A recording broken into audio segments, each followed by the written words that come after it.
Hello and welcome.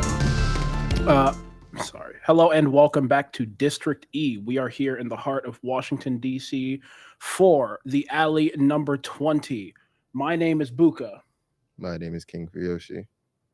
and we are going to get into some great fighting games today. We're going to be starting out with Fatal Fury, City of the Wolves.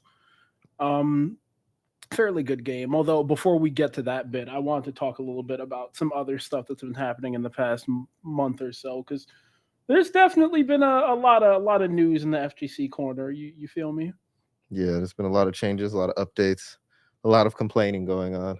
Well, there's been some complaining, but there's also been a lot of celebrating. We had what? We had Tokon get announced. We had Invincible as well. Yeah, Listen, there's a lot of stuff coming out. Personally, I'm eating. Okay. I'm so salty that Dragon Ball ran for Token to walk or crawled for Token to walk. I mean, Dragon Ball didn't crawl. It did. It It didn't. didn't crawl. It didn't. Let's be real here. It Let's be didn't. real It here. didn't. It didn't. But it was You gotta give DBFC its okay. respect. So like, all right. And what hurts is that Dragon Ball was so good for so long. They did the last patch of like, here, we'll change the game entirely, have fun with this, and then they left, and then for me to see the ad of seeing the same combos but Marvel characters, I was like, That's the one thing where it's like it came out and they just kind of blew up the game, which is just like that. That's a whole different thing because that was like lab code and like Gogeta 4 and all that. yeah, I was like, that's Dragon Ball. But I I mean, see the movement. that's the thing. I was sitting there, right? I was watching that trailer with one of like my non-FGC friends, and it was insane because I was sitting there. We were watching the state of play, and we were both just sitting there. And it's like, oh, Ghost of Yote. Of course, this is like their flagship. This is the thing they want to end the state of play with, whatever. And then they finish their Ghost of Yote trailer. I check it and it's 5:40. It's like, oh, okay, the state of play is over, whatever. And then pops up the next day. I'm like, huh, what is this? Arc System Works. I'm like, whoa, whoa, whoa, whoa, whoa. I'm like, whoa, whoa, whoa, whoa, Right. whoa. They showed the Captain America shield. I'm like, whoa, whoa, whoa, whoa, whoa. What are you doing here? What are you doing here? This wasn't the deal. Yeah. No, What's going on who did here? I watch? I watched it through Dada Doya, who plays. He's a YouTuber, but plays a lot of I know, Dotto. Yeah. So he reviewed it and he was like he was upset about it at first, but then I want to say he saw Storm and he was like, "All right, I'm completely on board with it." And I was like, Yeah, I "Man." saw that. He was like, dang, so this is where DBFZ2 went. And then he saw Storm and he was Yeah, he's like, "I'm okay with this now." I was like, "Dang, bro." he was like, Folded yeah, we're here. immediately. Listen, I would fold too. I can't even lie. No. No, man. Nothing will make it's Dragon Ball. I'm too hype. Okay, listen. You're like it's Dragon Ball. My thing, right? I was never looking for a DBFZ2. I think I probably said it last month as well, but my thing was like if you're gonna pull Arxis in for any more of these adaptations, it should be like the next time Jump does one of their big anniversary games. Just give it to Arxis and let them handle it. Fair. But then like this, I'm happy with this. Like me, I watched Invincible. I like Invincible. Obviously, I like Marvel, like to a degree. The MCU is kind of soured on me a bit, but like, Okay. but it's like I like Arxis, I like Marvel, I like Invincible. I'm eating That's fair. I like care like not two for cakes. I care not for neither of them. Like I'm much more of an anime nerd, so it's like Marvel is like like they haven't done too much for me in the last couple of years. I've heard the what is the latest Marvel movie that came out? The Thunder something? Thunderbolts, yeah. Yeah, I heard that was good, so I want to see that. But like, Listen, you're not wrong. I don't disagree with you. I Yeah. stand on all of the same things that you're still currently saying. yeah, That being said, two cakes. okay, I hear. You. Like- I hear. You. All right, wait, it was Marvel and what else? Marvel and Invincible. Okay, yeah, never seen Invincible. You haven't seen Invincible? I haven't seen Invincible. Invincible is very good. I've quite literally have only used Prime to watch the new Gundam series. Mm, I'm that kind of guy. fair enough. Fair enough. I'm not a Gundam person, but I know where it comes from. Either way, I do really like Invincible. I'm not going to talk about it too much because you haven't watched it, and I don't know if everybody at home has watched it either. But I've it's seen a the good show. spoilers. Yeah, people post a lot. Yeah, People exactly. post a lot, so you see a lot of stuff about it. But it's a pretty good show. Yeah, I've So seen all the shock value. I like Invincible, and honestly, when the Invincible trailer went to like the 2.5D and they started actually swinging at each other with like the gameplay, that was me again because I was like, oh, this is the Invincible game because we knew that this was coming out. It had already been announced Mhm. that somebody was working on it. We just didn't have any details. And then it was like all the cinematic trailer stuff, and it's like, oh, okay, what is this? Is this like an adventure game or something? And then it went to the 2D fight. I was like, yo. I mean, that makes sense though. I Like was like, for the yo. type of game it is, that makes sense. I do feel like it's a push for more American stuff. Like I feel like all of the like hobby stuff, knickknacks and whatnot have been like anime. Like anime's been made a big blow up in the last like 5-10 years. Yeah. It Comic books have been after Infinity War, big downhill. I mean, to a degree. In my Although, I in my mean, opinion. Marvel and Invincible are both American comics That's my point. as Like well. now So, they're like, trying to push that a bit more as were before. Like we got Marvel Rivals this past year. yeah, Yeah. So yeah. before that, we were getting everything anime. Everything was anime. Because no, I what mean, I can respect Marvel for doing that because like they needed they it. have swung and missed on games for a while. Like What was that last one? that Avengers one that dropped was a Yeah. mess. MVCI was a mess. Some of the other stuff that dropped before that, I'm not like too well versed on Marvel games as a whole, So we have but that, like and then we also have DC tried and failed miserably. Kill the Justice League. That was I mean, Kill the Justice League was a failure, but overall they probably do better on games than Marvel does. Although they've definitely had some high profile failures. Kill the Justice League, Gotham Knights, like yeah, exactly, and that's yeah, all within the last 5 years. So yeah, that's what I mean. Like anime has been on the up and up, as where all the comic book games that they've released in the last couple of years that were supposed to be AAA titles have fallen horribly. yeah. Like so horribly. I was so excited for Kill the Justice League, and I didn't even get the game before I saw everybody was like, "This is the worst game ever." Da, da, da, da. I want my money back. I was like, "Well, I guess if I buy it, I'm not gonna have anybody to play with, so I won't even do that." Yeah, I mean, my thing is that like both of those are dropping. 2XKO is obviously dropping by the end of this year, which is like I'm not a huge fan of the source material. I'm not a League player. I'm not a League player either. I watched Arcane season 1 and I loved it, and I watched Arcane season 2 and it made me retroactively wonder if season 1 was as good as I thought it was. That's Dang. the way that like a bad season of TV will hurt you, where it's like, was the original thing that I liked actually that good? So That's how it gets you. I I kid you not. So I don't know if you know the like MOBA back and forth, but I prefer Dota over Yeah. League. So Dota had been making their shows like for the last 2 years Wait, Dota prior does to our. shows? Thank you. So Dota has 3 seasons of Netflix shows way before Arcane. So the first season came out like 2 years before Arcane came out. So me being a big Dota nerd, I'd watched that. So I watched the first season of Dota. In my opinion, the Dota seasons were better than Arcane. I watched the first season of Arcane, and what I'll give it is Arcane definitely has the pop appeal, it has the visual appeal, and it has this preferred story. But I felt like what's her name? The not fan service character, but everybody's favorite girl, Jinx. Jinx, yeah, Yeah. Powder. I couldn't stand her character. And I feel like her character carries the series. Like everybody's like, I love Jinx, I so mean, because they like you the series. have to respect my goat Echo Okay, Echo was cool. though. Echo was what got me through the rest of the series. But watching Jinx in the last like 3 episodes of season 1, I was mad the whole time. I was like, "What are you doing?"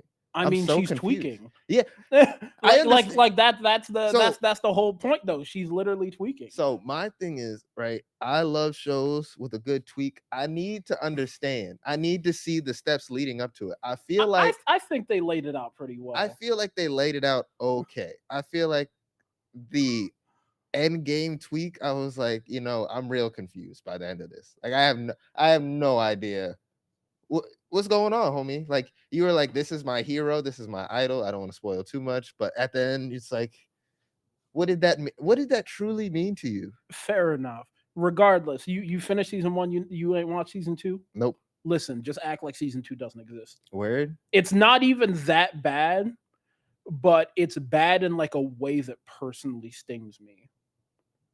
Like Wow. like when I said that thing where it's like I feel like watching season 2 made me go back to season 1 and be like, was this actually as good as I thought it was? Mm-hmm. That like that's legitimately the best way that I can explain it. Where like I finished season 2 and I was just like, okay, I watched season 1 and I felt like they were cooking and they were doing this and they were doing that, and like every single person in the studio at the time was doing all of this really great stuff and everybody was just putting in 100%. And then I watched season 2 and it's like, okay, was this show like when I finished season 1, I was like, this is a work of art. And when I finished season 2, I was like, this is popcorn. You wanted another masterpiece. This is popcorn. And it's like, we're the same people who made the work of art in the kitchen making this popcorn. Because like if it was the same people, then it Same might have audience. just been popcorn the whole time and I just wasn't paying attention. Maybe they just served me gourmet popcorn, and then the second time around they got the the one with the blue and gold box, Exactly. the microwave one. The second time around they didn't have the gourmet popcorn, but I went back and I rewatched season 1 and I was like, okay, no, they were actually cooking. Okay. Something just went wrong somewhere. Yeah. No, I feel like in that story, I don't know. I haven't seen season 2, but just the story, in some way, it almost made you feel like that could have been the end, but I feel like it didn't answer enough questions. Yeah. It was like it had a complete arc, but it was obviously setting up for a season 2 because it's like, what's gonna happen after she just did that? Obviously, I'm not gonna say what that is because the people at home might not have seen it. Yeah, no spoilers around But here. it's like, she just did that. Like, this is kind of the end of her arc.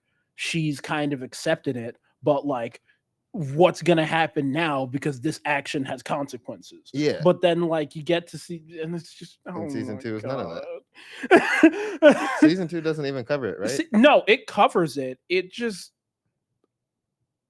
I can't get into that without going into an incredibly long rant. Okay. Regardless, I'm excited for 2XKO or Project L. I'm gonna keep calling it Project L because I think that name is stupid. I never played it.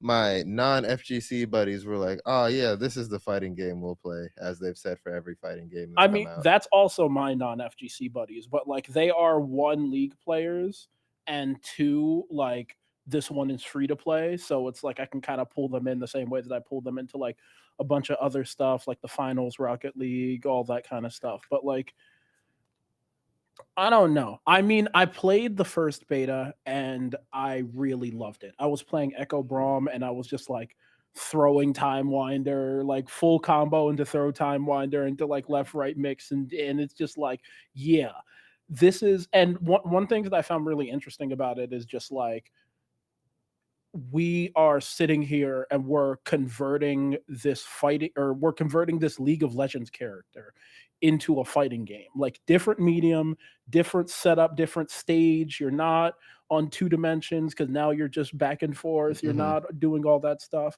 but like, not purely keeping like exact tools, but like trying to preserve the play style. And I played it a little bit with a friend of mine who plays Yasuo in League, and he's like, "Oh yeah, this is how Yasuo plays in League in Project L." And it's like, okay, they might have cooked here because like I don't play League, like I said, but it's like from the people that I know who have played Echo in League, they're like, yeah, the thing you just described, the thing you just showed me, that looks like Echo in League of Legends. Like that, like you've grabbed the character out of this spot and just moved him into a different game.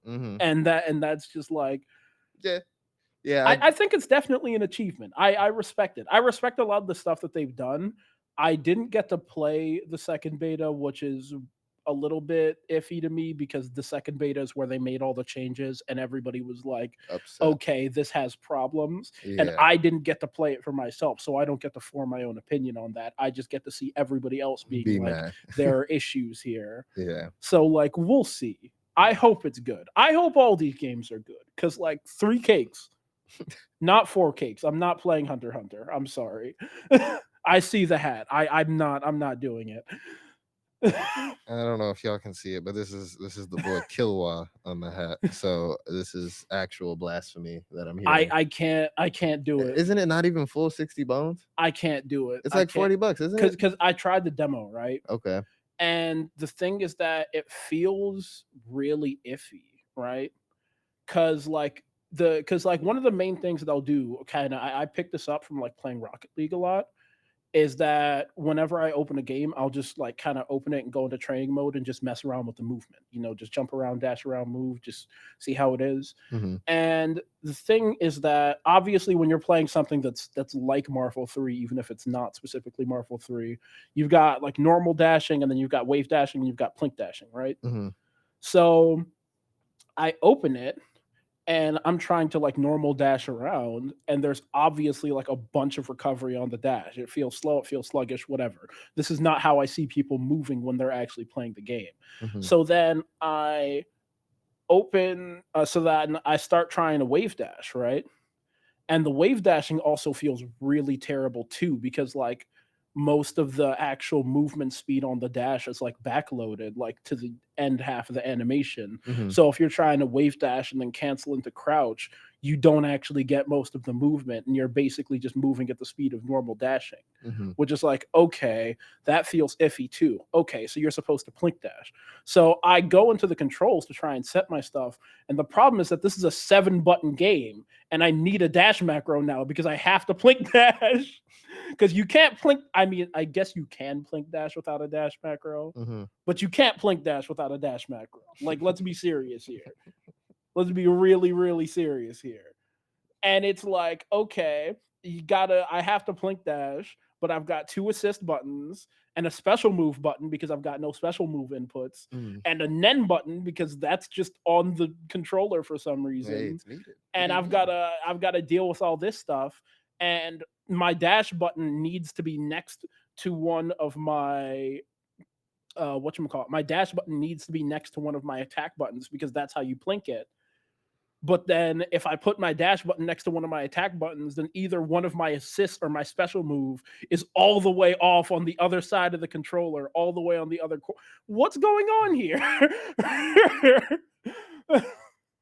What's going on here? That just sounds like And I'm just like, I'm good. I'll play something else. didn't even play the game. Just couldn't even get the button set up. It's just like, what is this layout? What am I doing here? Trying to play the game, I guess. It's like, unless I like put the dash on like the left side of the controller and then I just like move all the other stuff over by one. You don't even like But that try would out just the tutorial. What's going on here? No tutorial. No It nothing. feels wrong. No, It just feels wrong. But you gotta try the tutorial. It just feels wrong. I'm telling you, bro. If it feels wrong, you gotta be taught how it's supposed to feel. You can't get in a Lamborghini and be like, "Nah, this don't feel like my Civic." Hell no, it don't feel like it's not your a Civic. Lamborghini though. Have you seen the game? Exactly. At best, it's like a Civic that somebody jerry rigged the jet engine into. Exactly. So you're over here used to playing on Porsches. Enjoy this Honda Civic, homie. It ain't gonna feel like a Porsche. Listen, it's not my Honda Civic. Okay, I'm sorry. I guess sorry. that's fair. I tried, but it doesn't do it for me. That's fair. Hunter x Hunter is my cup of tea, so I'll give it a try regardless, good Like, or bad. I gotta open the game and I gotta feel like it's doing something for me. And I opened Hunter x Hunter and I was like, it's not doing something for me. It's the same thing that happened to me with City of the Wolves. I was like, I'm looking at all these characters. Who do I really want to play here? And I was like, nobody. There's nobody on the list. That was almost my fear with Street Fighter 6, because that was my problem with Street Fighter 5. I looked at the entire roster and I was like, these characters look cool. Then I look at their movement, I'm like, it ain't doing jack diddly for me. Like, I didn't play any of the other Street Fighters. So my first Street Fighter was like Street Fighter 4, and even then it was like Super Street Fighter 4. And I literally put that on my laptop and played that for like a year by myself. Didn't even tell people I played it. So like that was purely underground, me just playing against a computer, enjoying some fighting game I stuff. mean, I'm young, okay? I was 6 in '09. So like so like I wasn't playing Street Fighter 4. I can't even lie to you. Don't make me sound like National Geographic over here. Dear Listen, God. man, I'm just telling the truth. I'm a young man, okay? Okay. Well, so I actually didn't play fighting games growing up. I didn't start playing fighting games. Like I played Soul Calibur 2 on GameCube. That was my, young buck fighting game. And then my true like favorite fighting game was Soul Calibur. Like unfortunately that's died off, but I enjoyed some I want to say we were on Soul Calibur 6. I think we're on 6, yeah. Yeah. So I Might be have the 7. latest one. Like they haven't done anything with it in a while, but I played that. Yeah, There was unfortunately. It came out and it was DOA cuz of COVID. exactly 'Cause like it was like one of the last games to come out without rollback and just be DOA because COVID immediately hit, and it was just like, yeah, you have to have good online or yeah. everyone's gonna leave. I wish they would have done what Grand Blue did, which was The whole Rising. Rising re-release. Yeah, exactly. Like Although that's like from what I know of like the people who I know who play Grand Blue, like that's a monkey's paw. yeah. Because Yeah. I don't hear good things about Rising from a lot of the people I know. Really? I mean, I hear good things from like some of the people I know, and then from some of the people, they're like, "Dude, I hate this game." Well, every game now is just hyper aggressive. So that's just something like I complain about that a lot, but unfortunately, that's something you got to deal with at this point Yeah. because everybody says it. I don't pay $60 to sit there and block. I pay $60 to stay in there and hit buttons. Which is true. Listen, I paid $60. I picked up Z Broly. I was hitting heavy lariat, just full armor. See, that's why I'm mad that it's not Dragon Ball. That's the only reason why. Broly is my favorite character, and I can't grip face with no Marvel characters. I mean, there's definitely going to be some Marvel characters who can grip face. Let's I be mean, serious. they can, but whose gimmick is gripping face? That's Broly's identity. You can't imagine Broly without a Saiyan in the palm of his hand. Like it can't be done. If you think of 3 images right now in your mind, and I say the name Broly, he's holding somebody by the head. It's more likely Vegeta. The one clip from the movie of him just holding Goku and Goku's just hanging limp. Right, and everybody else is just in craters in buildings or in the dirt, and Broly's just like. I mean, there's definitely somebody that moves like that in Marvel comics. I'm not sure exactly who, but like I feel like the closest thing you could get is probably the Hulk. I mean, I don't even think the Hulk moves like that because the Hulk isn't even on like the Hulk isn't like gleeful violence. He's just like angry. Yeah, he's just hitting stuff. He's like, I'm hurting you by hitting he's clapping and hurting you with the air. You understand? Yeah. He's like, I'm gonna punch the ground and hurt you. It don't even make sense, but I'm hurting you. Broly's like, I'm hitting you with everything. You understand what I'm saying? You're the bat, and everything else is harder than the bat. You know who I think is probably like close to that, even though I don't think like they have that energy, even though they're not physically strong enough to like really hold somebody up like that. Oh, It'd probably be either like Bullseye or Reverse Flash. Reverse Flash is DC, but yeah, just straight hate. The disrespect. Just straight hatred and disrespect. There's nothing else. I could see that. I could see the Flash being like that. Oh wow! All right, so looking at this live, I think we got 80 people out there today. Yeah, we got I think 80 people. We got a lot of people showed up for Street Fighter. I think about 50. We got I think 18 for Fatal Fury, which is probably going to be the first one that we've got on stream. But we got a lot of people out there. Tropic Trickster, who went pretty far in the last one. I don't think Uncle Rec came out this time. I didn't see him when I was out there. And our third caster is actually out there today, so he better be doing good. He told me to go 2-2, but I demanded 3-2. So yeah, I mean we gotta hope that the casters are doing well. yeah, because Can't take all this caster slander. You've also got a pretty good DJ player, One Way to God. He is a very good DJ player. He used to come out here a little bit more often, but he hasn't been here for a while. But he's back. I wonder exactly how far we're gonna see him go in the bracket. But Is he still playing DJ? I would assume yes, but I haven't checked because I didn't see him before I came in. I just saw that he had signed up on StartGG. Gotcha. So, I mean, we'll see. My buddy actually just said that he would get into Street Fighter 6 again if I started playing DJ. But I hate charge characters, man. Yeah. It's just not the wave. I think I'm going to do it anyway, but it's just really not the wave. Yeah, speaking of people coming to the local, we do have one conspicuous absence, as far as I know, from the last time I checked, Azad, who actually won last month. The next week after that, he went online and got second in TNS. That's crazy. Yeah, he double elim knuckle do, and then he got knocked out by Punk and Grands. Oh, that's actually crazy. What? Double a living knuckle do? I don't think he's here today, but he was cooking. He was cooking. You have to respect him. Another one who was here last time around was Tropic Trickster on the Rock Howard.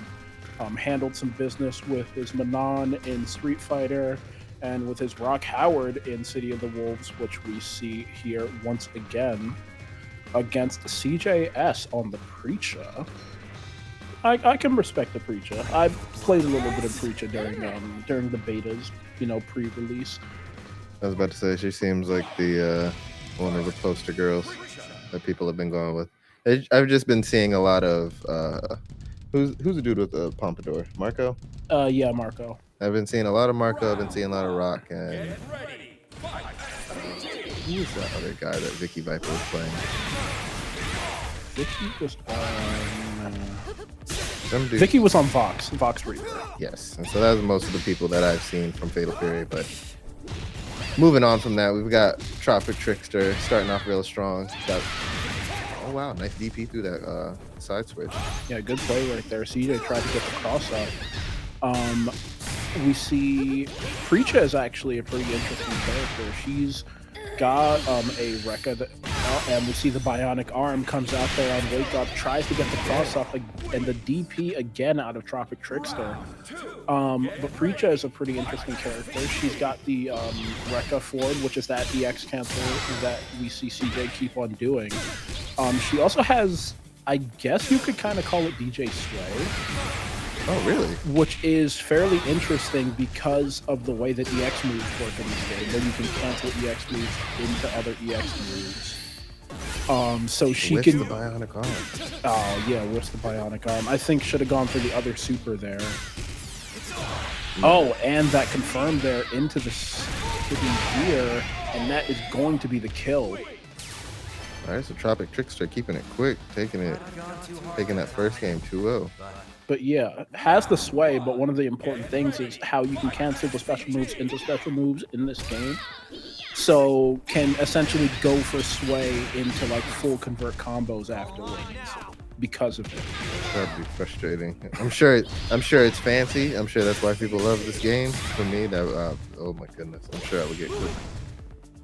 I like how Tropic Trickster just kind of took that damage until he went into SPGs. And then Knight was like, that's my opportunity to try and, mix things up. Nice DP. Tropic does not like to guess. He's like, if you're going to try and, assert your dominance with something that's not a true string, I'm just going to DP through it, bro. Yeah, Tropic has not been afraid to throw out the DPs. Wasn't afraid last time and wasn't afraid this time. Unfortunately, hits that standing light kick, tries to cancel into the bionic arm, but it was blocked and ends up losing his life for it. CJ down another round, and Tropic Trickster on match point. We see the heavy kick whiff punish. All the confirms. I think a little bit of a drop there in the corner, but he spends the level 2. It's not enough to kill, but CJ is on one hit and isn't in a great spot. Throws out the DP in neutral, catches, but Tropic Trickster responds with a DP of his own. seals this one up quickly. Tropic Trickster moves That on. was a real I nail think biter. that was like Guess a it's just gotta train even 100% harder. DP accuracy call out. I don't think Tropic Trickster mixed a single DP. Yeah, like purely just kept on throwing out the DPs over and over and over again. And CJ was like, one of these times he's gonna be afraid of my pressure, and Tropic Trickster was like, I've never felt more secure. Yeah, I mean that's kind of one of the things that happens in like first and two sets.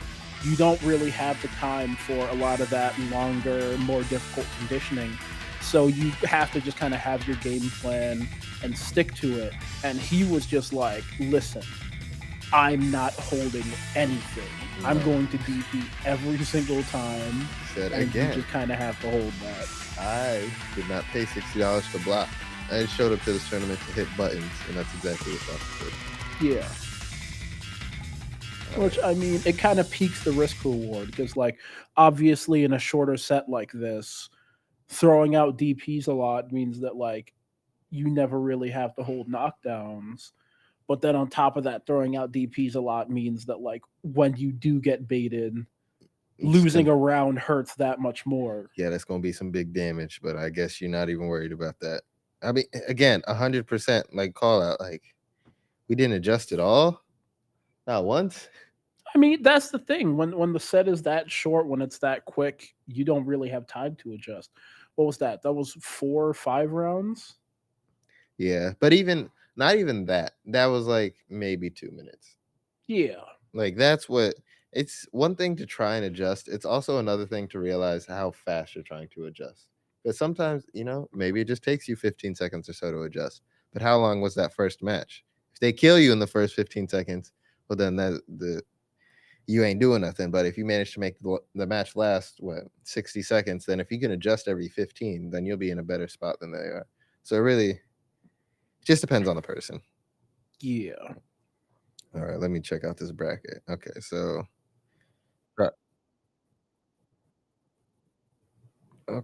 we got Disgaea and Pitoro up next for the winners quarterfinals. Tropic Trickster is moving on to fight Inferno LJ. Scrunt will be fighting Ricky S. And Rahooligan, that's another familiar name. Rahooligan will be here. He is waiting for his winners match. Yeah, that sounds like a fairly good match coming up. I don't know the other player, but I do have I know this guy fairly well. Pretty good BGNA player. Yes, I want to say Disgaea was also is this also the Smash player? Yeah, I played Smash for Okay. a while. Yes, that's actually where I started was commentating Smash. But this was long ago. I feel like Rahooligan was here playing Street Fighter recently. Yeah. Well, not recently. I haven't seen him here for Street Fighter recently. Rahooligan went to Combo Breaker. Is that Combo Breaker? Is that CB? But he was here before playing Jamie in Streets for a while. I haven't seen him in a bit, but he's definitely a big hitter. Okay, so Rahooligan was last here in April. He got 9th. But Rahooligan actually went to Combo Breaker and got 129th in Street Fighter, got 65th in Grand Blue, and got 257th in Fatal Fury. Okay, so that's why I recognize that game. Rahooligan does play Street Fighter 6. So Yeah. Rahooligan just a connoisseur of the fighting games world. Okay, but primarily plays Street Fighter. Like that is looking like their cup of tea. Yeah, time out. I thought you were a Jamie player. How you not tapped in with the Jamies? I stopped playing Jamie. I got An angel lost its wings. It's insane. Hey man, what did you want from me? I got tired of holding fireballs and every other pressure option that I couldn't. Listen, man, I was playing bottom 1. I just had to hold that. Nah, man. You're bottom 1 all the time. Jamie apparently, progressive. So when you're trying to get a drink and you gotta hold a full combo, full screen conversion because they can drive rush and just take that drink right away from you. You stop playing. Regardless, that is a different street. Right now, we're on a street in the city of the Wolves. We've got Scrunch on the Billy Kane against Ricky S on the Hokuto Maru. I've been hearing a lot about this character. Well, about both of these. Billy, I have seen from my KOF commentary days.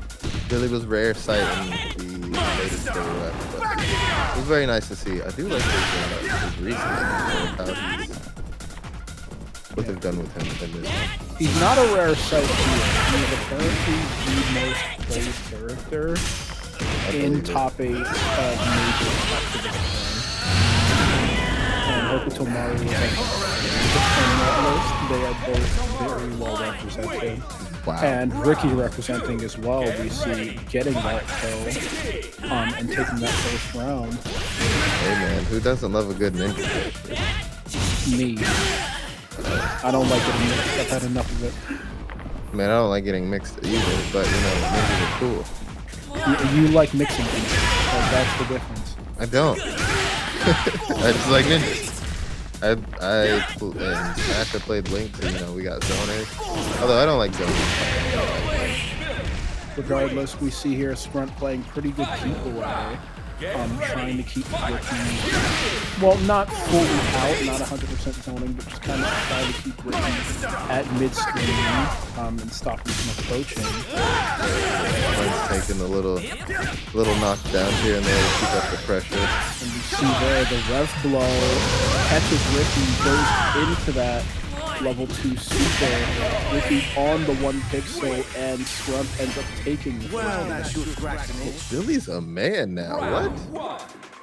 Billy looked like a boy in KOF. Hey man, you gotta respect him.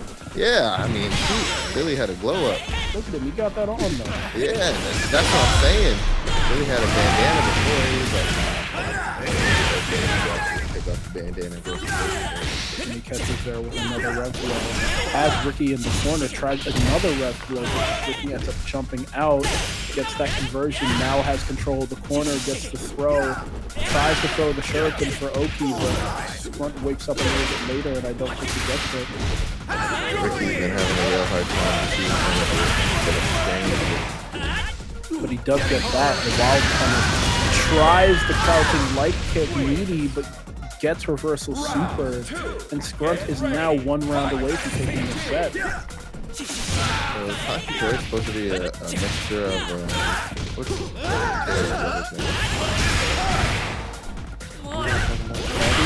Yeah, that elbow that he's doing reminds me of Eddie's elbow, and that also like flip kick that he was doing. Possible. I'm not too well versed in that. Ooh, gets the anti-air there with the level 2. Yeah, that elbow he just did, that is Andy's name written all over it. Andy gets the throw there, takes the kill, and now Ricky has that round. But into the final round, Ricky gets the side swap, trying to take Scrunt out of SPG, and he manages to do it. Goes for the elbow, goes underneath, and is now has it back to the corner.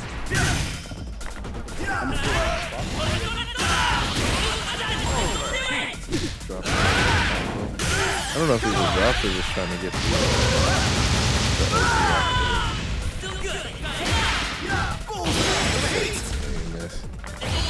Fortunately, Scrunt just has so much distance he can get punished and make such good pokes. And Billy does great damage with those pokes as well. Like, they're not just one hits, they're multi-hitting pokes. Yeah, we saw it right there at the end. Ricky tried to just spend the meter, just trying to kind of guess and get out of that corner, but Billy has, enough kind of damage and big enough buttons where he can just kind of stay out of the range of something like that and just kind of poke, just keep on poking, just really handling business in mid-range, and when he gets a hit he can just kind of convert, get damage off of that, and then go back to the point where he's strongest at. So like, he doesn't really have to play that game, he doesn't have to play by Hokuto Maru's rules there. I mean, Yeah, pretty quick. Sorry, pretty. What is going on with my mouth? Pretty quick win. Yeah. No, that was like he just couldn't. He couldn't get in. The spacing difference was just too much for Hokotomaru to deal with. Like it wasn't happening. He couldn't, and even on the times that he was trying to take his turn back, which was unfortunately on wake up, he was getting hit or get caught meaty, and then was just getting knocked down again. So every knockdown he was getting caught on wake up because he was trying to take his turn back. And then when he wasn't taking his turn back, he was just getting zoned out by Billy's spacing, and you just can't really do anything about that at that point. Yeah, you just kind of hate to see it. You get caught in those situations, and sometimes it just kind of feels like there's not that much of a way out. Yeah. And the more I've played, the more I've come to terms with it's okay to have a pocket. Like, I like to be a purist too. You know, I like to just play one character, but it is absolutely okay to have that answer because sometimes your character will just get dusted in a certain matchup. And it's okay to have that answer to that question instead of just being like, oh, well, you know, I'll just try even harder. That's fine if you want to try harder. Or, you know, you could choose the other card. And not only might it help you, like, in a tournament situation, isn't that what you prefer? Right? Boom. But I feel like seeing Goon up here. Listen, we've got a hooligan versus a goon. That's funny. I feel like Goon was here for the last Fatal Fury tournament, or maybe it might have been Street Fighter. Either way, I like to see the names stretched out. And as we're talking about Hooligan's combo breaker run, look at him over there with the hat. Oh yeah, I'm a little bit blocked by the scene camera, but yeah, he got the hat right there, straight from Chicago. The hat, and we see there the hooligan tosses the fans. My very evil and villainous character in Street Fighter. I haven't heard too much about her in the city. Oh my god, I haven't heard about her in City, but I'm still trying to live with the sins that they made for her in Street Fighter 6. Oh no, it's still Luke. Oh, I was about to say, that's her thing in Street Fighter 6 right now, too.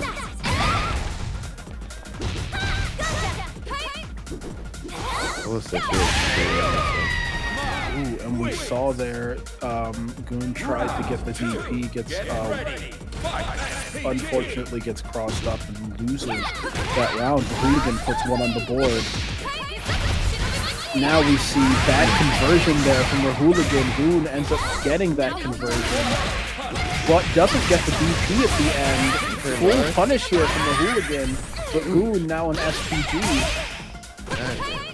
tries to red blow, gets back, but no conversion at the end. The hooligan does get the hit though, has that launch, and now Goon, I think, is, well, not one touch, a throw was, but one combo. Get started again. Nice poke. Right, now we're getting closer to that one hit. Alright, now we're truly on one hit. And the dodge attack jumps the low, gets that overhead. It's kind of clean. Hit him with the slow-mo and everything. Alright, Goon on the Hotaru, not really getting too much opportunity to play around that one. But starting off a little bit stronger in this set. Yeah, the one opportunity that Goon actually did get was that combo that ended up going into the drop that just kind of ended up running back the other way for Hooligan. Unfortunately, but we see there the DP break from Goon, and he does get the full combo there, gets the run through, but doesn't trust the meaty. He gets the meaty hit, but doesn't have a conversion after, wakes up with the red flow there. Another time gets crossed up by the DP input, but no punish this time as Hooligan goes down. Goon puts one on the board. Alright, finally starting to wake up, put himself on that board, might be able to this match. I can't take this match. Okay. I'm sorry. As I say that, now Goon. This man is gambling. Back to the regular shenanigans. Okay, at least the rev blow came in strong this time around, but didn't get a conversion off of it. But he didn't trust the conversion again. Yeah, alright, it's gonna get the reversal off the corner this time around, but okay, no punish. Nice catch on the anti-air. Goon getting close to that one touch. We are now in that realm. What is it gonna be? Just gonna be some jabs to do it. Nice conversion. Hooligan looking at game point right now. Goon looking at the opportunity to just keep himself alive. Ooh, and the wild punish there on the wild punish standing heavy kick. He doesn't get the full conversion out, and Goon ends up taking back control. Pushes the Hooligan all the way to the corner. He can no longer help you here, Hooligan. That standing heavy punch ported straight from Street Fighter 6. I mean, I hate both of her heavy buttons, and we see the standing heavy kick as well. Bro, her heavy buttons have no business being that good. Like, no business. And you know what I want to know? I wonder if they took her moves from City of the Wolves before it came out. Well, they didn't, because it's not the same animation. Well, that, like, crouching elbow jump, she has that move. Well, she does. And she's got the, like, she's got the same, she's got that, like, leaping elbow jump. She has, like, some of her signature stuff. So some of it is, like, I'm sure it's copy and pasted. I wouldn't say from Fatal Fury. Obviously, she has a KOF Dynasty and whatnot, so they might have taken it from there. But that elbow that she did just now, I don't know how many games she has that in, but I know she has that in FGC. I mean, I'm not sure because they probably have different like development workflows. Regardless of where one move came from or where another move came from, the Hooligan put the moves there on Goon. Ends up taking that game fairly quickly, fairly easily. Unfortunate for the homie Goon, did not. And sends him into the loser's bracket. Yeah. All right, let's see what else who we've got up next.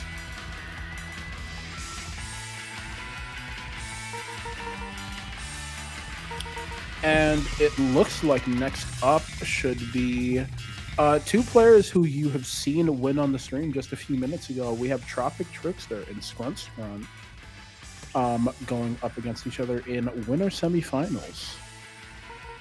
Who do you have in that one?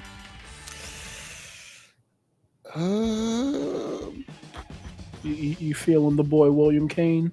Wait, are we going to loser side? No, next up is winner semis. Tropic Trickster lost. Oh wait, what? Tropic Trickster lost to Wukong. Wukong? Lost to him 2-0. He said Scrunt. Scrunt also lost. Am I tripping? Did I not refresh it? Let me refresh this.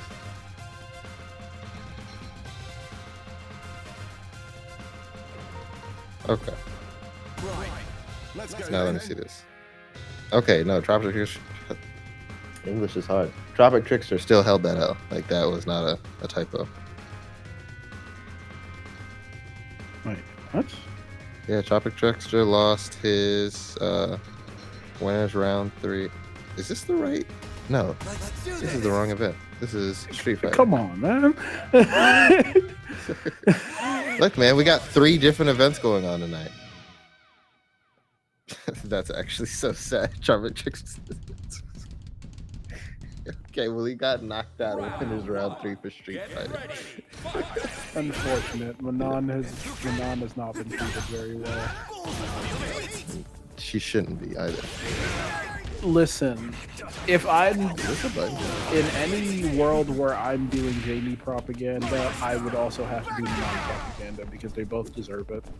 They both deserve it just as much. Where it's like, I can agree with that. If this character is top tier, I will despise the game as a whole. Man, what do you do? Yeah, okay, so Tropic is also having the same issues that, not Goon, but whoever was playing Scrunt earlier. That was tricky. Yeah, it's just trying to finally get in, but you've got to hold so much. But yeah, we see there going for that safe cancel over and over again. Yeah, that's like finally the corner of your health. Yeah, finally gets the catch and gets hit with the counter and the aerial counter hit rev blow, the big launch, but he doesn't get the full hits on the super. Oh, and nice tries to go run through with the press up, but he gets checked. That being said, he does end up gaining the corner. and now gets to run his offense.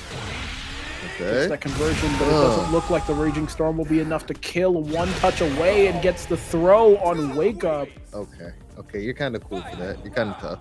You're kind of tough. I'll give you a Tropic. Tropic, round start, jump forward. Scrunt tries to follow up with the rev blow, but doesn't manage to get a hit with it. And we see here, goes for the aerial rev blow, goes for the rev blow again, gets the knockdown. But Tropic, once again, wakes up with that super, tries to hit the overhead. Scrunt gets that reversal level 1. Oh, and whiffs the throw, gets shimmy. Tropic Trickster now able to put a lot of damage on the board. Oh, he's still pressing. I'm not done. It's still my turn. All right, hold these fireballs. Nice punish with the anti-air. Tropic Trickster actually taking game 1. Nice adjustment. Yeah, he's playing out. He's really handling business. Yeah, he was like, all right, you got that first round, but I've acknowledged my adjustments. I've acknowledged what you like to do, what I can't do. Scrunt is making a lot of use of that red blow. I don't know how useful it is. I don't know if it's equivalent to DI, if it's not, as far as like risk reward factor. Scrunt is using that rev blow quite frequently, but it's not helping out here. Tropic Trickster just running, getting that throw, but unfortunate. Scrunt is going to get that wake up throw and just gets his corner combo and pressure. Nice little break. Another rev blow. Scrunt want to keep this corner pressure up. Now we see Tropic Trickster ends over to the other side of the screen, low health, and tries that light meaty, but ends up losing his life for it. Scrunt puts one on the board. Scrunt got that off on Tropic Trickster last round, so just Tropic Trickster wanting to keep that pressure up, but Scrunt making good use of all that pressure to get out there. That was so much damage, bro. We see there the conversion, but there the feint cancel and goes into the hidden gear. Spent a lot for it. Is that Power Geyser? It is, yeah. Like, what is Terry just not special? No, Terry taught him that. Okay, that makes more sense. With having no lore, I'm just like, yo, why everybody else doing what Terry got? Yeah, no, Rock is like Geese's son, so he's like, obviously Geese is like mad evil. So Terry like took him in and essentially kind of taught him everything he knew, which is why he's got the sick jacket and the power geyser. So he's got the power of evil, but chose to be good. Yeah, so he's got the Raging Storm and he's got the power geyser. Don't quote me on that. I don't have a perfect knowledge of Fatal Fury. Regardless, it seems like Tropic Trickster does, or at least I would have said that, misses the punish on the reversal super, but it doesn't matter because he ends up taking it anyway. 2-0 over Scrunt.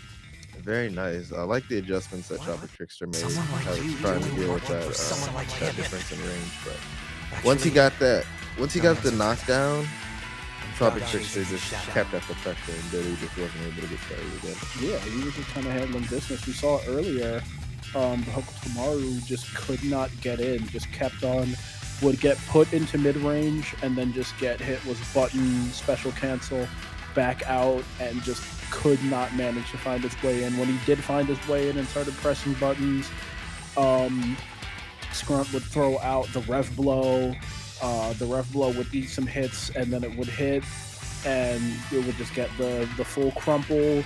And then, like you mentioned earlier, off the full crumple, the rev blow would just get like massive damage. So it's just like, you know, he can't get caught out just dealing with all that stuff in mid range. He has to force the issue. He has to push forward, and Tropic absolutely did that.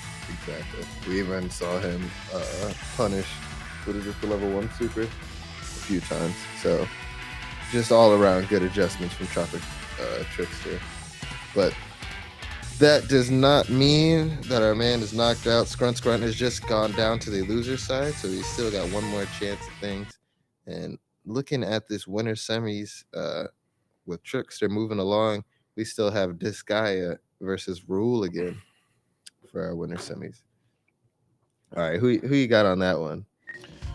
You got some bias. I don't know. You got some bias. I feel like you got some bias. I don't. I mean, I have a little bit of bias towards Disagaya, but these are both my boy. I can't choose. I'll be slightly biased. I'll go Disagaya, and then you'll be the Rahooligan fan club because you're the Jamie player. Can we agree with this? Yes. From one Jamie player to another, I can show some support. Although time out, he's playing Mai here. Is he even still playing Jamie in 6? If he's playing Mai in 6, then we can't be friends. Like at all. Listen, sometimes you just have to hold that. Look, I had to watch all the people who play my character just like slowly drift away. You know how much that hurts? Well, Big Bird switched to Rashid and immediately won a major. Yeah, I saw that. I mean,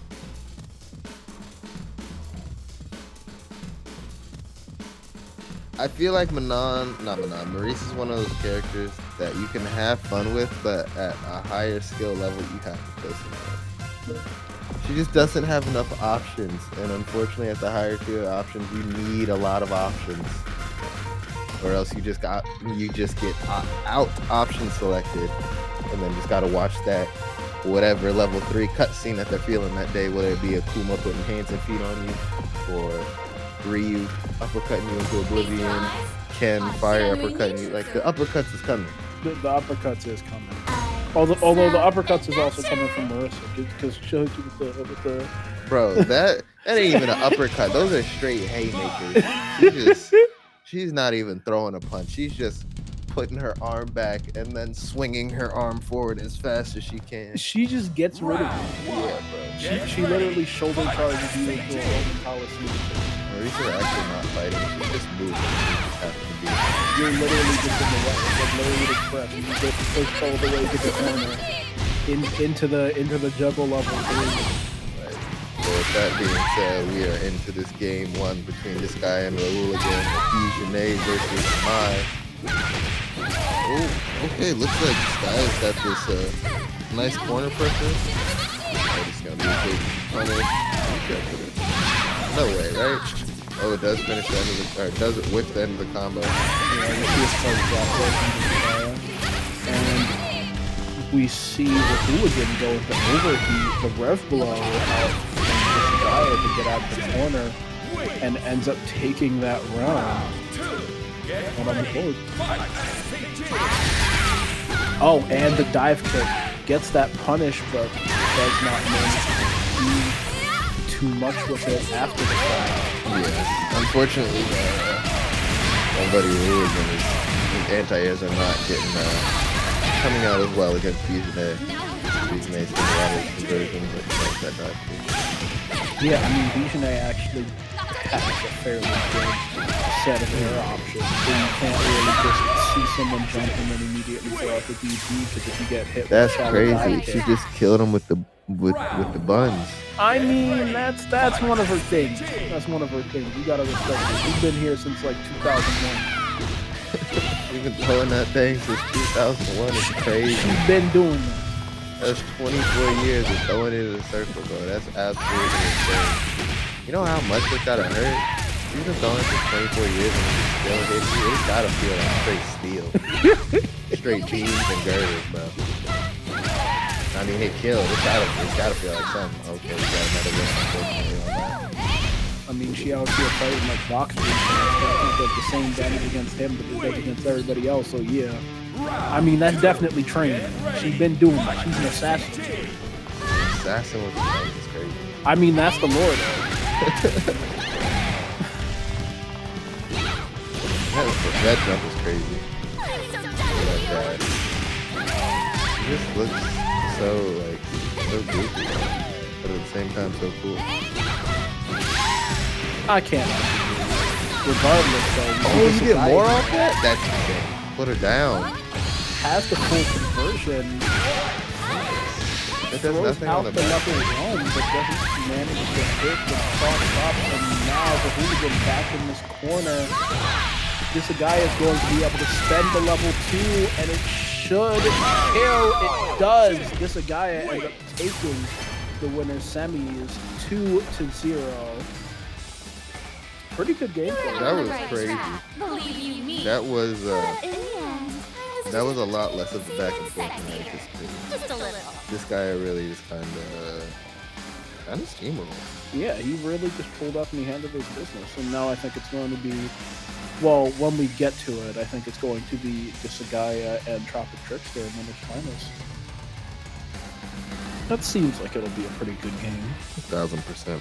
Although I don't think it's our next one up. I think next up we will be getting to the losers bracket. I was about to say we've got quite a few matches that we got to get through on loser side before we actually start the loser side. But I got Hooligan waiting in losers quarters, Scrunt waiting in losers quarters. Ricky S and Patoro are waiting for their matches. Goon might still be in there, so Goon has to face off against Light Ice. So we will see if Goon wins, he will have to face off against Patoro and Scrunt. Yeah, Light Ice, pretty good hitter. Although, I was talking to him earlier. Normally out here for Strive, but you take what you can get. Sometimes you just have to come out, play some Fatal Fury. Sometimes. Although when I saw him at the setup, he was playing Balatro. Okay, I saw that man. I saw that man. Listen, that was my first thought. Ready. I was like, "What is that on the Switch?" I was like, "Is that Balatro?" You gotta be gambling, okay? That's crazy. You coming here to play fighting games. You gotta be gambling. Is that You said next up he's up against Goon. Yeah, he's got to be gambling against Goon. Is that the tech? Do I gotta play Balatro before I start playing Street Fighter 6? Listen, all you gotta do, pull up, start a run. Light Ice won. Is it Spectral deck? Light Ice won. He was gambling. He won 2-1. He was gambling. You have to respect him. All right. Well, Light Ice will be moving on, seeing if he's able to beat out Patoro. But honestly, man, Fatal Fury. But yeah, I think they need a larger roster. I mean, I think they need a larger roster for more people to get into it.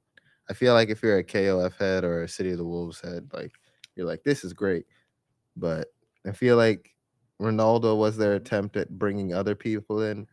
I feel like if you want to bring FGC heads, you need a cool looking character, a cool looking fighting game character. Like if they would have put an MMA fighter in it or something, I feel like. I mean, the main beef that people had with Ronaldo was like the allegations, and that only gets worse with MMA fighters. That only gets worse with MMA fighters. I'm sorry, I cannot lie to you. What's his name? Like I like MMA, but they're not the guys to call. Let's be really, really serious. What's his name? Here. Everybody likes him. Let's see. I don't like Ronaldo because he's a rat. No, not Ronaldo. Like I'm a soccer fan. The MMA fighter. I already didn't like him. What, Conor McGregor? No, not Conor. I think he's way too controversial. What? John Jones? No. I want to say he's like the something bender on Instagram. Adesanya. Yes. Israel Adesanya. Yeah. Yeah, I feel like he'd be cool in a fighting game. As nerdy as he is. I don't disagree, but like I don't know what he's got in his closet. That's the thing. It's like, firstly, don't put a real person in your game before they go and do some crazy stuff and make it look like retroactively ridiculous. And then that goes doubly so for an MMA fighter or like basically any athlete, because like they're really just going out there getting brain damage for fun. You have no idea what they're gonna do when their career is over. I mean, that's fair, but I also feel like that should be a disclaimer. It should be like, this person was sane before they took exactly 2,057 punches to the cranium. I mean, that's the thing. You literally brought them in because they kept taking punches to the cranium. It's like Mike Tyson's Punch Out. Like you can't put Mike Tyson in Punch Out no more. That's why the Wii one is just Punch Out. He's not there. They were like, let that man rest. The final boss is just Mr. Sandman because it's like, yeah, we can't. It's not even like a rights thing. We can't use Mike. I mean, it is obviously a rights thing, but it's also like, yeah, we're leaving this one in the past. So now this guy has got this corner for Tropic. Let's see if he's able to keep up that pressure. All right, he does find his first opening. 9 hits, good damage. A ref blow. Seeing a lot of these. Unable to find the punish there. This guy getting away scot-free. Another ref blow, no punish. You see there, another ref blow. Tries to go low with the EX special cancel. All right. This guy going into overheat, but it is okay because I got the conversion. Yeah, this guy gets the jump into level 1, puts down a lot of damage. Tropic Trickster tries to spend level 1 to get out of it, but he doesn't manage to.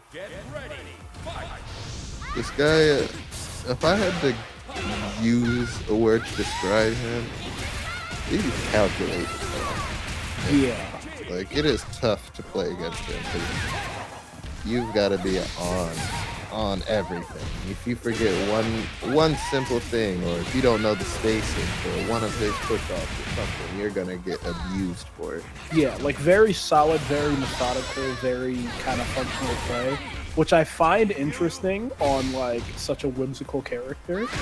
Right? Like, arguably, this guy is the kind of person who's playing the most technical character the game has. Like, that's the vibe this guy gives off. So to be playing Bijane is like, what is this? Yeah. What is this? This is silly. This is silly for you.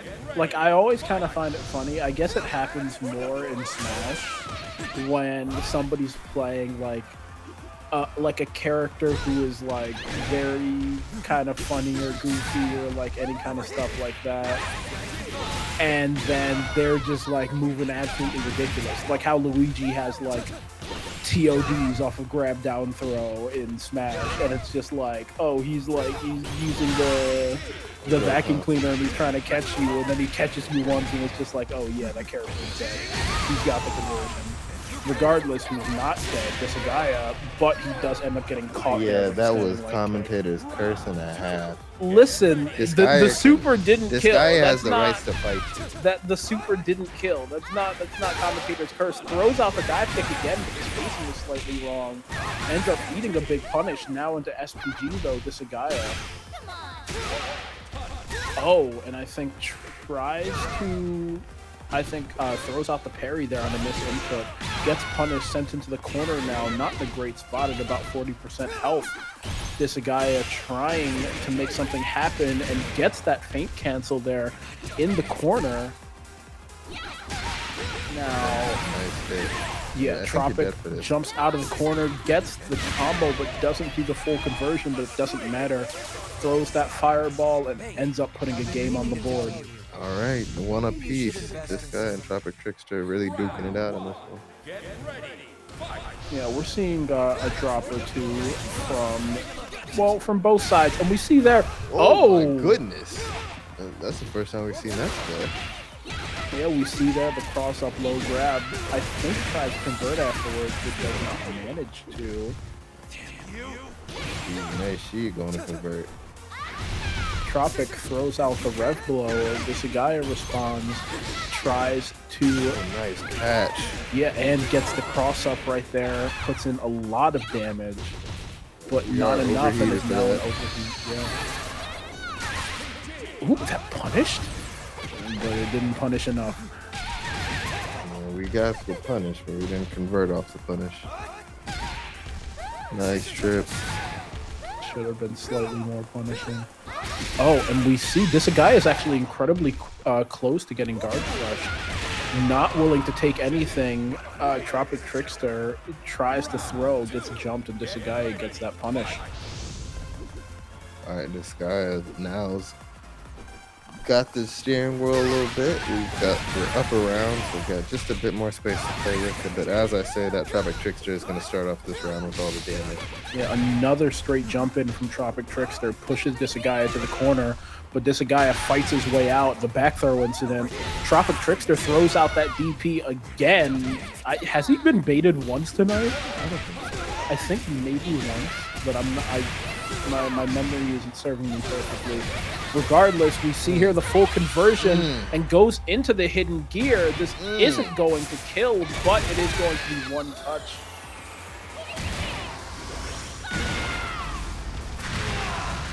Here, so what's the mix? Well, there's not enough mix actually. You don't get enough plus frames after the hidden gear. But regardless, Disagaya throws out the rev blow, gets the kill, and goes up 2-1 in the set. All right, this guy is very impressive. My man says I've got it figured out now. Yeah, I forgot that you don't get mix after hidden gear. You're only like plus like 6 or 7 on most characters. My man said I understand it now. Alright, but this guy trying to keep up that pressure, but in doing so, Tropic Trickster getting a big conversion off, getting some good damage in. And now this guy is stuck in this corner.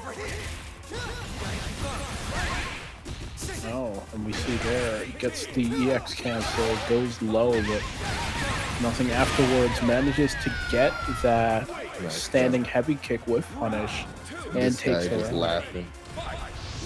Yeah, he's having a good time.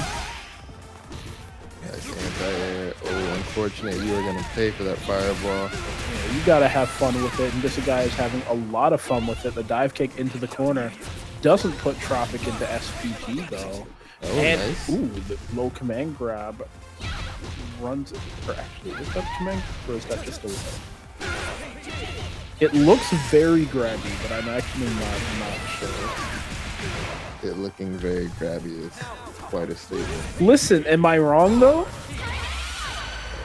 Are you caught? Oh, You get this? I think he is. Yeah. I feel like you should be. For a raw figure, I feel like you should be. Oh my god. Yeah, this guy takes the round there on the invincible hidden gear. Just catches Tropic Trickster pressing, I think. Now we see round start, goes for the dive kick, then afterwards goes for the empty jump again, seemingly trying to bait out a response from Tropic, but Tropic isn't throwing anything away, gets the shoulder tackle. Nice catch on that anti-air. And the whiff punish. Full conversion into the corner. Disagaya still in SPG. Does a bit of damage. Leaves Tropic out of SPG. Throws out the Raging Storm. Good damage. Still got the SPG right not now. too much. And the back throw incident. Tropic Trickster takes that and sends us to game 5. Alright, the double Luigi, game 5, do or die. Are they both gonna get one apiece? And you see the dive kick. Comes out and lands, but not too much off of it. Both players trying to make space in mid-range, but it's Tropic Trickster who gets that jump in, gets that conversion, pushes to the corner, gets the throw, runs up. What's the play? The play is Disagaya throwing out the ref blow. And now we see Disagaya with another rev blow, this time an aerial one. And Disagaya trying to move forward, trying to keep Tropic Trickster from jumping out of that corner, something that he's been willing to do, that he's shown he's not afraid to do this entire time. But we see there the whiff DP on what, well, I don't think it would have killed, but what would have been a lot of damage right there. And Disagaya takes advantage, spends the level 1. Nice DP. Now both players out of SPG, the back throw into the corner, Tropic Trickster in a place, whiffs the crouching heavy punch twice. That was actually a crazy catch. No punish from Disagaya, and Tropic Trickster ends up taking the round. Alright, Tropic Trickster now looking at game point. He's in the lead of this set for the first time. Wait, did that overhead just auto-clear? Needed it. Am I tweaking? Alright, big punish here. Oh, but we drop.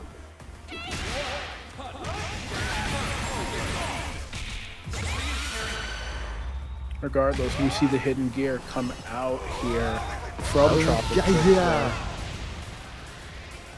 I wonder what it actually sounds like. And now it's a one-touch situation. Disagaya must move in, and he moves in, spends the hidden gear. Wait, no, spends level 2 actually. That's my bad. Oh, and gets the parry on the ref blow, but he doesn't have the conversion.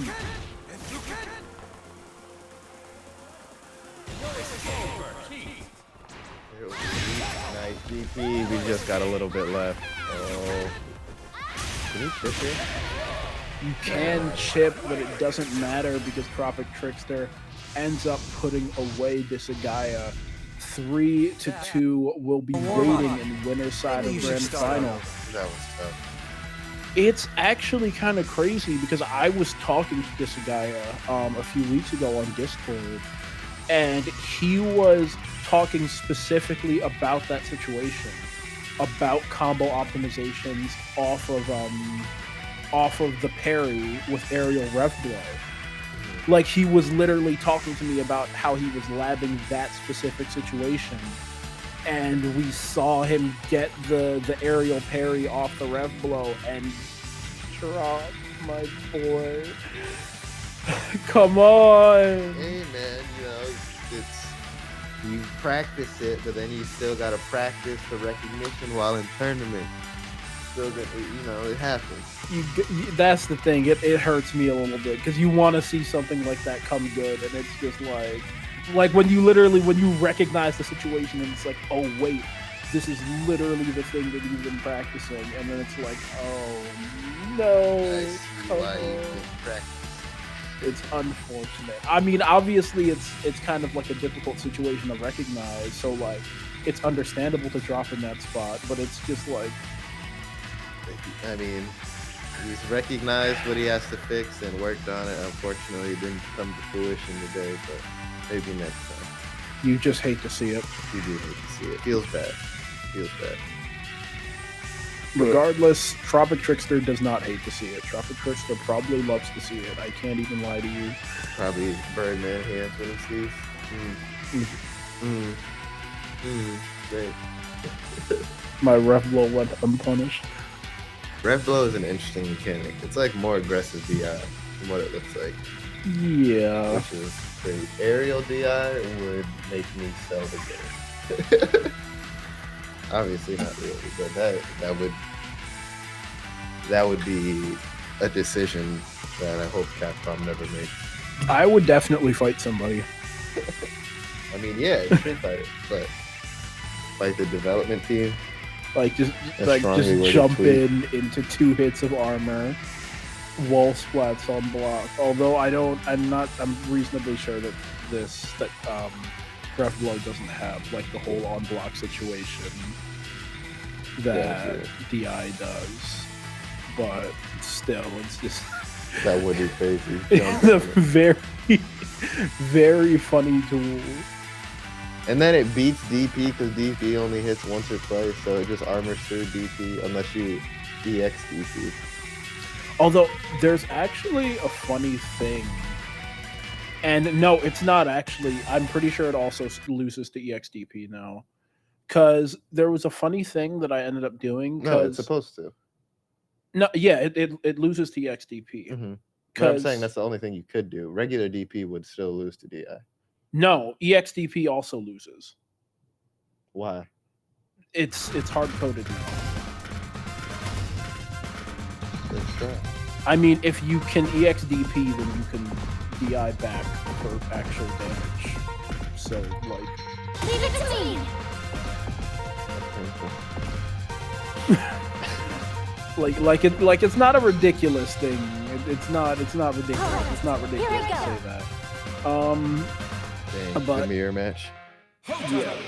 I mean, first few days after the game came out, Hotaru was the only character I was hearing anything about.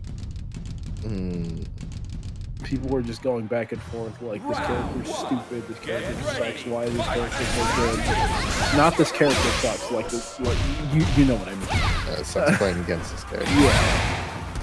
This character makes the game not fun. but opinions have definitely changed at least a bit. Not too much, because she's definitely still very good. I just don't think that people think that she's top 1 anymore. It would be your top 1 in this game. Yeah, Ronaldo. I mean, from what I've seen, it's Billy, but I'm not incredibly talented in competition in this game. That being said, you know who else isn't captain? Patoro throws out that DI. Both players in overheat. Both players just attacking each other's guard gauges. Yeah, it's like, oh, watch me do this. No, watch me do this. No, watch me do this. Yeah, it's crazy. We've got double more of the body on the screen. And we see there, Patoro attacking Light Ice's guard gauge, but doesn't get the conversion off the guard break. Does manage to make that last hit though, and gets the kill. Patoro with the first round on the board. Nice punish hit, but no conversion.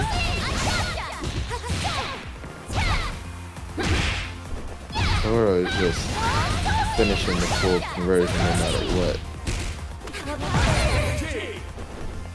Nice conversion from Light Ice.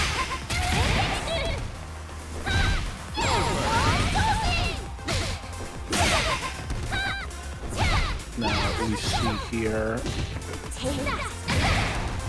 Toro in the corner, throws out the DP, gets caught, but, well, not big damage, only gets a little kind of short conversion. And another guard break here onto Light Ice. Toro this time does manage to take it. Puts a good chunk of damage on there. Oh, feels awful. Feels awful, but it wasn't over until he got hit with the sweep right there. Toro takes game 1. Get ready. Fight.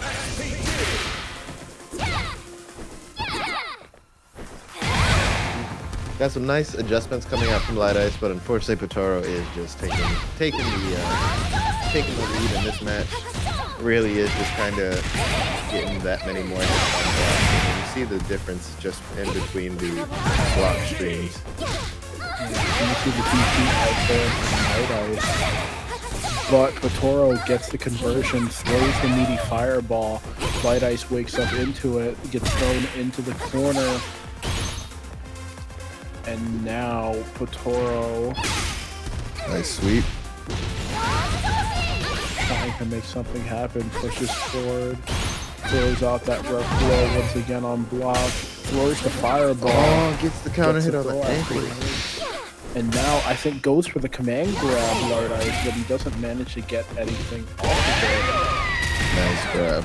And Patoro, yeah, takes another throw and puts Light Ice away there, 1 round away from taking the set. What are you gonna do, Light Ice? Man, pressuring you with the ditto.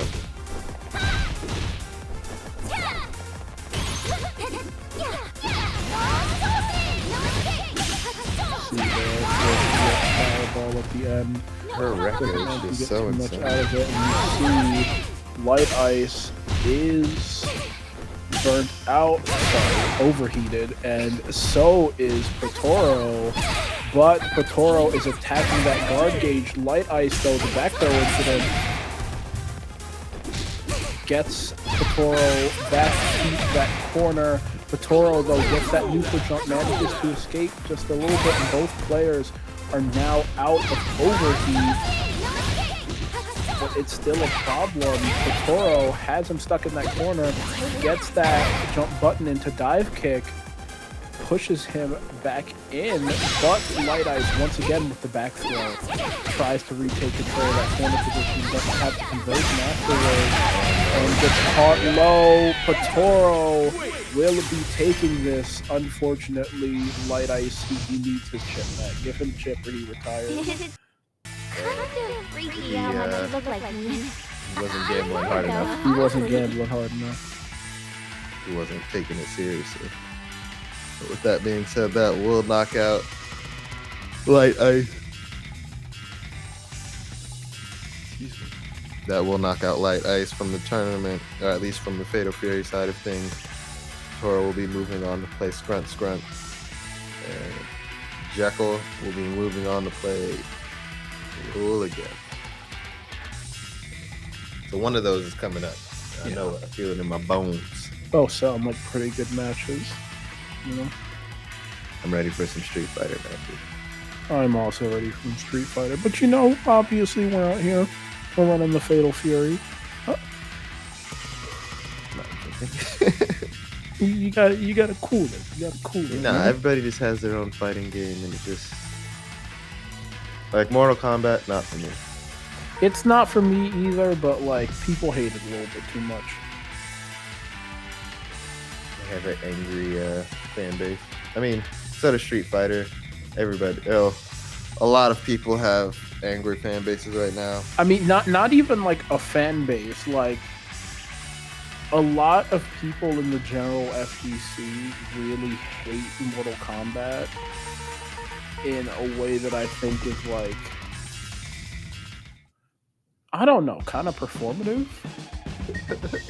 Interesting. Arcade. I don't know. I I personally have no direct beef with Mortal Kombat because like I came from Injustice, right? So it's like how can I beef with like even though I don't play Mortal Kombat and I would never play Mortal Kombat because I think the block fight is really good. But it's like I could never beef with that guy because that's bro. You feel me? And it's like it's Okay, to me, ready to knuckle down. it's the clunkiest fighting game. Like in the same way you say you go into the training room to move. Mortal Kombat's movement feels like a robot. It feels like you're a robot trying to move a fighting game character. Absolutely. Absolutely. I do not disagree. Listen, I don't play Injustice anymore. But it's grandfathered in. Like 'cause that's how I got it. Fair. I also played a bit of Injustice because I had a buddy who did DC games. I was like, I can get it. Mortal Kombat also ruined some things with their own just like time. So they made not only FGC games, but they also made casual match, which is impressive. I disagree. I do not think that casual Mortal Kombat fans have beef with that. You don't think so? I don't, because I am a casual Mortal Kombat fan. You can't speak for all of them. I mean, I can't speak for all of them, but like, from what I mostly know, I don't think it was an accurate situation. I just didn't think they needed to retcon the whole universe. I don't think they did, but I don't hate it. You feel me? Yeah. Like, I mean, I guess you gotta like do these something. characters have been out here fighting each other and just like beating up each other and just having like terrible lives for like the past 20 years. Let them have a good time.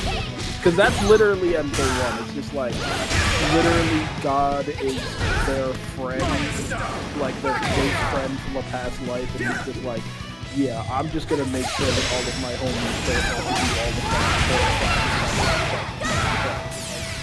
for the past 2 decades. But it just all makes it seem but moving on past that. Yeah, Kataro's that's other business. That's other business. Kataro is also handling business. All I need is a Grunt was not able to get a single. Like, none of the buttons he was pressing were getting called out. The level ones were getting called out every single time. He hasn't been able to figure out an answer to this Rekka. So we've just been watching the Kataro show.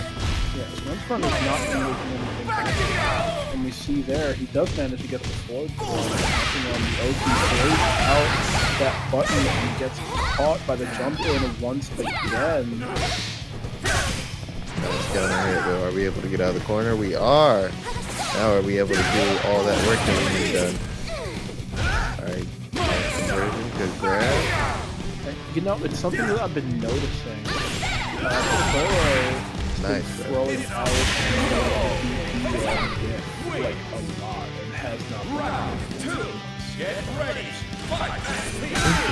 I don't think I noticed that. Has been whipping the DPs and the tempo. Yeah, I definitely don't think I noticed at all. I've seen that multiple times in multiple different sets. tries to DP, gets jumped over, completely whiffs, but no punish. Alright, Scrunt kind of cooking right now.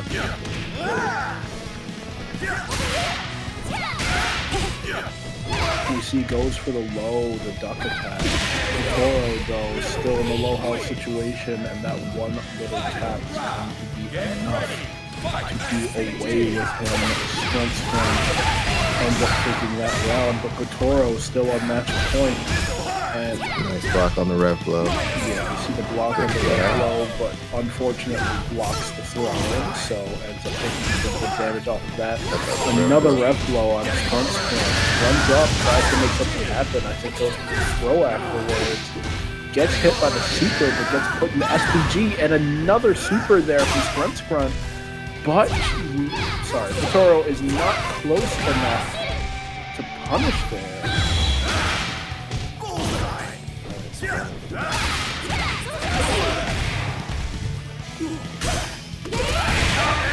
And the throw ends up putting it away. Toro moves on to lower semis of the bracket.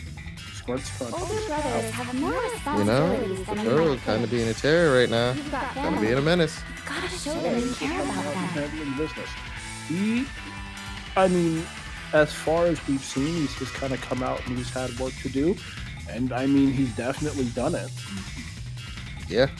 All right, next up, we've got Raul again versus Shackle. Or no. Yes, that exactly.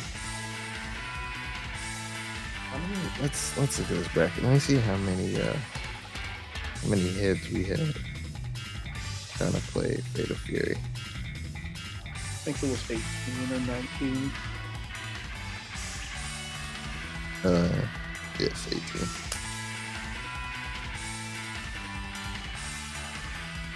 Tropic Trickster right now has the highest, or has the best win record. Yeah, I mean, he's waiting on the winner's side of brands. Mm-hmm. Unfortunate, we're kind of icing him here. Nah, he winners needs finals and then just kind of wait for like 10 years. Ice him out. Listen, I have to respect my boy, the Tropic Trickster. Oh yeah, for sure. I mean, the only rock, which I find quite surprising. Like, Rock just seems like, I don't know, Rock's got that energy. I'm more of a Iori kind of guy, but that's KOF. Yeah, fair enough.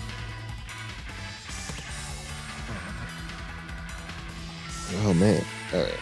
You know what though? I'm gonna ask you a question. All right. You watch basketball? Not really. Ah, come on. Unfortunately, I am the nerdy guy, as I said. With the Listen, I'm also the nerdy guy, but I'm tapped in right now. Okay. You tapped in with everything. Listen, I'm tapped in with this specifically because the Pacers are using devil magic. All right. I saw that. I definitely saw that. That's the thing. They're moving ridiculous. They're moving absolutely ridiculous. All right, so we've got the Jekyll versus Raul again. And the problem is that the final game is today, and the devil don't work on Sundays. So like, Let's go then. Is that fact? Why wouldn't the devil work on Sunday? I guess it's the Lord's Day. yeah, there's somebody else's day. Like, I mean, I guess by those rules, nobody works on Sunday, but I don't know, bro. It's 95 degrees outside. Somebody's working today. I mean, I'm working right now. I mean, yeah, exactly. Round one. Get ready. Regardless, you know who else is working? We got Rahooligan working to throw. I almost said OD fan. I need to throw me out a window. EX fan. All right. And we got Jekyll on the Billy. Billy, another favorite contender here. Although this is the first time we'll see anybody else play Billy, so we'll see a bit of a change of pace in the playstyle. Yeah, and we see there, throws the EX, pulls in Rahooligan, then gets that throw. Jekyll overheated though, still not in a great position, jumps back and gets that punish. Nice. Wait. That man just handled business. Get ready. Fight. And then just like, I'll just Keep bouncing back and forth. I've got plenty of range space. Billy and his staff. You see their big damage there off the version. Yeah, that was actually insane. Yo. And the jump, the bait. No punish though, but it's okay. All right, one touch. Absolutely one touch, and he's got so much to work with. We'll just pop the level 1. Billy taking game 1. He throws out the level 1 super, and it really just doesn't matter anymore. That being said, Rahooligan is still in a fairly good spot. Throws out the EX band, tries to make something happen in neutral. Jekyll, though, in a good situation, gets that conversion. Launch. And Rahooligan tries to rev blow out there on Wake Up.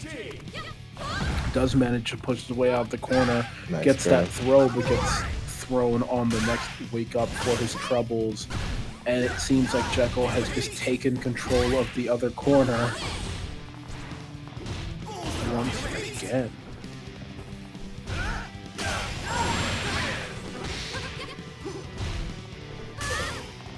Nice jump in. Good grab. Jekyll finally starting to feel some of the pressure. Both of them overheated, but unfortunately Rahooligan going for the big bet, and it is not paying off once again. The level 1 will get you killed. Yeah, and now Jekyll 1 round away from taking this, but Rahooligan, well, I was gonna say not taking it lying down, gets the jump in, but doesn't get the conversion afterwards. Does get the rev blow right there, though. Nice jump in. Still just trying to deal with some of this pressure from Billy, but unfortunately doing a good job with Billy is mixing it up. Oh, but throws out that confirm, but does not get the hit confirm. Eats a lot of damage and a full punish. Nice grab. Both players now with the 100-meter on the line. It looks like if they get a hit, they're going to put this one away. Nice use of the level 1 again. Yeah. We see the level 1 come out there from Jekyll. Rahooligan trying to stay alive, but Jekyll just trying to move on to the next match. Nice, but we're still not enough to kill. Level 1, get off of me. And it looks like that is going to be it for our boy Rahooligan at the Very. City of the Wolves. Jekyll moves on. A very quick fist bump. That is unacceptable. No, we actually might be past semis. No, you're right. So, Rahooligan will be playing off against... No, not Rahooligan. Jekyll will be playing against Hitoro. So we'll see the Hitoro versus Billy. And the winner of that will be Play up Desuke. against Desuke's Bijane. And then the winner of that will Be end against up the happiest fighting evil man around. The nicest evil man, I don't know. the Tropic Trickster on Rock in the finals. Man, I'm an RPG kind of guy. I feel like RPGs have just been kind of lately. With the era of the open worlds. I'm not an RPG kind of guy, but I can get down with one every once in a while. Have you played Metaphoria Fantasio? No. Luis Guillaburn is the greatest character in the history of fiction. I see. It's clearly changed your entire life. He's just the hardest character ever. Although maybe I might be like a little bit of a normie because like I played P5R and like I love P5R and like I know a lot of people who despise P5R and I'm like why, but I pulled up and I was like okay, well I can't talk about it, but like you know the guy that I'm talking about, right? Dude in the all white suit. And you said P5R? Yeah. All white suit. The guy with the like cat mask? No. Okay, have you finished P5R? No, I got to the bank. I can't talk to you about this. Is after the bank? It's the end of the game. Oh, Do you like the very last character? Yes, he's the GOAT. Even though he's not the GOAT, he's still the GOAT. That's like saying I like Ansem from Kingdom Hearts 2. Listen, I like Ansem from Kingdom Hearts 2 as well. Although Zemnis is also the GOAT. So like that's the thing. You're just picking like goats out of a pot. Nah, Zemnis was cool. He never see, give me RPGs like that again. When have I ever had to mash buttons for a like laser beam light show again? Only in Kingdom Hearts 2 did I have to mash for a laser beam deflection light show. Yeah, like that's the thing. In the past few months, I've been like kind of just mentally like, okay, I kind of want to get back into this because I played Kingdom Hearts 2 as a kid. I think it's the first game I ever played like start to finish. Mm-hmm. And I never played one. I'm not going back there. That was my older brother's. I never played that one. I played it and then I got stuck at a section where you fight Riku, where he's like turned into the Heartless for the first time. Yeah. My man's is so ridiculously OP at that point, and I remember that point because I had grown up watching my cousin, and we would like switch off who was progressing through it, but I played the story with him, and I literally played the story with him from that point because I remember having to help him beat that because it was insane. But yeah, Kingdom Hearts was unnecessarily difficult. Kingdom Hearts 2 I felt like was fun difficult. Yeah, I mean, I played 2, and then I went online after finishing 2, and I was like, Roxas boss fight, the data battles, what are these? And it's like, oh, those aren't in America. Yep. You just have to hold that. And I was like, come on, bro. like what do you mean? So there's plenty of that stuff. yeah, I mean, like when I was younger, I never actually got to play any of the Final Mix stuff until like later on. Or well, I never got to play any of it at all because when Final Mix came to the US, I wasn't. Well, that's a bunch of other stuff. But suffice to say, I didn't actually get to play it. Mm. So now I'm kind of going back and I'm doing 2 Final Mix and I want to 100% it. Mm-hmm. And then I'm gonna do 3 and Remake because when I tried 3 before, I also didn't finish because I was just like, there's too much Disney here. Where's all my ghosts? And it's they were there, but I just didn't get that far. Yeah, there's a lot more Disney. And I mean, even in Kingdom Hearts 2, I just feel like it's kind of carried by Hollow Bastion and Final Fantasy characters. But, you know who else is getting carried? Ataro, getting carried over by Billy, smacked into the corner. Yeah, unfortunately, just getting thrown out the window. Jekyll absolutely having a great time just cheesing there on the camera. Well, he's not cheesing anymore. But he's still having a good time there. Gets the wild punish off of the dive kick there. Good damage, but doesn't put Patoro into SPG. Good damage there. Once again, just nice little 2-hit conversion. I'll take about quarter of your health. You don't need that. I'll be taking that with me, thank you. Yeah, I find it interesting how some conversions work because you saw it fairly often in something like Tekken 7, where people would specifically try to do just enough damage to not put their opponent into rage. Yes. Because rage drive plus the rage damage boost just meant that comebacks were like a lot easier. And I think we're seeing a little bit of that as well here with Toro and with Jekyll. And the SPG. Yeah, trying to keep him out of SPG. I mean, it is a very interesting mechanic because you allow the other person to see, you know, when you're trying to get your gimmick. Beautiful for me. Yeah, and we've kind of seen it with Jekyll. Also definitely needs that SPG, has been throwing out those ref blows like they owe him money, honestly. Although, wait, that wasn't exclusively Jekyll, but I mean, I guess just the Billy cadence today as a whole. Let's jump in there. Been hitting the ref blow button like it owes him money. That being said, Are you good for this? Absolutely. there, yeah, bad wake up super and ends up losing his life for it. Vittorio puts one on the board. All right. Making things a little bit harder for Jekyll. Jekyll still doesn't even have a round for this match. And now we see there the high dodge from Vittorio. For something, but Jekyll just trying to push him out back into the mid-range, back into full screen. Billy's range is OD. Just doing that same cancel again and again and again, trying to take control of the stage and of the screen space. Nice. He's not in a great spot to do so, though, given that he's in the corner, but he does manage to get the hit there and gets the guard crushed, but doesn't take advantage of it. Manages to get the combo after the jump in, though. Oh, just a bit.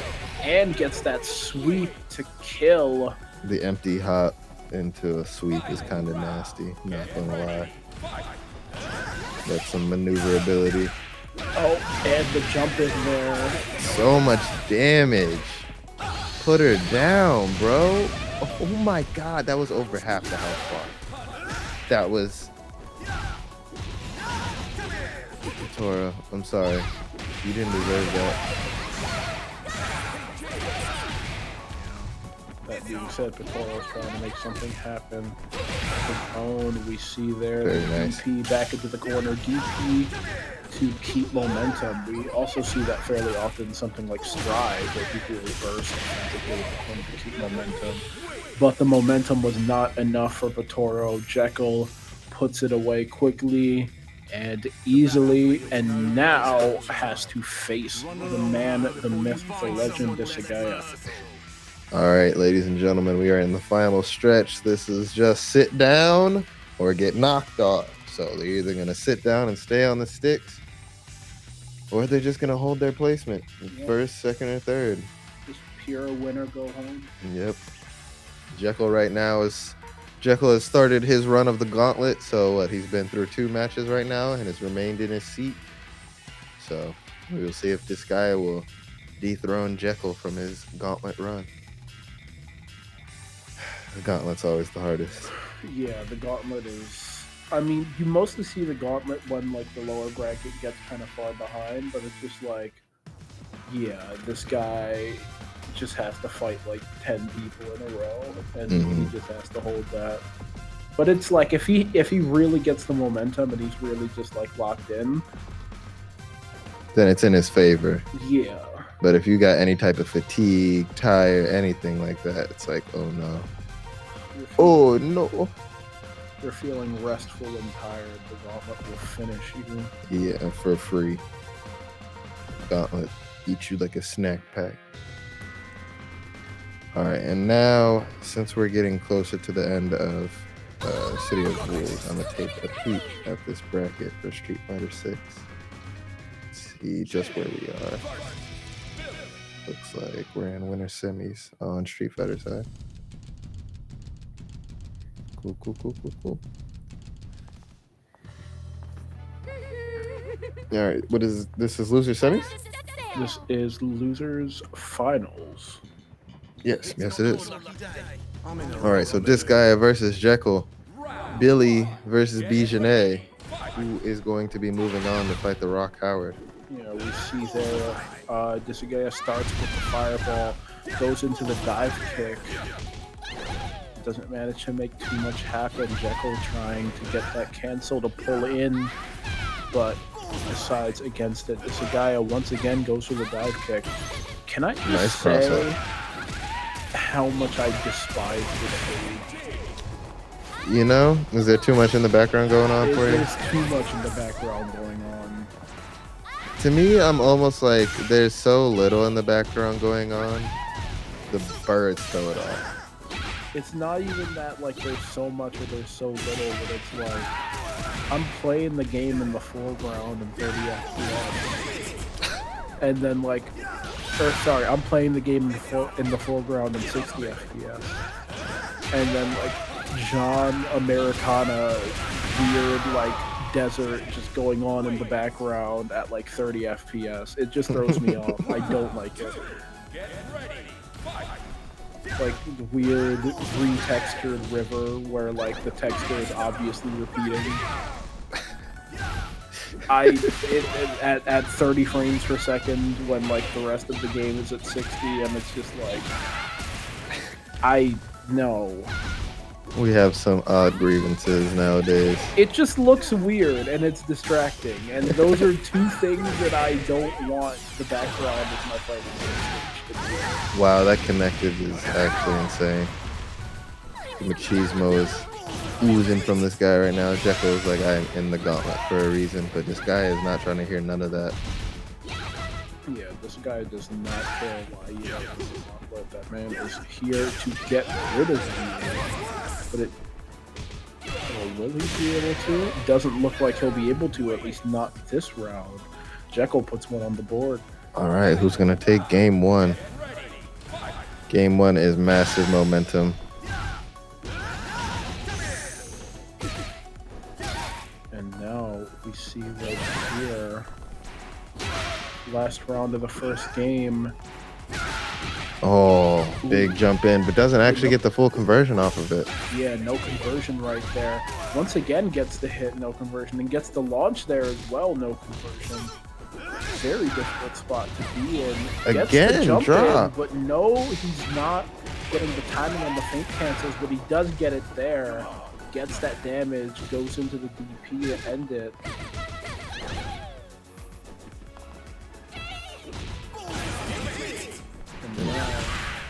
Nice rev blow. Yeah, good rev blow there. Jekyll in a difficult spot, dangerous position to be in. This guy throws that fireball, but gets the level 1 out. Nice Another rev blow there out of Disagaya ends up putting him away. Disagaya with one on the board. All right, this guy trying to end Jekyll's gauntlet run. And so far, this guy is doing a great job of getting these random stray hits, but for whatever reason now, the conversions look like they're just not coming out. I don't play enough Visionet or any of these characters in this game to know what could be the fix. Oh, the booty bump through the rev blow is crazy. Double booty bump is crazy. Off the rev blow. This is what I was talking to you about. Look at that damage. That was robbery.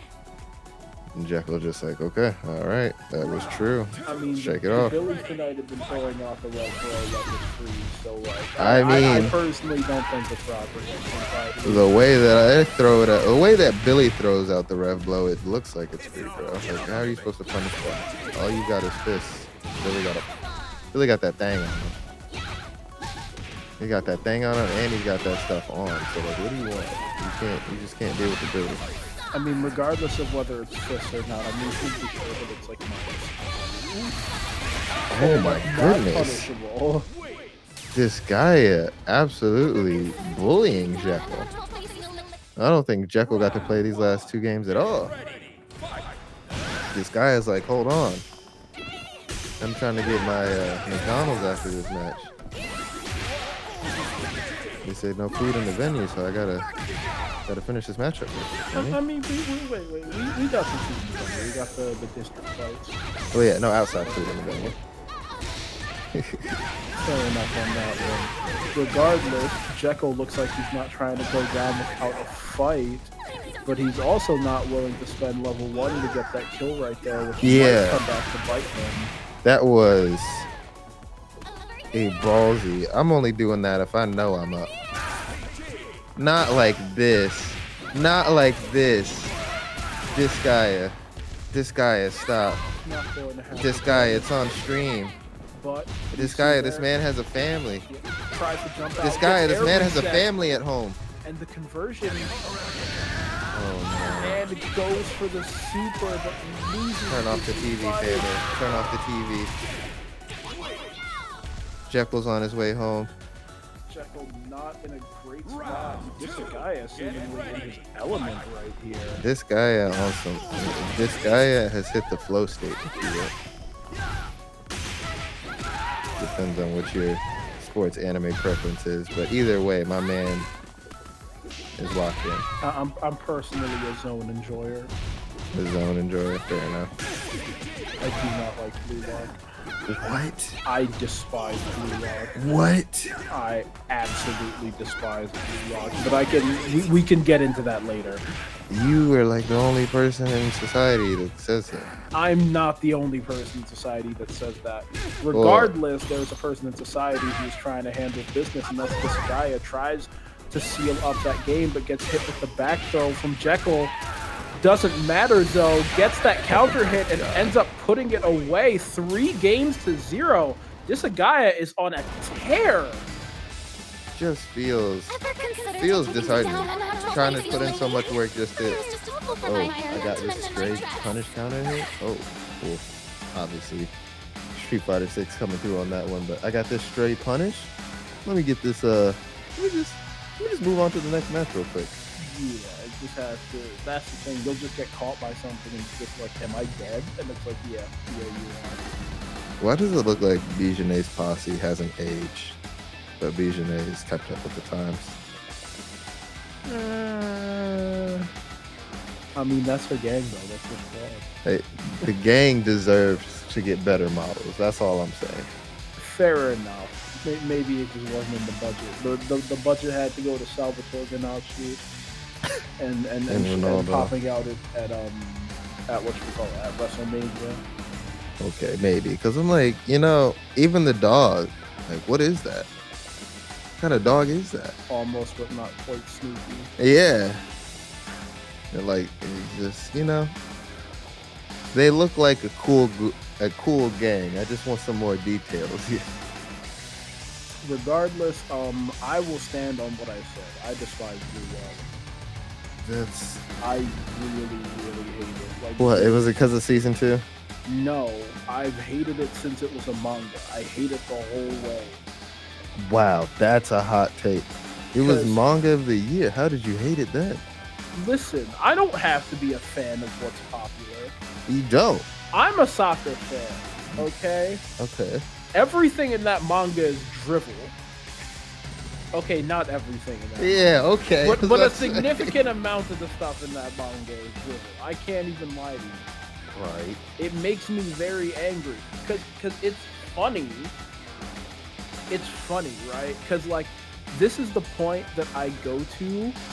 This is the thing that I go to every single time somebody asks me why I hate that manga, right? Okay. And the thing is that I'm not sure if it came out in 2022, but it was popping off really big in 2022, right? While the World Cup was happening. And it's funny because they have like their French superstar guy he's not the Mbappe stand-in, but like he's like the French superstar best in the world guy. He's not the Mbappe stand-in because there's actually an Mbappe stand-in. He's like a different character. But he's close enough that I can kind of draw the comparison, right? And one of the things that he says in the manga that like all the characters look up to him for is like, I'd rather score a hat trick in a game and lose 4-3 than assist once and win the game 1-0. And then the other thing is like, whatchamacallit, let's say that you're in the final minute of extra time of the World Cup and you're facing down the keeper and you have a teammate who's free on the other side. If you're a good striker, you have to take that shot. And it's funny because both of those things happened in the 2022 World Cup final and they both failed. Because I'm going to tell you right now, Kylian Mbappe, who scored a hat trick in the World Cup final, would probably prefer to have just assisted one goal and won that trophy. You look at his face after the fact, he probably would have preferred to just have assisted one goal and won that trophy. And in the last minute, Kolo Muani pulls up on the keeper, has Mbappe to the left free. He takes the shot, misses it. They lose. It's ridiculous. The whole manga is ridiculous, and I do not like it. I think it's ridiculous. I feel like that's just the way that things are. But I'm a soccer fan, and it's the beautiful game. That is not the beautiful game. That's like a shonen manga, but they replaced all the special moves with actual like soccer. bro, there's no way you just got the same move 3 times in a row. Just you better kill him. Look at that kid. Looks like he has level 1. Puts him away. Big damage there. I didn't even know that he was That's what I'm saying, man. He watched that one conversion and got pulled off. So you did the same move 3 times in a row. You see the wild punish from that he punch from. Gets the full punish. It doesn't put this guy over the SPG, but there it is. Gets the DP once again. There, drop the trick there. Never punish. Let's check his ankle. And you see there the jump in from Disagaya. And then just to get that conversion. We've been seeing the faint cancels haven't been coming off for him. But right there it definitely does. And then just can take him out of SPG. Pushes into the corner. Trying to play that pressure. Tropic Trickster throws the fireball, but he loses his life for it. No shot. Does not. Yo, that kiss did crazy damage. Oh! Get ready. Fight.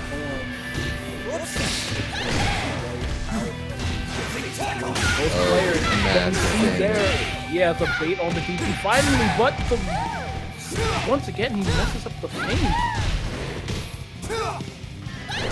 Messing up these combos, unfortunately, it be like that sometimes. It feels bad, but it's par for the course. Something heavy there from Tropic Trickster. Although I think that he Another drops as grab. well. This guy tries to my rev goodness. blow. No, not the throw loops. You can't do this to me. Street Fighter isn't until after this match. We see there the level 1 takes Tropic Trickster out of SPG. This guy is at fairly high revenue. Oh, But it doesn't matter. Throws that fireball and Tropic Trickster takes the first game. wow. This guy is doing wonderful that match, but Tropic Trickster just managing to ink it out. Beautiful play there. Nice use of those options. Now he's got this guy showing him what he can really do. But yeah, that's my opinion of Blue Lock. They're butchering the I think it is a different idea. I feel like we've had plenty of it's a team sport game. My thing is that if they're gonna do their different idea, then they should just make it like a fake sport. Stop quoting actual real life soccer players and putting actual real life soccer players in there. Why not? That's what Baki does. To butcher the beautiful game. Oh my goodness. I taking like it too soccer. personal. And I am taking it too personal because everyone's like, "Oh, you love soccer, you would love this manga," and I do it. And I'm like, It's not drivel. It's just you want the team to. You love soccer, like all that team camaraderie. You the haiku type stuff. I mean, like I said, my stuff is the zone. Okay, I'm out here. I'm number 1 person of that. Yeah, I like how they have like. They go kind of ridiculous, but like you're still a basketball. Okay, more than kind of. Okay. But you're still like a basketball team playing the team sport. Like it's not like, Kinda. It's not like this guy's got superpowers and so you don't have to deal with it. All right. It's like all right. Your okay, opinion's wrong. we need. I can't. Okay, I this can't let guy's this got slide. superpowers. I can't let we this need slide. to figure out how to deal with it. I can't let this We need slide. to make a plan to deal with the guy who's got superpowers. I can't let this slide.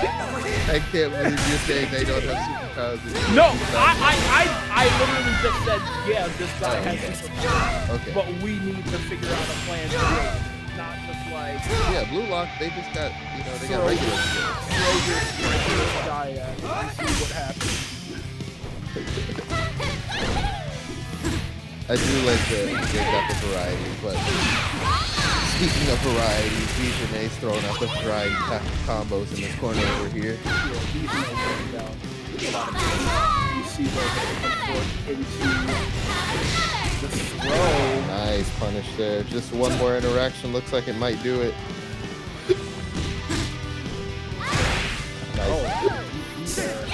Gets caught by the dive kick as a trade, goes for the low parry but doesn't get the hit. And now both players in a one-touch situation. Jumps forward, goes for overheat, but it doesn't matter. Disagaya manages to take the game off of that. Yeah, I think Tropic was looking for a level 1 or some type of invulnerable option. It looks like the buttons just didn't come out. Bit of a mishap on that one. And this is going to be big damage. Do we get the conversion? Yes, we do. Full damage. Yeah, and we see there Disagaya, the first one, he was really calling Tropic out all those DPs and really getting those consistent punishes. And, you know, gets a lot for his trouble. A very quick round match. right there, 13 seconds. 3-touch interaction game. Alright, how much damage we getting on? Again, but this wild punch there, guy that heavy punch. Now moving forward back into the corner. Big damage here. And it's going to put a lot of damage on. It looks like this is going to be a very fast game for Disagaya. Yeah. Yeah, a 13-second round and a 20-second round. Disagaya puts that third game away in record time. Tropic trying to find some answers, but does not look like they are looking for him. This guy just keeping up all the pressure he can. And as we say that, Tropic Trickster comes out with the first interaction. You see there, gets the catch, but does not manage to keep him up with it. Another DP out. Tropic Trickster is not stopped by the fact that the baits have been coming out. It does not matter. He's still throwing out those dragon punches. Wow, the booty bump after the rev blow to catch him off guard. Another catch, the rev blow, and gets the rev blow into Crumple. Goes for the feint cancel again, but doesn't manage to do it. Tries the aerial rev blow, but whiffs. And Nice, Tropic Trickster now gets him down into the corner. Trying to get his time back, but will unfortunately get beat for his troubles. Disagaya seemingly reading a run-up throw, tries to jump on dive. Doesn't get a hit on it, but it doesn't really matter because he takes that round anyway, and now it's a reset point. Again, Tropic Trickster trying to take his turn back, but you gotta know, man, if it's an aerial move, it's probably still not your time. Ooh, the wall punish jump, I think Nice rev blow here. We're gonna just get the corner control, keep up that pressure. Nice counter hit. No conversion. Full conversion here from Tropic. Still getting that chase down for Disagaya, but oh, unfortunate, and will die for that. I don't think he realized that he tried to go into the tackle, and we see him just kind of trying to reset off of that situation, because that's not a great way to go out, unfortunately, but ends up losing the round off of that and losing that first set. This is going to be a reset. Whoever wins the next 3 out of 5 essentially wins it all. And Tropic Trickster throwing out another DP. Disagaya with another bait on it. Still just a question of whether he's going to be able to make anything happen out of it. Nice grab, alright. Tropic Trickster, this is now your time to shine, but as I say that, will get hit for his troubles, and that is going to be it for this round. This guy has just got his number. Like, this guy is not even worried about what Tropic Trickster's options are. It's like, whatever I hit, it's done. I'm not worried. I don't know where his block button's at, but it's not working. I'm just connected. Look at this counter hit. Nice wild punish trying to get out of the corner, but again another counter hit. Oh, and you see there the dive kick counter hit, so gets that full launch, goes into level 1, Disagaya trying to make something happen with the overhead and gets that jump in. Disagaya takes another game. Uncontested. Gaia going on game number 4. Get back to a straight win. It is a dangerous day for Tropic. Don't know if not playing for so long helped out Tropic, but it certainly helped this guy in this regard. Booty bump, we ain't done. See the bump, dive kick from up high, gets minus though, and gets back down. It doesn't matter too much to Disagaya. He's just throwing out everything that he's got, gets that full conversion. It's not a kill, but it doesn't need to be. Another dive kick out from Disagaya. Gives him the round. This guy is throwing the kitchen sink at the wall, and it is landing. Happy for the whip punish. Throws out the parry and manages to catch something as Tropic Trickster tries to make something happen. There we see Tropic Trickster try to whip punish the parry, but it's not enough. It goes to the Raging Storm. But it does not convert fully. Unfortunate. Yeah, no punish there from this guy. As you can see, he's dropped the base very often in a lot of these games, and again, but we see Tropic Trickster seal that one up with the forward throw in the corner. Takes that round. This guy though with more in the bank. 2 balls of meter, but it looks like Tropic Trickster will probably get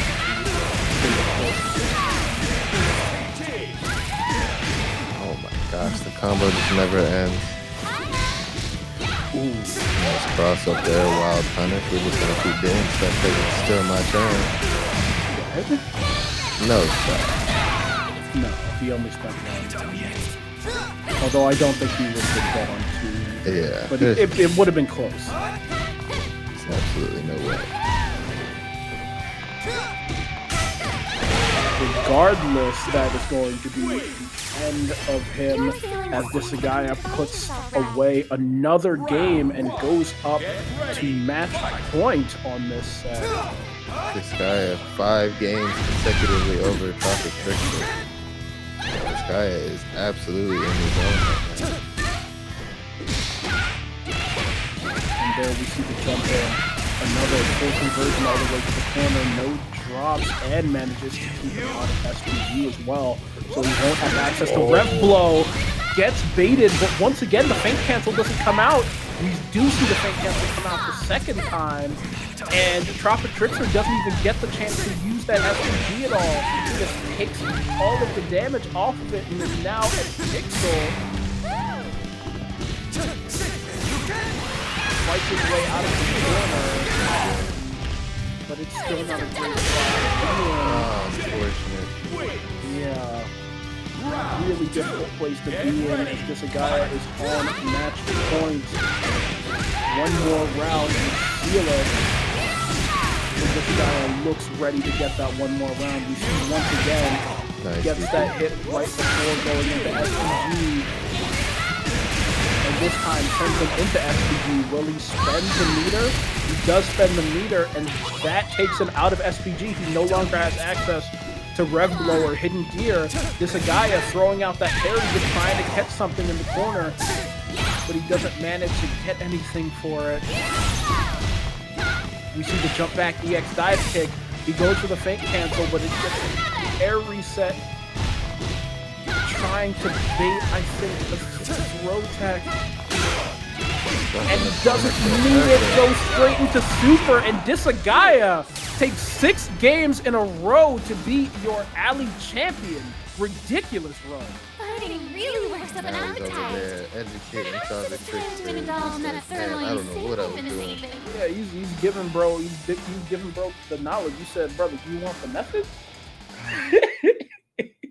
You know that picture? He said, do you want the method? Well, congratulations to this guy. What a run. My man said, Jekyll, get out of here.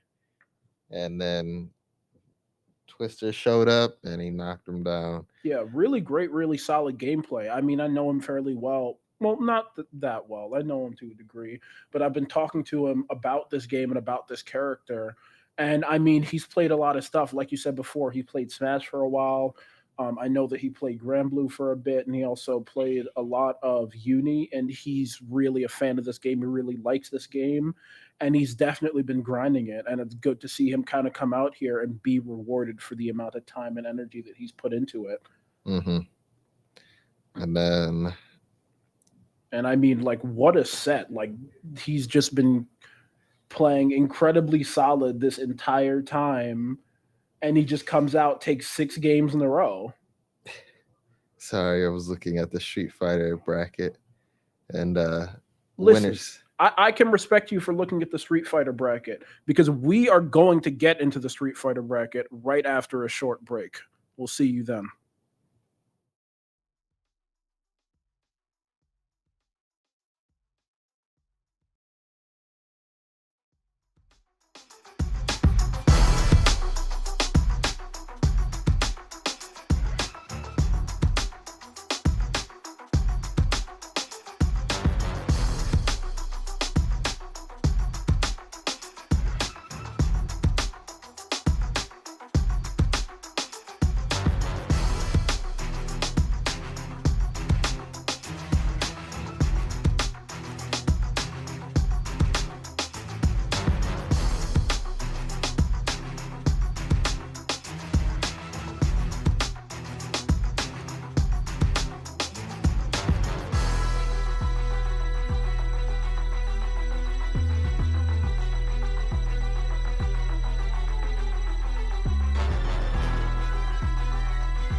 Hello and welcome back to the alley at District E. We are here for some incredibly just beautiful Street Fighter action.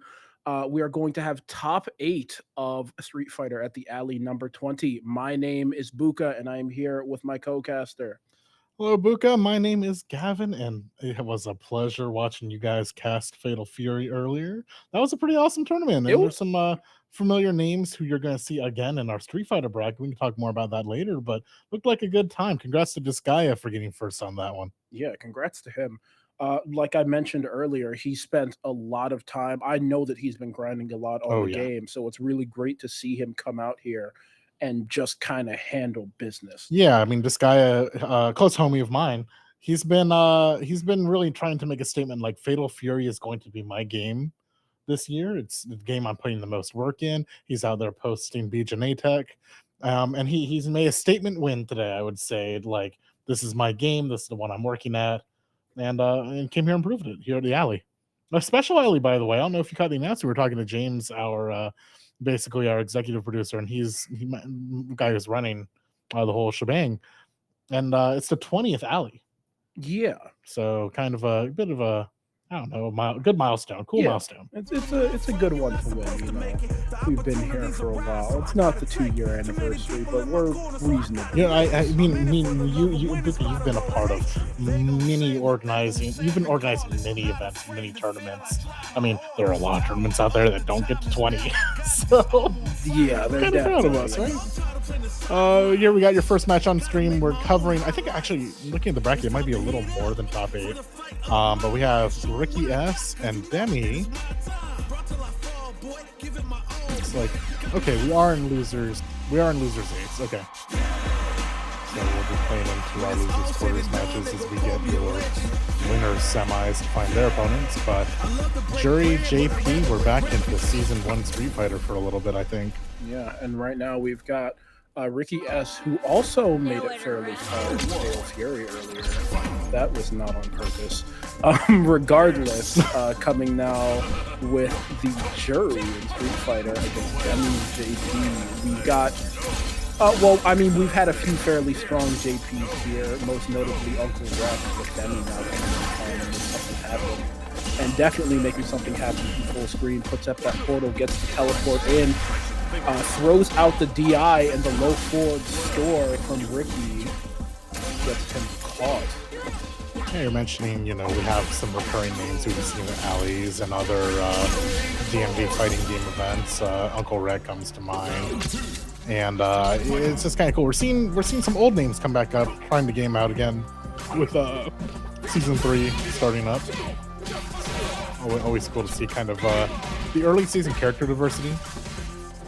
We're gonna probably, I assume, see some fun season 3 quirks that we'll point out as topic gets underway. Yeah, it's kind of funny how you like specifically called this out as like kind of a season 1 matchup, because these are the $2 million characters. Yep. This is a $2.4 million match right here. Oh, if only, right? And we see here Demi on JP the accountant, absolutely ready to handle that amount of money, puts Ricky away and takes his first game. I just love the idea with that match that like there is a number that's too high that makes you worse at Street Fighter, and Capcom found it. I think, and to be fair, the alley will be just as stressful. Maybe not 2 million on the line, but decent prize spot today. Thanks to McDonald's Gaming for helping support this tournament, helping us get this top talent in the area out for y'all. Yeah, it's great to have somebody who is, you know, willing to come in and kind of support the local scene and, you know, have some of the best players come out and fight for that left with money. So thanks to them for this event. Regardless, happy to work towards their share of that Mick Gaming prize pool. And we see the air throw there from Demi.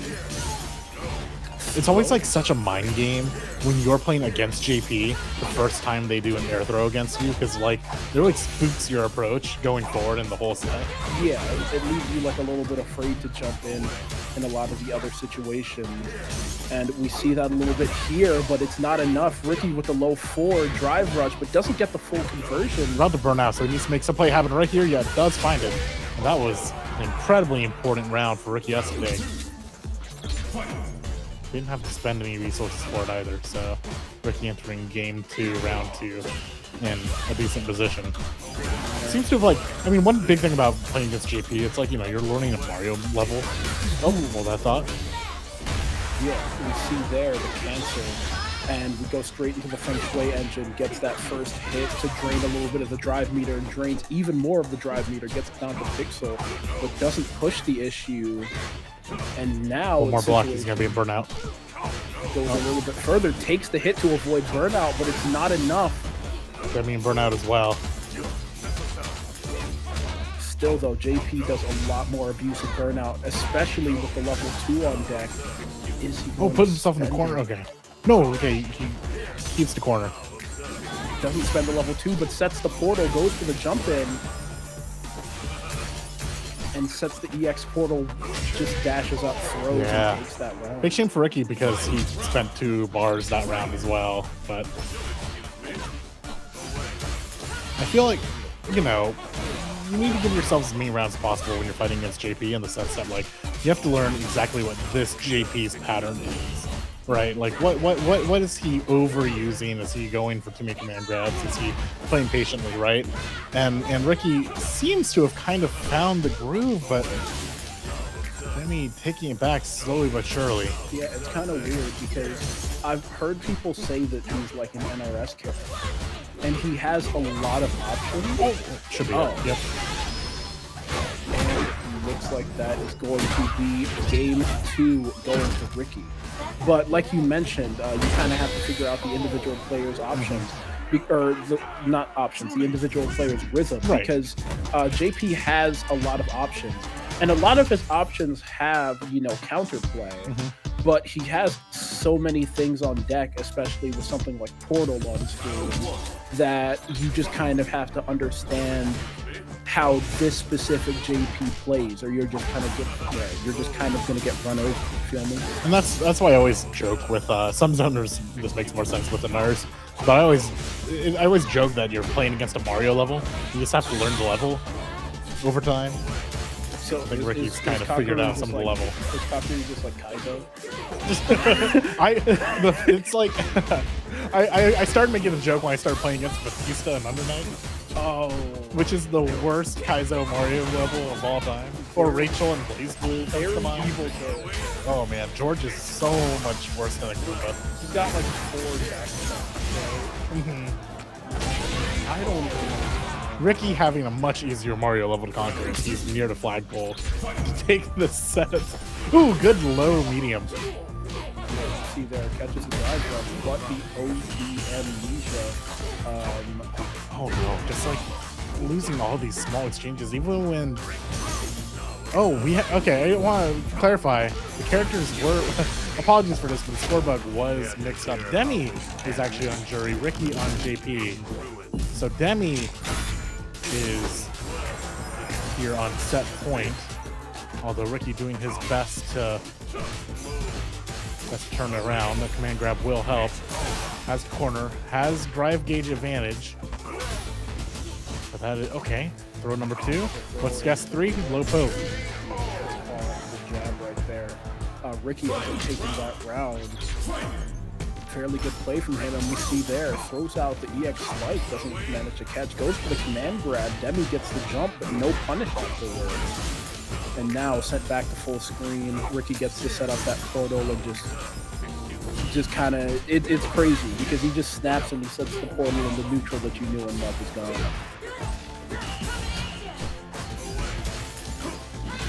Because you just have to deal with that. There's no, I mean, well, you can kind of try to walk forward and approach, but then there's a chance that he's just going to cross you up by going to the portal.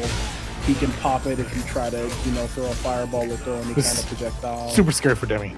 It's a difficult situation to deal with. And all of that combined is okay. So Demi found a way in, but doesn't convert off of it. Ricky leveling to level 2. That's so much chip damage. Yeah, it's checkmate. And Ricky S. This is first to 3, by the way. Now that we are in top 8, because of Capcom rules. But Ricky just that is exactly where you wanted that win. You did not want Demi to go into game 3 with momentum. But yeah, I mean, it's what you're saying. I think that Ricky is starting to kind of find better spacing against Demi, playing a little bit closer, playing a little more aggressive. Trying not to let the zoning do the work right now. Yeah, so again, he went for that a few times, just a run up command grab. Paid off for him last round. Demi kind of has the read, but you see there, gets that conversion off the drive rush. Now into the corner, gets the meaty standing medium punch, full conversion into the kill, and manages to do it for free. Close set so far here on our first round of top 8. Oh, and you see Ricky, I think, autopilots into the standing heavy punch after the drive rush.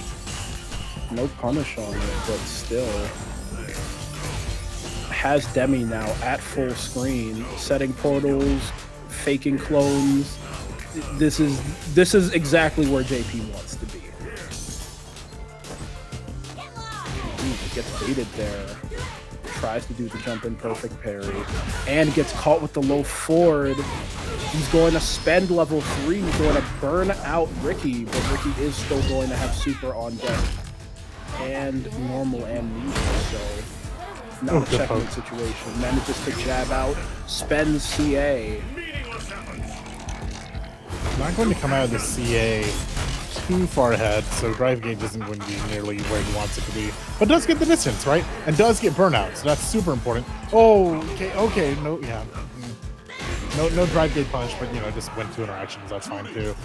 Ricky was like super aggressive as soon as he like came out of that level 3. He pokes twice, long range, and then he dashes in at the exact same time Demi does, and I'm sure that's like the last thing Ricky wanted.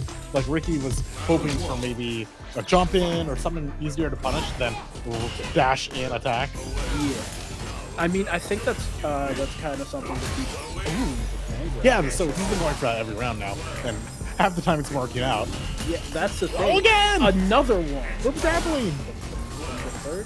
I mean, a third would work, I think. I mean, he's in his head. But regardless, I think it's something that's become a little bit harder to deal with. Ooh, and you see there the jump, the bait on the throw tech. You don't have to worry about being in burnout. You just win the round, and that's how you do it. Just catch the drive rush in way low, scan your ground, do classic JP stuff, right? Long poke, mid poke, and then just put a hip. Exactly. Man grab again. Doesn't manage to get anything off of it, but does get to set that portal. It's just like such like an unexpected thing for a JP to do, to rush up command grab you, that it works so much more often than you think. And that it's not going to be it, but it's going to be so close to being it. That means to find something out now and won't do it there. Perfect KO. Put a period to that win. Good job from Ricky S. Yeah, Ricky takes that. But it's a point that I kind of wanted to make earlier, which is that I feel like because of Drive Rush, people have become a lot less attentive to just checking normal dashes up in neutral.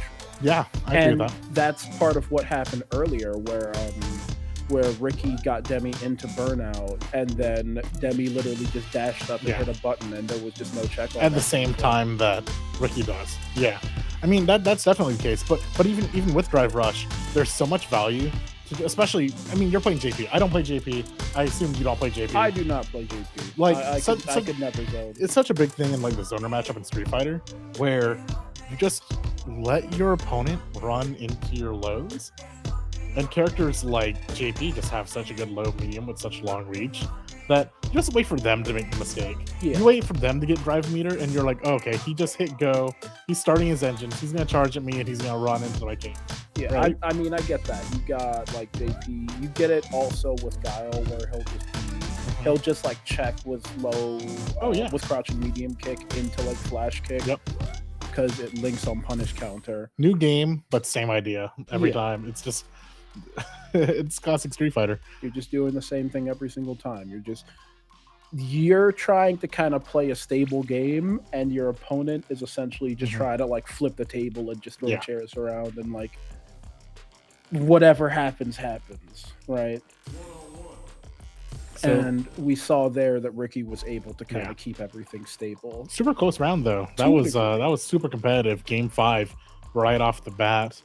Unfortunately, that's going to send Demi home, and Ricky S will proceed. But if we get matches like that every game, I'm pretty excited for this top 8.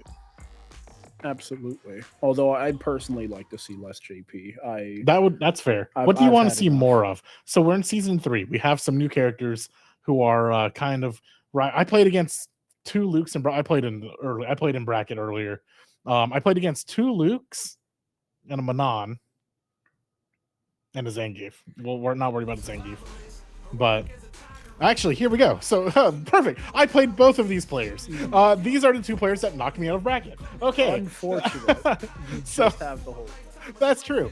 But that does make me surprisingly informed on this matchup. So we have the higher groups, Inferno LJ versus Tropic Trickster, who we just saw on stream for Fatal Fury. So I play a pretty basic Manon. And then Tropic Trickster is like, I was rooting for you, man. I was watching your games. As long as a Manon makes it through, that's a win. I sit down, I'm like, so this is a win-win then, right? Better Manon wins? And he trounced me. He washed me. This is a fun Manon to watch because he's got like basically all the frame kills that you can imagine.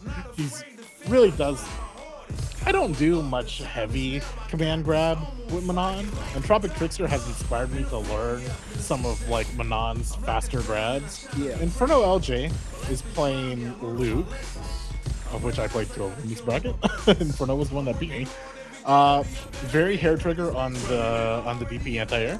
So unless we're gonna play Chun-Li, never mind. Okay, so all of my data has gone out. I know nothing. They're throwing you off. But All right. yeah. I mean, I've played against Tropic before.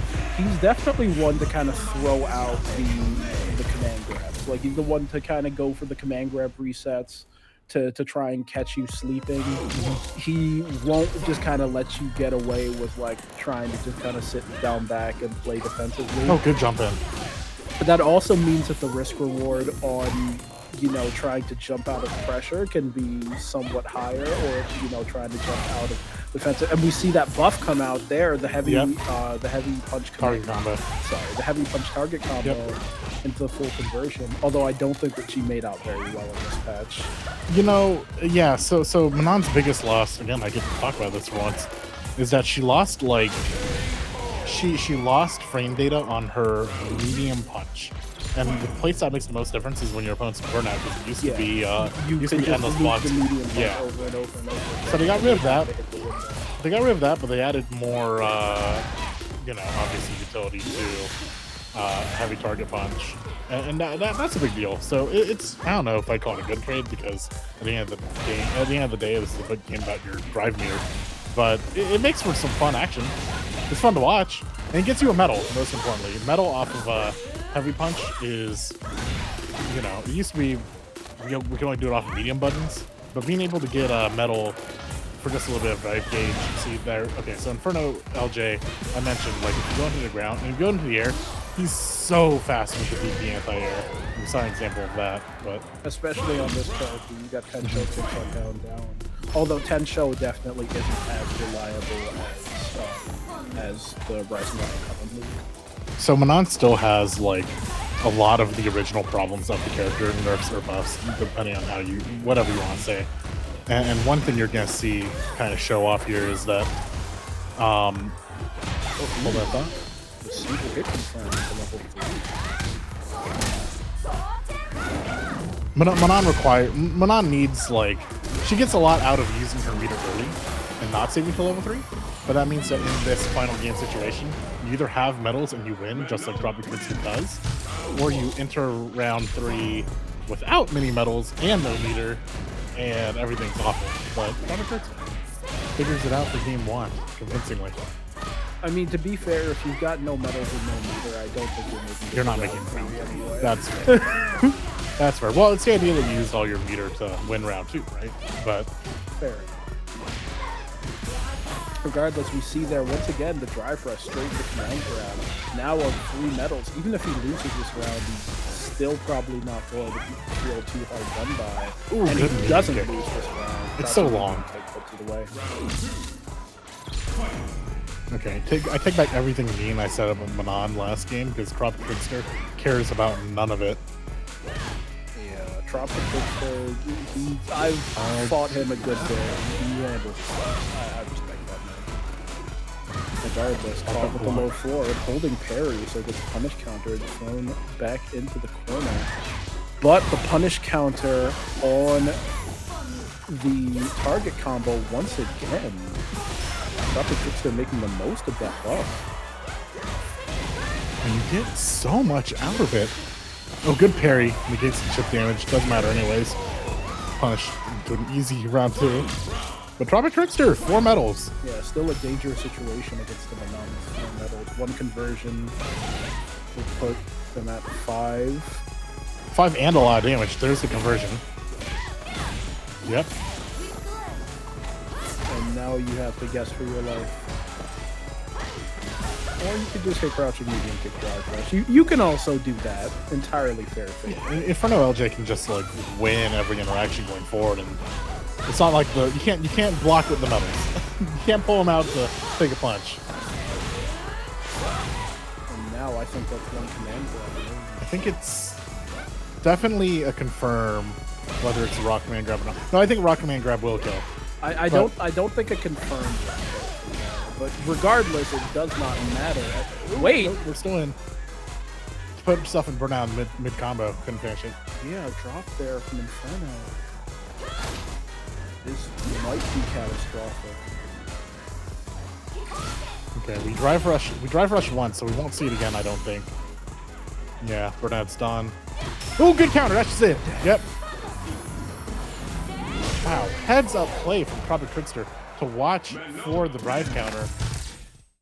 And that's going to be probably switched to Luke, I guess, from Inferno. Yeah, I mean, heads up play from Tropic Trickster, but honestly, disaster.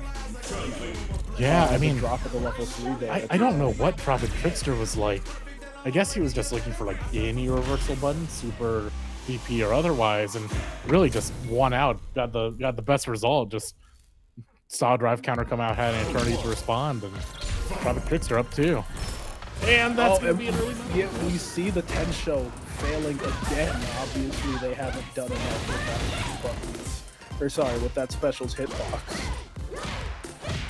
Inferno kind of winning the corner out, just trying to stay aggressive, not trying to give up too much room, but he's so scared of heavy punch. Me too, I agree. That button rocks right now on Manon. Drive rush into early stop. It's not gonna matter. Inferno LJ keeping the push going. Oh, okay, whip grab. That's not it though. Block. Yep, parry. Can finish. Yep. And now, Tropic Trickster so eager and so willing to use meter as soon as he gets it, right? I mean, Manon doesn't have a natural DP. Just wants to not shy about spending meter because, I mean, who needs meter when you have four medals, 5 medals, right? Yeah, and we see again that 4th medal off another failure for Tropic Trickster definitely kind of trying. Ooh. Worth it. I haven't seen Tropic Trickster like represent dash up grab all set. If you're gonna do it, why not there, right?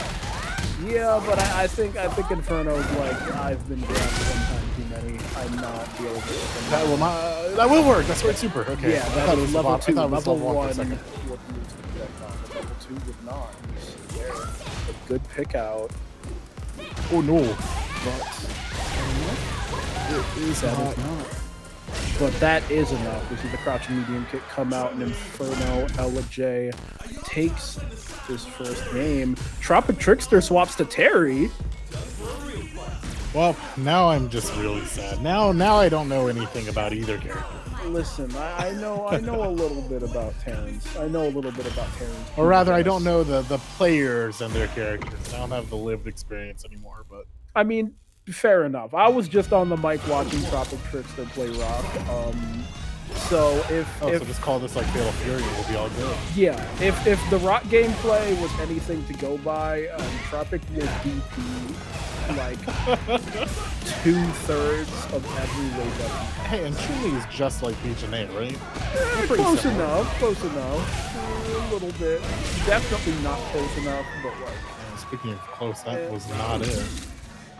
Yeah, we see Tropic Trickster come in, immediately take that one, and we see again the empty jump, the crouching medium kick straight into the corner. It's gotta be rough to some degree to like just mentally be ready to fight against Manon for the last 2 sets, 3 games, and now Terrence is charging you, burning Knuckle. He's burning Knuckle, he's drive rushing, he's hitting 2-hit. Oh, that's standing it. heavy Yeah, punch, level 3. and that is going to be the end of this set. Tropic Trickster with the character change up immediately puts Infernal LG out of the tournament. What a move payoff. Wow, Tropic Trickster's just been holding that in his back pocket this whole time. Literally just pulls up and is just like, okay, I need this guy. It's such whiplash too, especially when they do that. That's like always to me one of the rudest is a strong word. One of those maniacal times to change your character when you're up 2 and your opponent takes a game and you're like, I'm just gonna rip this out, and you don't know what's about to happen. It's the second health bar. 2 health bars. Yeah, it's one of my favorite video game tropes. It's just like you did all this work. It's the Guardian Ape in Sekiro. I can respect a good second phase. Well, a good second health bar. Second health bar being Terry Bogard in Street Fighter. That's pretty terrifying. All right, we're gonna go find your next. We're gonna go find your next top 8 match. But that was Tropical Thunder. That was Tropic Thunder. That was okay. What? We don't need that one. Okay. What let's see here. So I'm trying to think of other names who are in top 8 right now. I know Rahooligan is on the winner side of top 8. Was he on the Jamie? I think so. Okay. So had decent success at Combo Breaker this year. I know Goon is also in top 8. I think that's the first game. I'm serious. I know. He was also in Fatal Fury. Let me just instead of guessworking, okay, so we have Calabunga and Shinku on the winner's side as well. They'll be playing each other in winner semis. And of course, waiting for the losers of those 2 matches, we have Tropic Trickster and Ricky S. So yeah, we'll go find some of those matches for you. We have to play through the winner's side now. So we have Shinku 101 repping THG. We have Calabunga. If I had a nickel for every esports event I casted this weekend where we referenced Ninja Turtles, I'd have 2 nickels. What was the other one? The other, we had a player named Donavelli, a part of one of the grand final teams in our WizDG 2K tournament that we wrapped up yesterday. And my good friend and co-caster John Byram was like, Donavelli, that sounds like the 5th Ninja Turtle. And then we just talked about Ninja Turtles for about a minute while congratulations to UMD Esports for taking that win in 2K yesterday. Yeah, I mean, good for them. They must just be like the greatest school in the history of the Washington. Now that sounds DC like some bias, area. Buka, but honestly, I don't see anywhere. They must just be an absolutely incredible. That sounds like bias, but I hear program. no one here on this booth who will argue with me. So I guess you're just right. They might just be the GOAT. I can't even argue. I mean, they proved it yesterday. The team that they played against had not dropped the game all tournament. 32 teams total in this 2K tournament, 3-3. And then UMD just 3-1. Game 1 and 2 convincingly, Game 3 nail-biter, and then Game 4 they just ran them over. Yeah, it sounds like the University of Maryland is just the greatest university in history. And nobody. It's definitely one of the universities in the DMV where we're hosting the Alley. It's one of the greatest universities on planet Earth. Lucas is going to keep on correcting me until I agree with him. Listen, I'm telling you the truth, and you're not listening to me. So, I didn't say I didn't believe you. I mean, the evidence is there, so at any rate, here we go. We are in the game. Winner semis, 1st to 3. Every game in our top 8 will be a 1st to 3. Calabunga and Shinku. Here's our boys. Here's Akuma on the screen. Instead of the greatest university, we need to figure out who the greatest Shoto is. Both of these guys hit a little bit by the nerf hammer. So What's the not exactly. It's a Jujutsu Kaisen quote. The best top tier of the past versus the best top tier of today. I mean, well, the best top tier of like yesterday is right now. Akuma's still pretty up there. I mean, every game this guy's problems. All right, Cowabunga is trying to prove here that Akuma ain't nothing. Good jump in. Probably the last minus frame there, getting the heavy jumping kick in. Oh, gets it again. Yeah, I guess the answer for Cowabunga is I'm gonna keep on jumping in. Ooh, mistimed on the dash. Tries to go forward, gets the throw bait right there, and the kill. Pretty quick, pretty easy. Nothing spent even. Cowabunga takes game one. Convincing and fast. Let's see if Shinku can adapt. I just forgot what the word shimmy was. He did this maneuver where he walked up and back, and it was super cool. We just come up with a name for it. Yeah, it's like he neutral jumps to like bait the throw. What is that? I guess we'll just call it a neutral jump. Empty jump throw bait. It's like Smashers coming up with terms where like it's empty jump and they call it a tomahawk. I always love that. I love the number one term. I think I have a theory, right? This is not empirical or anything. Like, what's like the number one term that FGC players have accidentally stolen from the Smash game? I think it's recovery frames. Or like in regards I mean, to like no, because Smashers don't say N. What was the word? It was something related to plus minus. It wasn't landing lag for sure. That's obviously a platform only thing. But there's always some like I remember just don't mind me reading Reddit comments. I remember someone saying something like I really hate it when why do we use recovery frames? It's just mindless. Anyways. Regardless, we see there the drive rush overhead from Shinku 101 pushes Cowabunga into the corner, gets that throw, and takes round two. We're going into the final round. Both players with 3 bars on deck. Cowabunga tries the neutral jump but gets thrown for his trouble. Shinku showing signs of life, but Cowabunga really wants to just put this one away 2-0. Keep the lead. And spend level 3. Yeah, go straight into the level 3, I think, for his drive meter. Exactly. Naturally, the best part is not just the overwhelming damage to a character made of paper mache like Akuma, but yes, exiting the level 3 with so much more drive meter. And Cowabunga, okay, Shinku going for the reset. I don't know if it's going to be a character reset or not, but goes to change. The mental refresh. Oh, we're okay. Yeah, let's go back to it. We just want to breathe. We just want an excuse. Dry off the stick, I guess, is what that was just now. He just wants to hang out with the United States military. We good. Guile, help me. Guile, like, teach me how to reversal, please. Guile, are you around? Guile, I need you to boom this guy right now. Guile, help. It's like the old Fatal Fury games that had like 3 rows, but like on the back row, Guile was just the face of Sonic Boom, whoever. It's a stage interactive. Let's just go. Yeah, it's like the Injustice one. You can like just grab Guile and throw him at your opponent. I mean, next year's the year of the Bag Fighter. Who knows? Maybe Guile will make an appearance in one of them just to hurl out a Sonic Boom every once in a while. I mean, if he was, I don't think he. If any of those would have a crossover, I don't think if any of them would be. you want my crackpot theory? Okay, yeah, I'm curious. Tokon, like the new Marvel one, will have either All Might or Deku from My Hero. That is a heck of a take. It's a crackpot. I would have believed but you. I would put money on I would have believed you 5 years ago.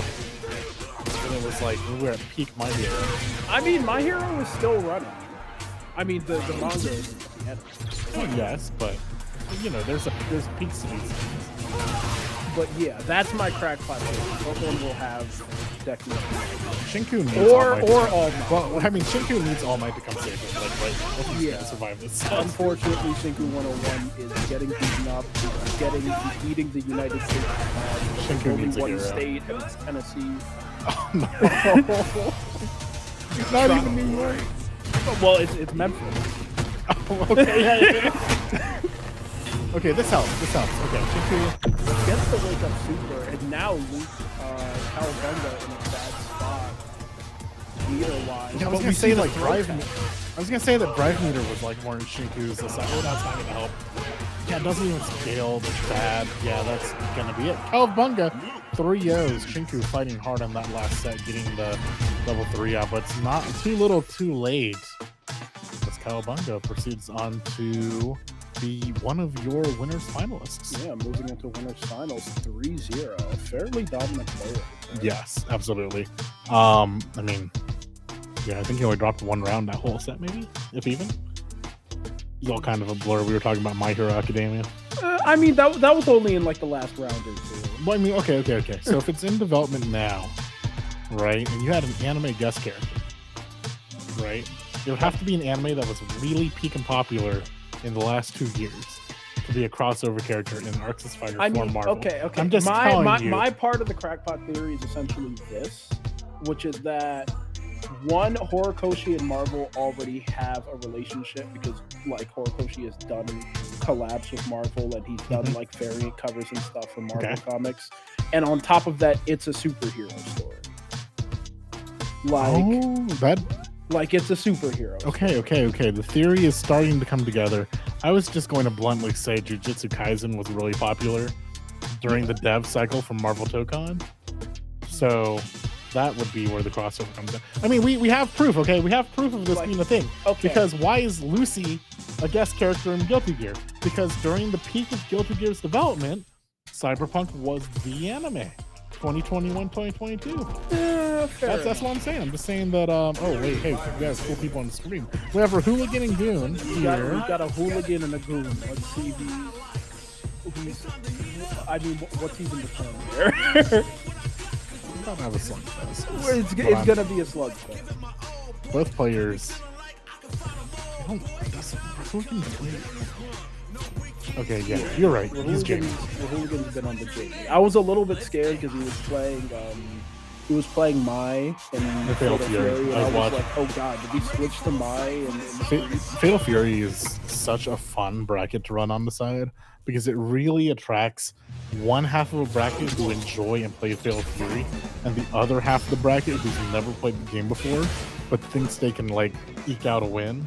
And I was watching with Hooligan in his off-stream sets playing that Mai, and I'm like, he wishes so much. The way he plays Mai, he wishes so much that Mai was anything like Street Fighter Mai. That's not OD fan, that's EX fan. We're in a different place here. Pretty sure Hooligan likes the place he's in right now. That said, easy round 1 for a Hooligan. Yeah, he definitely loves that place. And we see the effect of the recent buff as well. After Commander, he's a +8 instead of +6. And he can get crouching heavy punch. So that allows a whole different set of conversions afterwards. Since crouching heavy punch will give you a lot more block stun than a lot more hit stun than any of his mediums. But yeah. You're showing why he belongs in this winner's semis. Ooh, but he tries to punish a little bit too early and doesn't get the full hit. Yeah, dude, Hooligan gets hit once, and like I feel like sometimes you overthink Jamie. He's going to drink every single time he knocks me down. No, Hooligan is more than happy to just drive rush you down and go for an interaction that will win the game. And this will be it here. Looks like this one again. Takes that. I got a little nervous that didn't end the round for a moment. I thought I got psyched out. No, I absolutely knew it would kill. Yeah. I absolutely knew it would kill. If the way it the were just health the bar, normal level 3, I would have been a little bit scared. The way the health bar doesn't go down after he pulls your neck until a second later, I was tricked for a second. I don't know. But yeah. I mean, okay. Can I go slightly more crackpot theory? Actually, not slightly more. This is a lot more crackpot theory. Okay, I'm listening. 2XKO isn't named after any kind of league stuff because they're going to start putting Valorant characters in at some point. That's not even. That's a less. I would expect that way before. You are so much more likely to win that lotto ticket than you are to I get My think Hero. that one is more crackpot. No, absolutely not. Because there are so many. You think Riot? There's less of a chance that Riot puts their own character in their own game There are so many. than I My think- Hero and Marvel Pokemon. I think you would have to get through a lot of new characters to like put in Valorant characters without making people angry. And also, the Valorant characters kind of don't fit in like a game where you're just punching people. I listened to hold that thought. We're actually about to get the first round. I will talk. You know what? Would you hold this topic for next break? I have words for you, Buka. Fair enough. Regardless, we see a little bit of a switch up. Goon was very close to getting that round, but Rahooligan has reversed the situation, and Goon has thrown out that EXDP. Yeah. That is going to be a second game for Rahooligan comebacks. That was he did snatch the feet out. That was a victory there. I think like Goon was not. Yeah, I don't. The unfortunate loss on that round. That was Goon's chance to come back, and now significantly worse position in the set. Yeah, sometimes you find yourself in those positions where it's literally just like, I could hold the throw, or I could take the strike, or I could DP, and if it goes wrong, I lose the entire game right here. Especially when you're like behind in game one. I feel like this is a very specific moment we've all been a part of, where you're like, I'm behind in game one, I'm about to win the round, and you get like really tense, really nervous, and then you throw out something you would never throw out in a normal set, and then you lose the round. You snatch, you just lose, you just throw your victory. I mean, I personally run on that field because I play Marissa. So If you're in that, yeah, you're behind. My job is to make other people feel like that. But it's just like jump back punch. It's an unfortunate.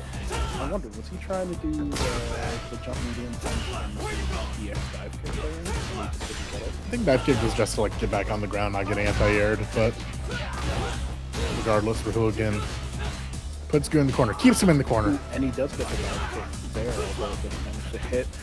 There we see Goon just whiff the crouching heavy punch. Oh, yep. Gets Good sent cancel. into the corner, but Goon now in a situation he spends 2 bars to seal this one up and put a round on the board. The Hooligan, though, has been definitely handling business, and is just 1 round away from sealing this up. Has the meter advantage as well. Awkward hit. Can't convert drive rush on the rising hit opponent. Yeah, he gets the air reset, goes for first hit Rekka, and Goon has been challenging that basically every single time. The crouching medium punch after the first hit Rekka, -6, and gets the punish. Perfect Parry wins the corner, and we'll see just how much more Rahooligan wins because of it. Right now, oh man, right into level 3. Just that one perfect parry enabling the situation. Okay. Pause, plays are okay. No big deal. Mid cinematic. We can stop for some popcorn. That's all good. Yeah, you have to fight your way out. You have to figure out something. That drive rush can come any moment. That's exactly what Goon needed right at that moment. Great confirm. Ooh, scary DP. Jump forward. Has drive again, so can win this round. Has 2 meter. And he's going to catch them both out and survive game 3 here. Moments there from Goon, and just to fight his way out the corner and fight his way. Fights his way out in burnout, and then find the next interaction, surviving until he gets drive, and finding that meter to close out with level 2 in a round where he was behind 2 meter at the start. That was a heroic effort from Goon to take game 2. Oh no, and then he just does that. No, Goon! He found his way out of what looked like a fairly certain loss. I mean, kind of victory from the jaws of defeat there. But still, he's in a fairly difficult position. Back to the corner now, burned out. He has 1 super on deck. but he ends up DP and gets crossed up. I mean, that round was just a tale of 2 DPs. I mean, Lucas was right. Whenever the DPs start coming out like on a hair trigger, whether it's like on purpose or not. Oh, great punish counter. I always have to look up and double check to see if they're on modern or not. That said, Goon is not on modern, but the speed of it just makes me second guess real quick. Oh no! Yeah, okay. So that was a bait. That was all Rahooligan, just like whipping out just like beating out the empty anti-air. Yeah, Rahooligan with the light dive kick bait, and I think that was another dive kick. Doesn't manage it, but does manage to keep Goon in the corner, and Goon still on low meter spends a little bit more meter. Oh, great! And gets DI'd. This is going to be the set. Rahooligan takes 3-1 over Goon. And I perhaps have been too harsh to Goon about some of these DP attempts, because Goon is really looking for those jump-in dive kick attempts from Rahooligan. Yeah. So a lot of them are probably just early reads rather than like misinputs or just like bad inputs. Yeah. I mean, it's a difficult thing to play on stage. Yeah, absolutely. It's a difficult place to be. It's a difficult place to be. It's a difficult situation to be in. And, you know, when you kind of get into that spot and you're like, okay, I need to check this thing, I need to check that thing. Obviously, there's a lot of mental stack and the stress on top of it of being in a deep tournament run with money on the line and having to play on stage in front of people. You know that people are watching. Sometimes it can just be kind of difficult to deal with. I mean, that was your path into winners finals, guaranteed top 3. So Rahooligan will fight Cow of Bunga in that winners finals, and we will see the bottom half of our bracket shape up with Shinku, who lost earlier, and now Goon. Yeah, I mean, we've got multiple strong Jamies in the DMV. We had Azan come in and win last month, and then this month Rahooligan. I mean, well, Rahooligan's obviously been here, but this month he's back and making another deep run. I feel like this is such a well-timed alley for the DMV. We're in a bit of a drought locally. I mean, we could go through the state of the state while we're here, sure. But we're at a bit of a drought with locals. Some locals have gone away. Some are in just weird spots in the DMV. I feel like Southern Maryland and DC are really, really excited for the alley in general. So it's kind of coming at the perfect time. Post combo breaker, right after CEO, right before Evo. People are just like itching to play just in these tournaments, and this is a perfect time for the alley. And we're seeing people who are we're just seeing some real cool top tier competition coming out this month in particular. Yeah, like people want to come out and they want to go to events and they want to play the game, but they also want to kind of see people. And it's been a little bit harder recently, obviously. Xanadu, Cave, both have kind of gone their way. We'll see, hopefully, Cave its way back, but not to speak on the eventual state of some other locals, but we always want to see a healthy region support itself, and I'm glad that the alley can kind of be here for DC and Southern Maryland right now. Yeah, you want to see everybody able to come out to events and see each other and really be part of the community. You know? Oh, absolutely. It's torture to spend your time in like the quote unquote community online and just be in that cesspool. There's never been a better time to come out to your local. There's never been a worse time for your local community to all be online on social media. Yeah, it's just awful. So it's like, you want to come out, you want to see people, you want to be there in real life, because there's something very different to being able to come out and like actually see the people who are doing DPs on your safe jumps or like mashing on +8. Like it's a whole different thing, actually being able to come out and see people. Absolutely, Buka. All right, we are in game. Yeah, this is game. Made. Okay. Yeah, we're in game. Okay, we'll get the screen moved over for you soon. but Shinku versus Ricky S. Shinku on the Akuma, Ricky who showed us JP earlier against Jury.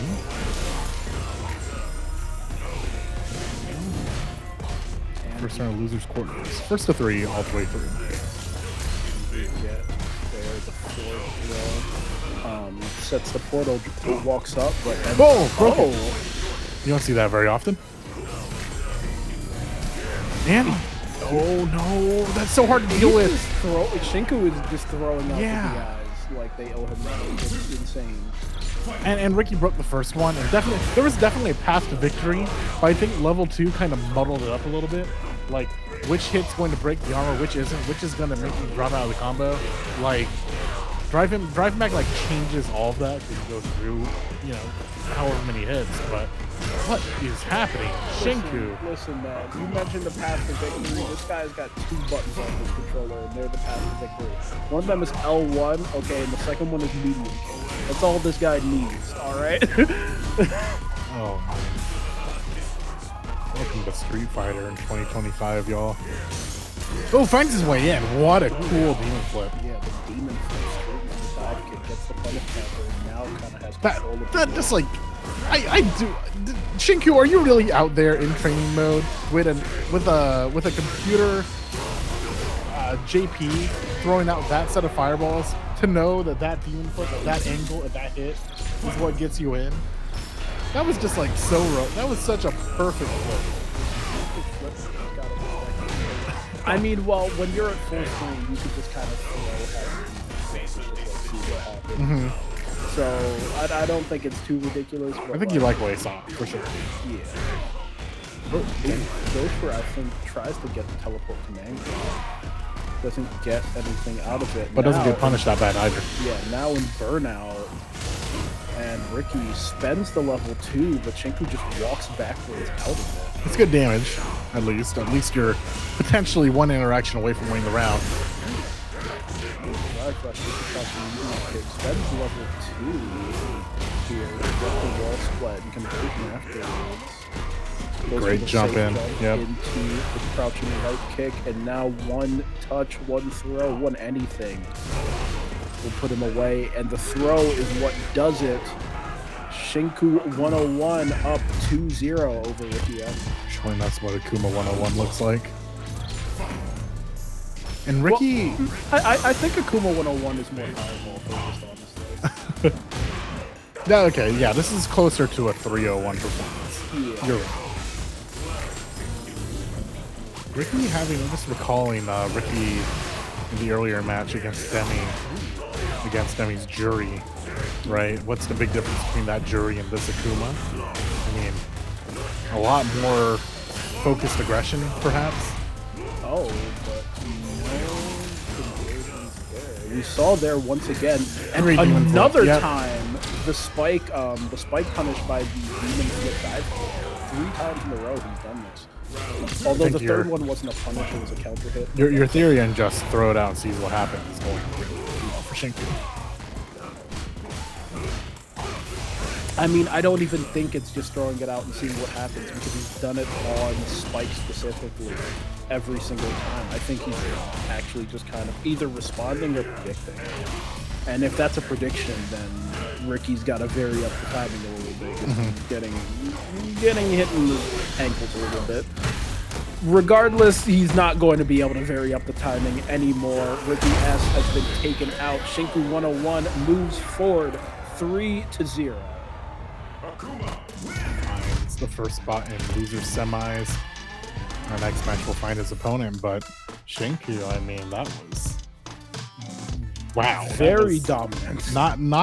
Not happy with his result against Cowabunga. He's taking as fast a path as possible to go find that rematch against him later. Yeah, I mean, it's a very, like, that's the thing. When Akuma kind of gets going, he can be a very, very, like, dangerous character. He has a corner. He has both forms of meter. I mean, it's so hard to get him off of you. Especially as JP. JP doesn't want him to begin with. Yeah, he'll pull up on you. He'll shoot with the demon chop that's always +6. And he has, that always plus. He has every tool he could ever want to handle Yeah. Or not handle them, to handle JP. Yeah. Like anybody who would kind of want to like run some kind of anti-fireball gameplay against him, especially since like one of the main things that you see JP pull out as an anti-fireball is spike. Because when the other person throws the fireball, you can spike them and get the guaranteed damage.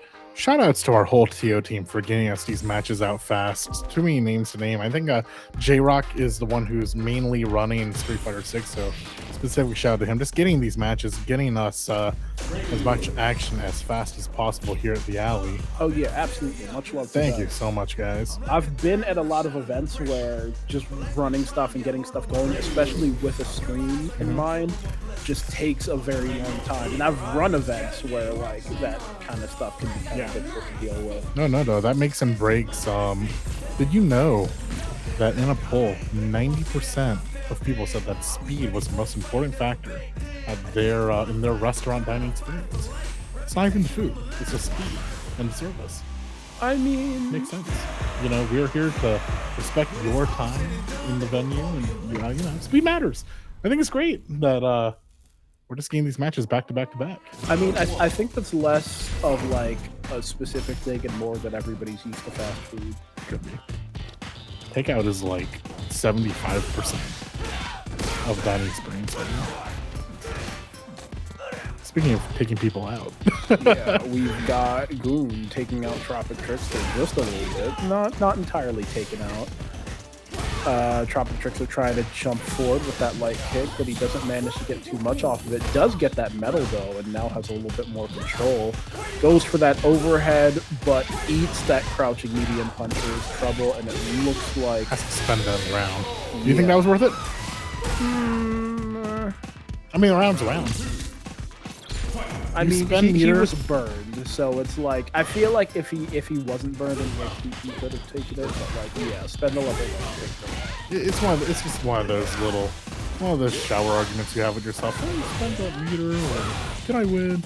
I love how our tournament in Guilty Gear, when you burst, is when you burst in Guilty Gear, you're making a contract with yourself that you're gonna win the round. Yeah, it's like you can't burst and then just get hit again. Exactly. Like you gotta. I mean, I feel like that's part of why Guilty Gear could kind of annoy me, because it's like I would pull up and I would like bait DP, and then it's like, okay, but now I have to play the burst game. Like, what hit is this guy gonna try to burst? And I would almost always be wrong. Shoutouts to having 3 games at this alley, none of which have burst or to get off me. No. Fatal Fury specifically making you hold it. Burst is bad. Burst in 2025. I mean, next year we're gonna have every game we play is gonna have a burst. Especially 2x KO. I mean, okay, 2x KO. There's 0 chance that Tokon doesn't have a burst. Well, you think that's the hottest take you've had all night. I mean, you're probably right, but like I would do DBFC. Oh, that's true. So DBFC, that's like, yeah. So you think Arc System will DBFC develop... has Spark at least, but that's not Spark burst. isn't burst. I mean, like, you know, Veil Off in Uni is not burst either. If it's a combo breaker, right? Yeah. If it's not a combo breaker, it's not a burst. Tropic Trickster won that game while we weren't watching. I was paying attention to a degree. I'm just saying, Tropic Trickster,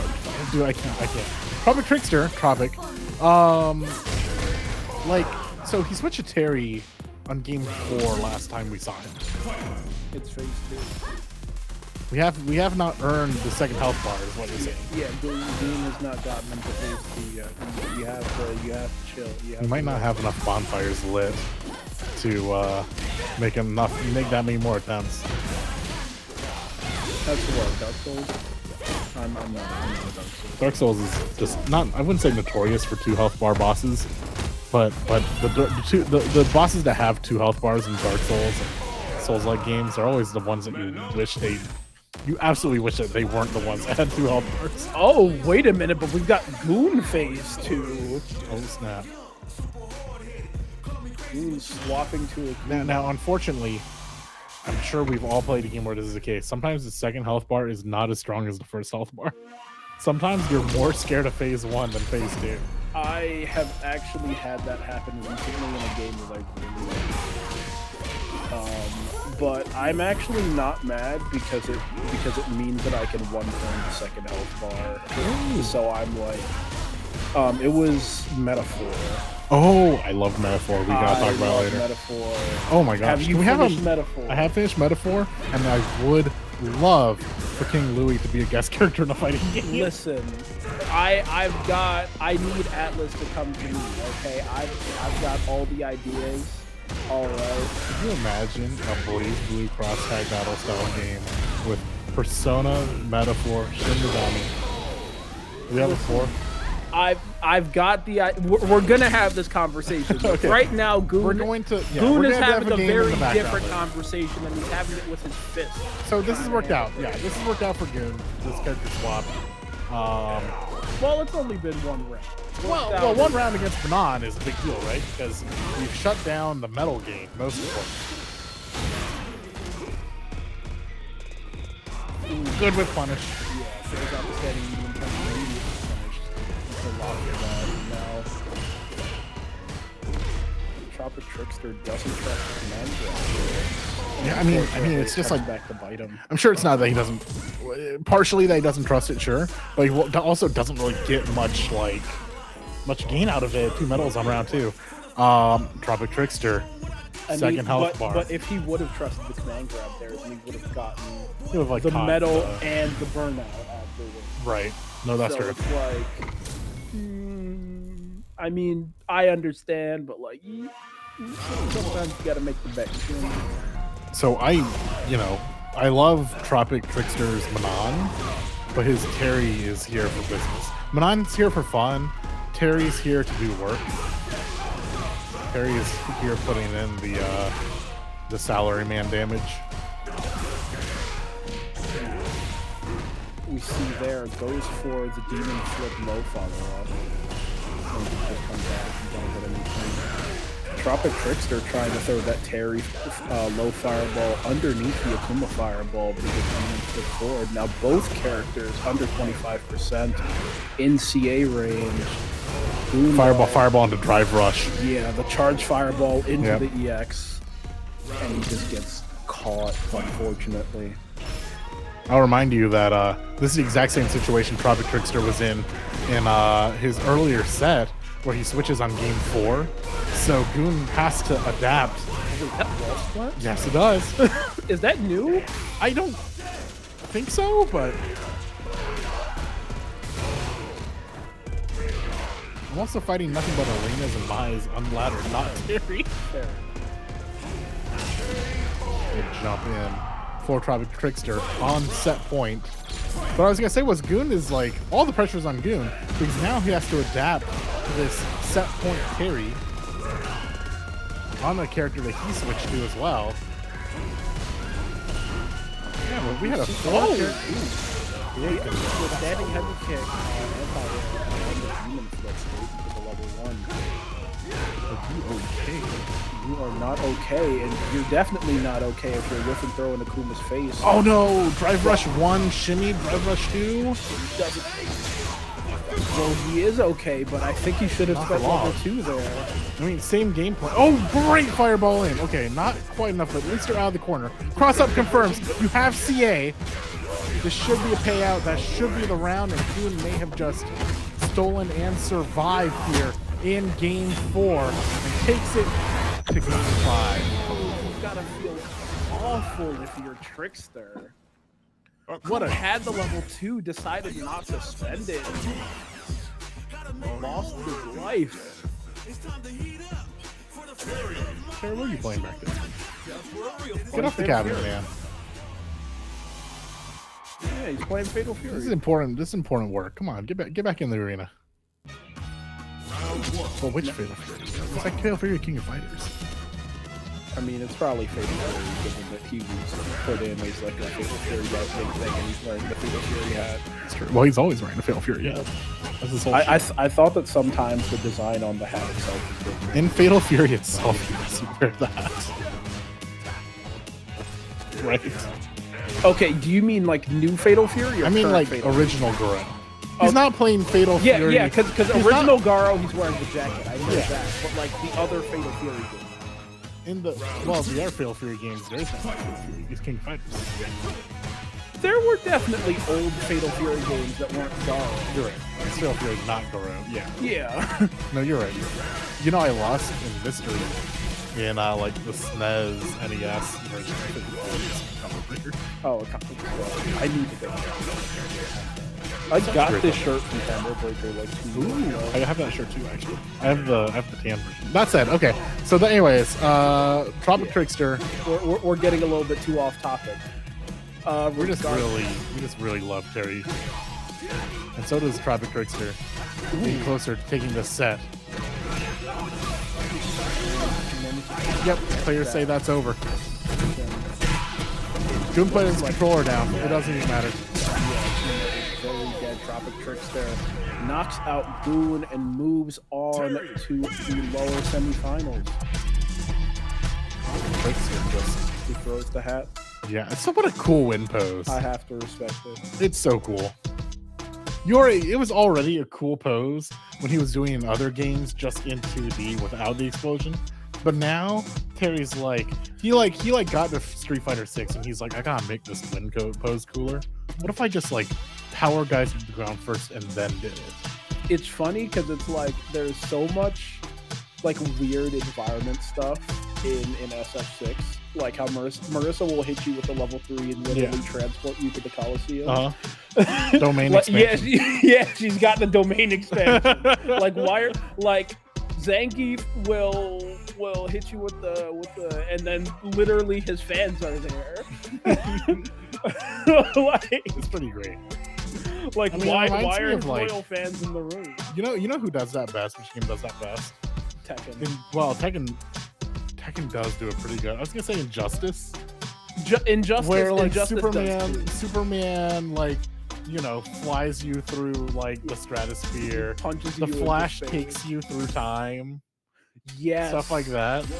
They're the experts of the multi-venue level 3. Yeah, the Flash will run you through time and then hit you against yourself before he took you through That's time. gotta be as far as traditional fighting games go, that has to be one of the greatest supers of all time. Oh yeah, absolutely. It's so up there. Absolutely. I love that super. It's top tier. My brain was on Tekken because I remember Eddie takes you to the capoeira dimension.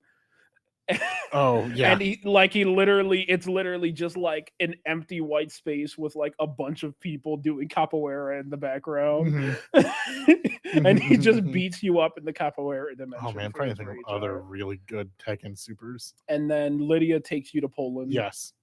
They really missed out on Azucena not taking you to Peru. Yeah, Heihachi takes you to the graveyard. Azucena has the Peru stage. That's true. She gets a stage. Yeah, if your domain expansion is an actual playable stage, you probably are technically winning. Yeah. And then Lydia came out with the beach, which isn't her stage, so she gets to take you to the all white Poland zone. Poland. Don't call me a history or geography major. Poland is landlocked, is it not? I'm fairly certain that Poland is a landlocked country. Poland is absolutely landlocked. So I don't think the president of Poland is taking you to the beach. Yeah, she takes you to the Poland zone. Now we have that. I hope we have Lydia and Tekken now. Our good friend of Tommy Sky King will be stopping by to cast Tekken with us. Might be able to tell us a bit of the kind of lay of the land with who's popular right now in the DMV playing Tekken. But right now we're playing Street Fighter. We got Rahooligan versus Cowabunga. Both players having real dominating performances in their winners finals matches, or in their winner semis matches, excuse me. So here we go. And now Cowabunga on the edge. But it looks like this is just a bunch. I hate it when button check. I hate it when button check doesn't look like button check in the first 2 seconds. Can't you just make it easy and just start drive impact or something? It's like you're just playing neutral. Some people would definitely start driving. What's your button check? What's your button check strategy look like? I don't. I just button check on the button. I don't. Okay, but your opponent. You're not playing Street Fighter. You're playing Tekken or something. You're playing Sky. when you have to do a button check in game, what do you do for button check? You're still like, I don't button check. I when I was playing Strive, I was playing Geo, so I round start by mashing standing heavy punch, and then I do, or not standing heavy punch, standing heavy slash. Yeah, 5H. I round start and mash 5H to catch whatever they're doing, and then I do one conversion, and then I back up and actually start. So my button check strategy is lawful good. I just hit every button once, and then my macro buttons. Listen, I don't do any combos. I'm evil. I will just round start button check with the No, chaotic evil. Chaotic evil is pressing whatever. Lawful evil is when they hit you with a combo for the button check. I do that. A full combo RC and all. Okay. Okay, not RC and all. It's standing heavy spiral and roundhouse. Okay, real combos. Yeah. It's a real combo, but it's not like a whole conversion. You're not just gonna sit there and watch it. The same way that we are sitting here and watching. Cowabunga is swapped off of the loop, going on to Ed. I wonder if that's specific to Jamie, or just like I think I'd like a chance to start back with Ed, maybe. I mean, entirely possible. Jamie is a unique character, and Ed is also definitely very unique. I don't know exactly what the matchup looks like, but I mean, I probably like Ed's mid-range a little better against Hooligan's Jamie, just like less chance for him to just like errantly Rekka into me or something like that, right? Yeah, like Ed is very good at mid-range, and Jamie is like very good at being belligerent in mid-range and kind of forcing himself in. So kind of want just like better buttons to kind of box you in. Yeah, like when Jamie's full screen, he's in a bad spot, right? Yeah. But then when Jamie has you kind of close up or at mid-range, it's like that one body length difference, right? Ed wants you at mid-range, and Jamie wants you at one body closer than mid-range. Yeah. Right? Regardless, it looks like he's not able to space him out there, but Hooligan got the 4 drinks and took the round right there. Now, final round, both players on 3 meter. The Hooligan drive rush forward, tries to throw, goes for the sweep, and gets that whiff punish standing heavy kick. Full convert now into the corner. Will we be looping? One.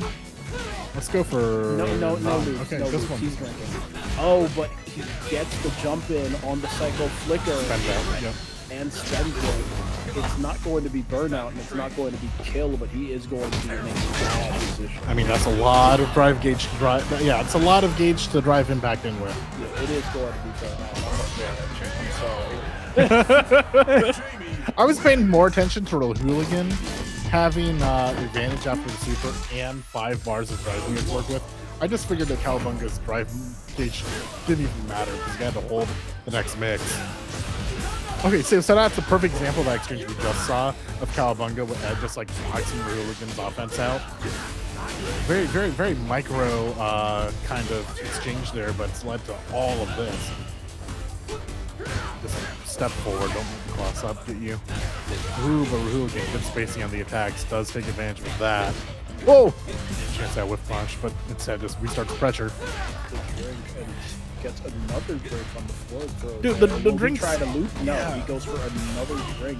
Now at 3, has the command grab. Drink 4. Yep. Now gets the 4th drink and goes straight into DI. That is the Jamie round. Oh, that was good. Okay. That was good. Yeah, that works. So just like, I don't know, the animation just looks so weird. The animation does look a little bit weird, but I can confirm. Buka holding his hands out like, Gavin, it's okay, it's over. It's fine. It works. You gotta trust it. You have to trust it. That's the thing. If you're playing this well with Jamie, then you have spent a lot of time. Yes. You know exactly what's going on. You're not dropping that. Okay. But that's like the ideal Hooligan. Also, not only that, but he was playing from behind the majority of that round, so Hooligan has not like you immediately lose wrong. He hasn't been like focusing every single round on choring the drinks out.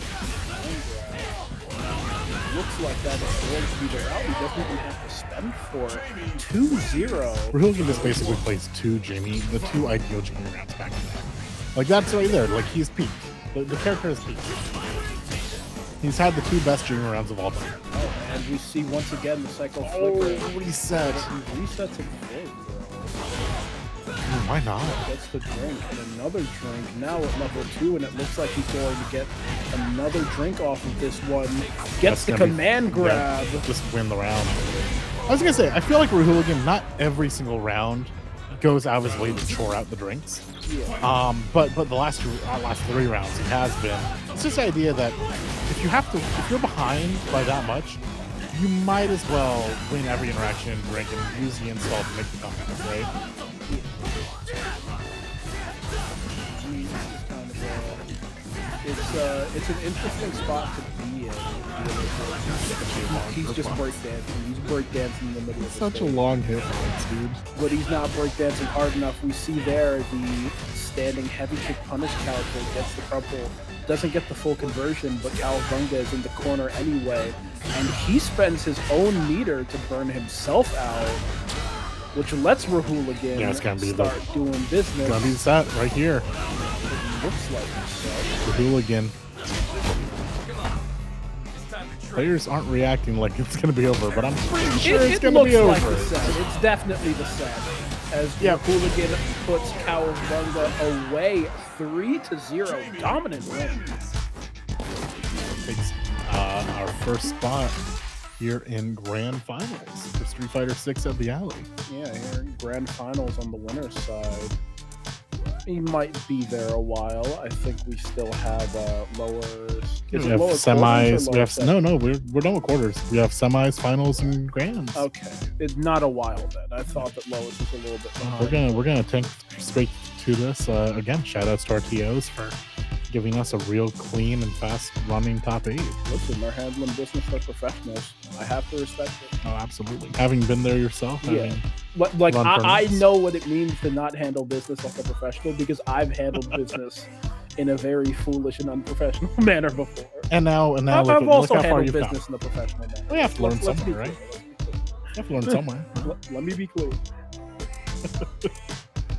Again, shout outs to all the staff who's helping run this. Shout outs to our technical director Tex, for keeping the screens moving along, for giving you your content that you're seeing live on the screen. J-Rock, our direct TO for Street Fighter 6 as well. A few other names going around here. Hey, we're still out here having a good time. A lot of Street Fighter being played in the background. Left of your screen, we have a ton of Tekken setups. That tournament is going straight through. We're seeing more and more at the Alley. People are just kind of really enjoying their time hanging out, playing these games. People, like I've been said, people have been really just wanting to get games in, especially right now in between the big 3 majors. Everyone's pretty motivated to game. Yeah, I mean, I've always found it a little bit interesting how the kind of like major schedule works out with like kind of a summer competitive season where it's like there's Combo Breaker and then there's CEO and then there's Evo. I've only been to one. I'm never going to Florida. A Combo Breaker, like I said. Oh, damn. But I'm never going to Florida, unfortunately. I understand the joke. I get it. I will say that it not looked a joke. Like, well, the idea of not. I will say the CEO looked like it was a great run tournament, and I'm happy for them that they're back in Orlando. Absolutely, it looked incredibly fun. Like, my thing is doubly when it was back in Daytona. That's a great doubly reason, sure. But like, dude, you kind of mentioned that Tropic Trickster has this little focuses in, locks in. Like I said, I played him in bracket. I turned and he was like locking in. He was focusing. I'm like in my mind, I'm done for. Listen, I have to respect him. Absolutely. No. It has led him all the way here to lose semis at the Alley. I mean, I think like if you compete for like a certain amount of time, you get your own kind of stuff that like whether it means one thing or another to you that are just kind of like a non-negotiable. Like, yeah, if I'm going to start or if I'm going to do this, I need to have this thing happen, or I just need to I need to do all this stuff to kind of get into the zone that I need to be in to compete. So it's funny you say that, right? Especially since we're talking about majors and competitive seasons and stuff. That's why like some people, you mentioned it's different when you play on stage, right? You make some mistakes you might not otherwise. Like finding those things to ground you are super important. The more that you feel like you're in your home environment, that you're playing at your best, the better. And that's why some people like I'll use myself as an example. I historically travel way better than I play local. Because I'm able to handle just travel as a whole better, more comfortably. I'm able to handle stress a little bit better. And some people who are like your local killers don't perform well in majors because they're just not used to being on a big stage, to being like in this situation where you're, you know, at a super major or at the alley top 8. Yeah. And ready for, you know, the stress that happens. Sometimes you just have to build up that experience. I mean, for example, with somebody like Shinku, who I've seen have a lot of performance, he's got a lot of that. Yeah. You know? And that's one of the greatest parts about a lot of our locals, right? Between, you know, the Cave, Xanadu, others, and the alley now, is that you're getting plenty of stream time and stage experience. I mean, you can't see it with our current live looking camera, but the video board behind the players is the size of the room, and that's the screen that your matches are on, with everyone not only in District E able to watch your match, but everyone walking by here, attached to Capital One Arena in Gallery Place. I have been in the room during matches, looked up, and there's an escalator of people just like slowly rising and watching the set. It's pretty oh yeah, so here's the statistics. It's a 9 by 13 foot video board wall, which if you can't picture that, just picture the size of a room. Yeah, they've literally just got the players on the big screen. It's pretty cool, and that makes such a big difference when like finding that experience, finding that stream time, finding that main stage time. You don't want your first major stream appearance at a super major like Evo or Combo Breaker, all that, to be the first time you are like on the main stage. So let's get back to the match, because Shinku obviously has that level of experience. Yeah, I just wanted to take notice of something that happened in the last round. We saw an effect of one of the nerfs that happened recently. Shinku tried to do the light Tatsu into sweet double dash, but that no longer gives OP. It is no longer fast enough. Interesting how they've kind of gone to make this character a little bit weaker, and then they just gave Ryu a gun. Can I just? I'll mention another kind of yes. But I'll also mention we haven't seen a Ryu here in top 8. Now, is that because people don't want to switch to Ryu? Is he like? Is it? I mean, that's the ideal, right? He's not so good that you're forced to play. That's like the ideal buff, right? I mean, I think maybe, but also it's probably just that, like, shuttle players who have put a lot of time in on their other characters are just like not comfortable yet. There are a lot of Akumas in this bracket. Yeah, like the Ryu players are probably having a good time, but like the Akumas and the Lukes and the Kens are probably just like, okay, do I want to swap over? Command grab.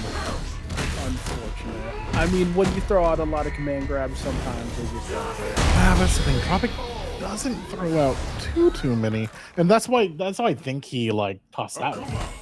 He was like, Luca's like, yes, he does. Tropic throws out a lot of command grabs. Tropic doesn't throw out a lot of like raw neutral command. He tosses a lot of like strike throw command grabs, right? I was gonna mention also that Tropic, up to this point, had switched on loss number 1, but now he's switching on loss number 2. He's giving Terry one less game than he has been. Manon got the help of our boss.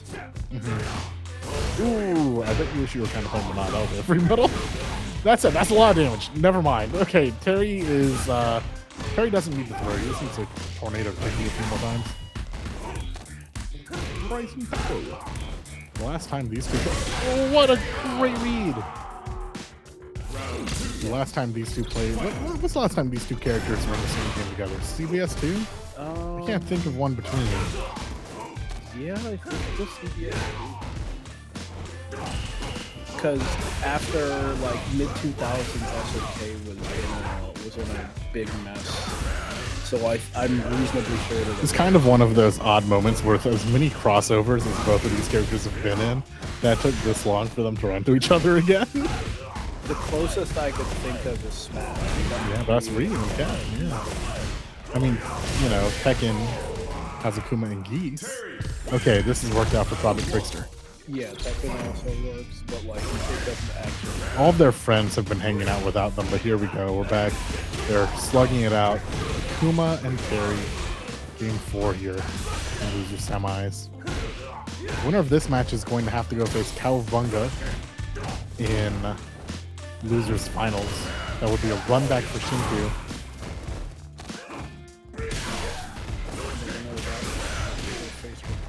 In the finals. One of these players is obviously hoping to try and run the gauntlet. It's just a question of who wants it more. Oh, great rising You tackle. see there, Tropic Trickster with the DP clearly wants it, at least a little bit. Now, Oh, good matchup. Yeah, Terry's burnout offense. Oh, finish him. Strong, but it's not enough. You see there the immediate rising tackle on the knockdown, and Tropic Trickster. Like I said, he was throwing out a lot of DPs and Fatal Fury as well. He's willing to die on those. And so many of them were on point up until that one. Like, I think every rising tackle up until that moment had confirmed either as a read or in combo. But, you know, naturally, the one that you missed, that mattered a ton. It put Shinku on set point plus more. Safe jump doesn't work out. Driving attack and try and get out, but get back in the corner.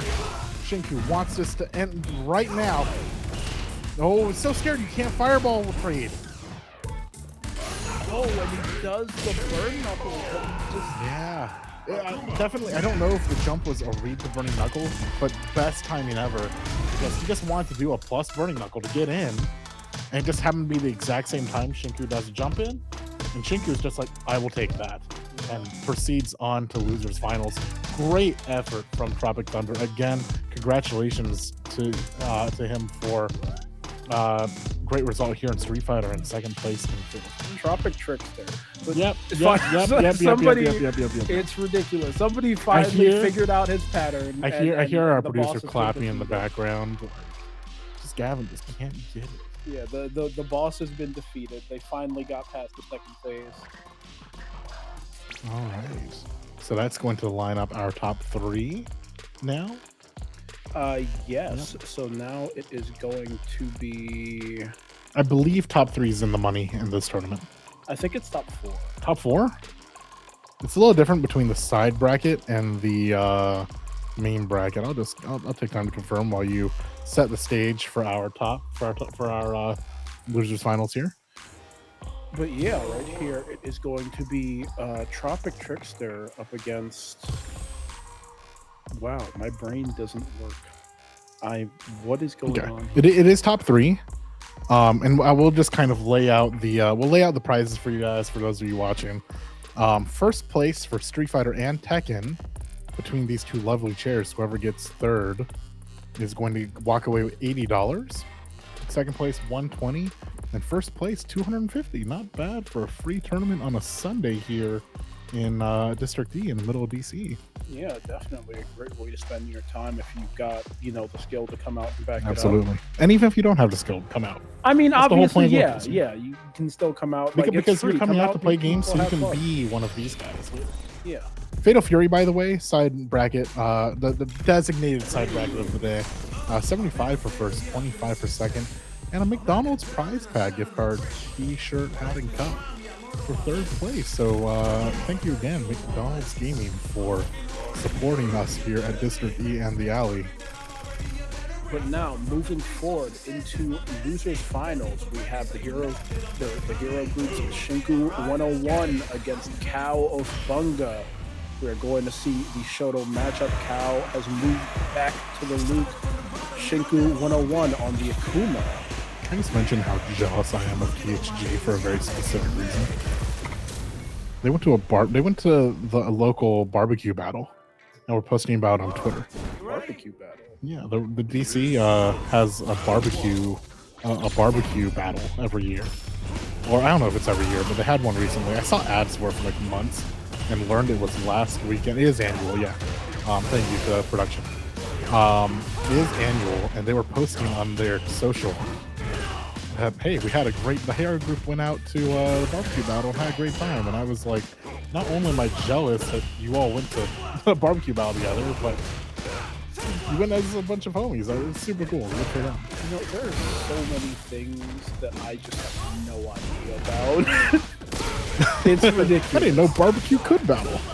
I mean, it's not even I didn't know barbecue could battle, because like obviously people do competition and stuff and cooking, but it's like there was like a that was such a great battle, bait, by the way. They just pulled up to it. They just pulled up to it as a fighting game team.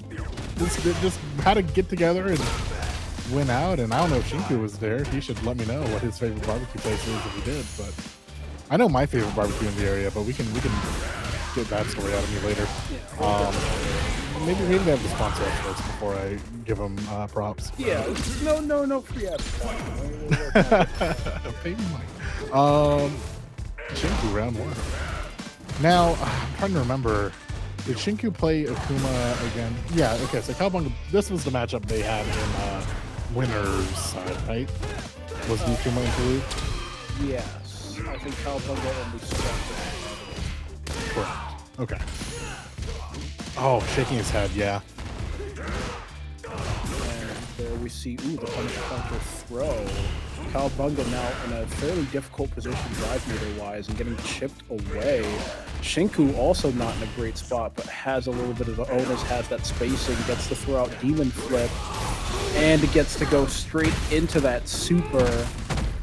Good amount of damage, and will probably be able to burn out right afterwards as well. Just barely, just a pixel away from burnout, but it doesn't matter. Throws out that forward heavy punch and takes the game. You know, Cowabunga did have quote-unquote the drive meter advantage. It wasn't a burnout, but you know, when you have 0 health, it's really just, we're playing original Street Fighter. First hit wins. Just kind of can't fight your way out of those kinds of situations. And we see there, once again, Cowabunga tries to tap parry in Shinku 101's face, but it's not a good option to take right there.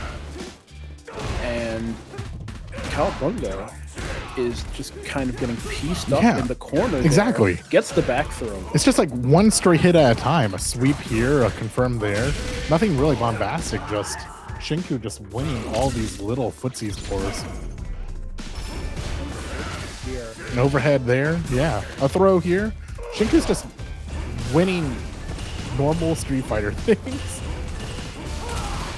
The Demon Flip cancels or drops early. But there, we see Shinku coming in with the Demon Chop +6. Burns himself out, but still not in a particularly bad spot. Has almost full meter on deck, but has been pushed into the corner. Cowabunga will try to DI. He does, and he manages to get it, but he doesn't get the conversion afterwards. So I was a little confused. I felt it almost looked like Cowabunga jumped in the air very slightly. Like, I don't think that was like a grounded axis like drop impact. I feel like Cowabunga jumped a little bit, just like being a harder to recover spot. It doesn't matter at the end of the day as Cowabunga takes it, but Shinku, I think that was kind of like a heads up, like get me out of the corner sort of move, and it did mess up Cowabunga for a little bit there. I mean, regardless, I think it was on the same thing. I'm pretty sure that he was just trying to jump out of the DI, and he got caught in the re-jump frame.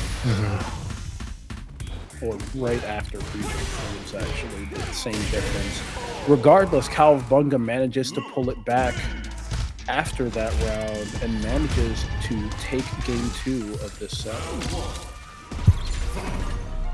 Back and forth. We haven't had we had a few, but we haven't had too many 1-1 score lines. We've had a lot of we've had a lot of 2-0s turn to 2-2, 2-1s, but yeah, I feel like I've said dominant and stable. I mean, they've been accurate words in this top 8. But there's been a lot of like I said, there've been a lot of 3-1s this top 8. There've been a handful of game 5s. Yeah, I think it's just kind of the nature of it. Agreed. I wholly agree. Shinku answering back with round 1 here in game 3. So far, very back and forth. You win 1, I win 1, you win 1. I'm sure Shinku and Cowabunga would both like to break that cycle. But There, the standard would be fireball, trying to make something happen. Moves forward, gets the throw, and gets the punish counter throw. Now Shinku in serious danger of burnout, trying to jump away, throw fireball to regain his meter, and gets the teleport command grab, now in a much better spot. Okay, well, he burned himself out anyway. Never mind. Act like I didn't say anything. Shinku just really wanting to... I mean, again, the biggest benefit to level 3s at this point of the round is that you're that much closer to getting your drive gauge back. But will it kill Buka? The real conversation here is that Cowabunga has had to spend those 3 years. Obviously, when you're going into the final round, you want to have that on deck, but both players have lost that.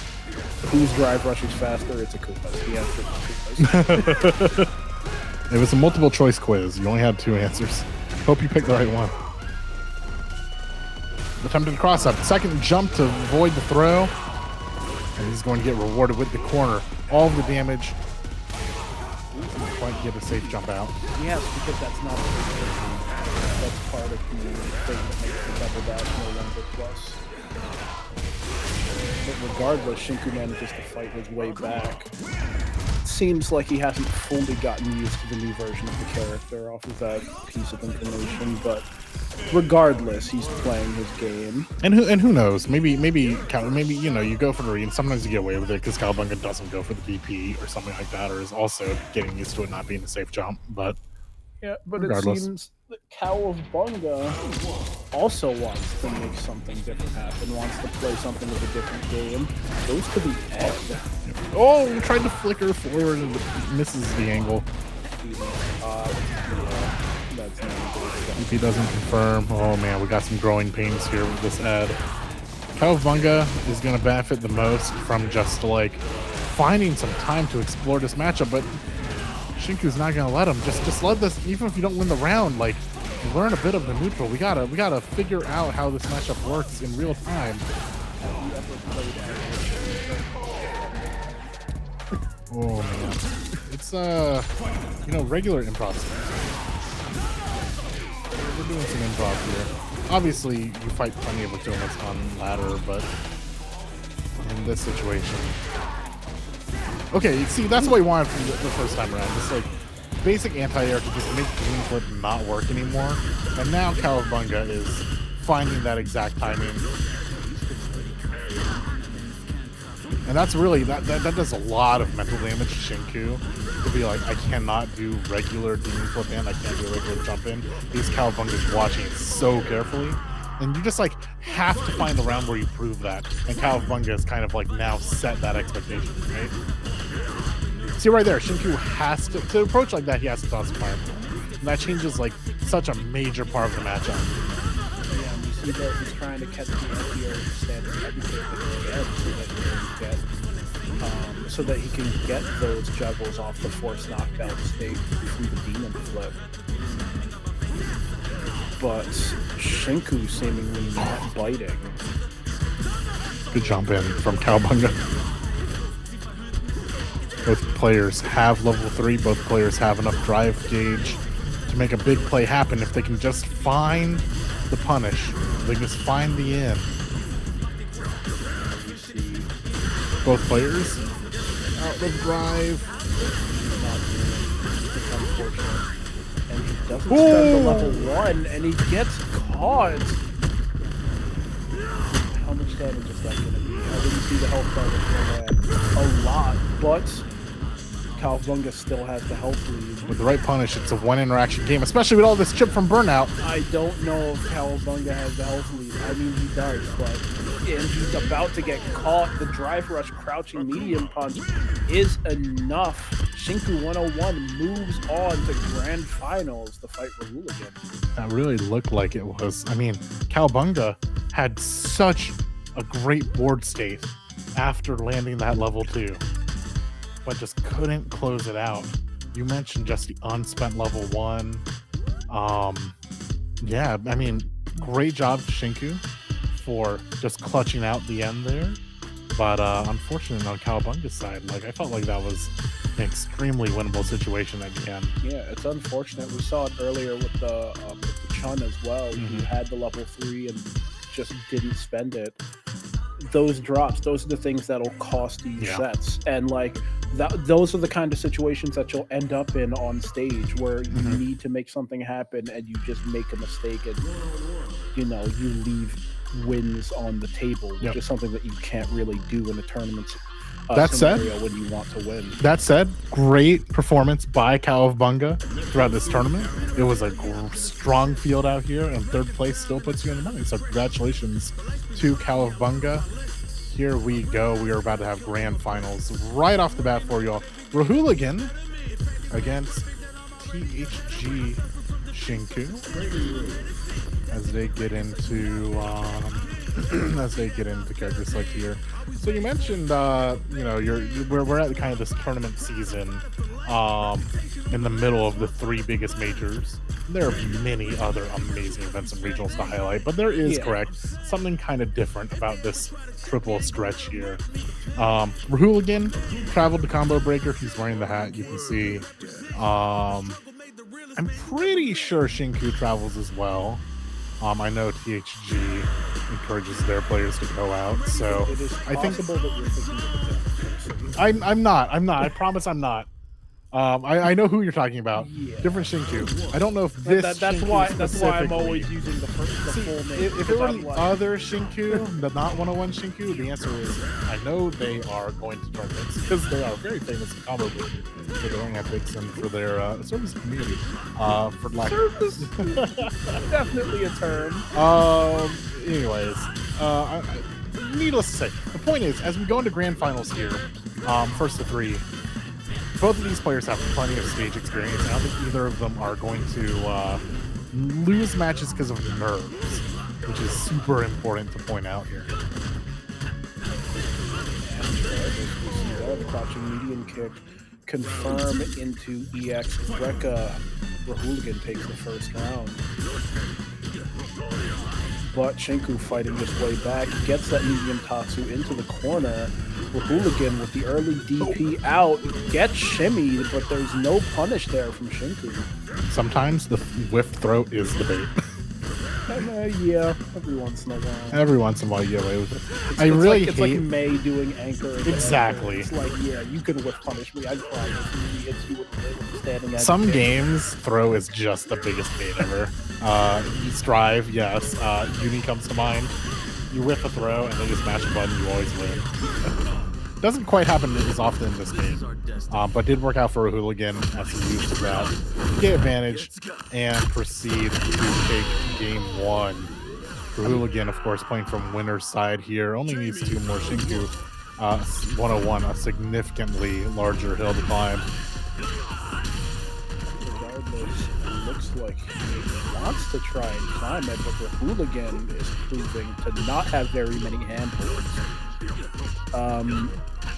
Coming forward once again with the light target combo, pushes forward, tries to keep the pressure going, but the DP from Shinku puts a little bit of a stop to it, but not enough. Rahooligan still has a lot of control here, and he keeps on moving forward, jumping in, throwing out the palms, and gets the stun on the burnout. It's going to be another round to Rahooligan. Shaking off the hand, and he's on fire.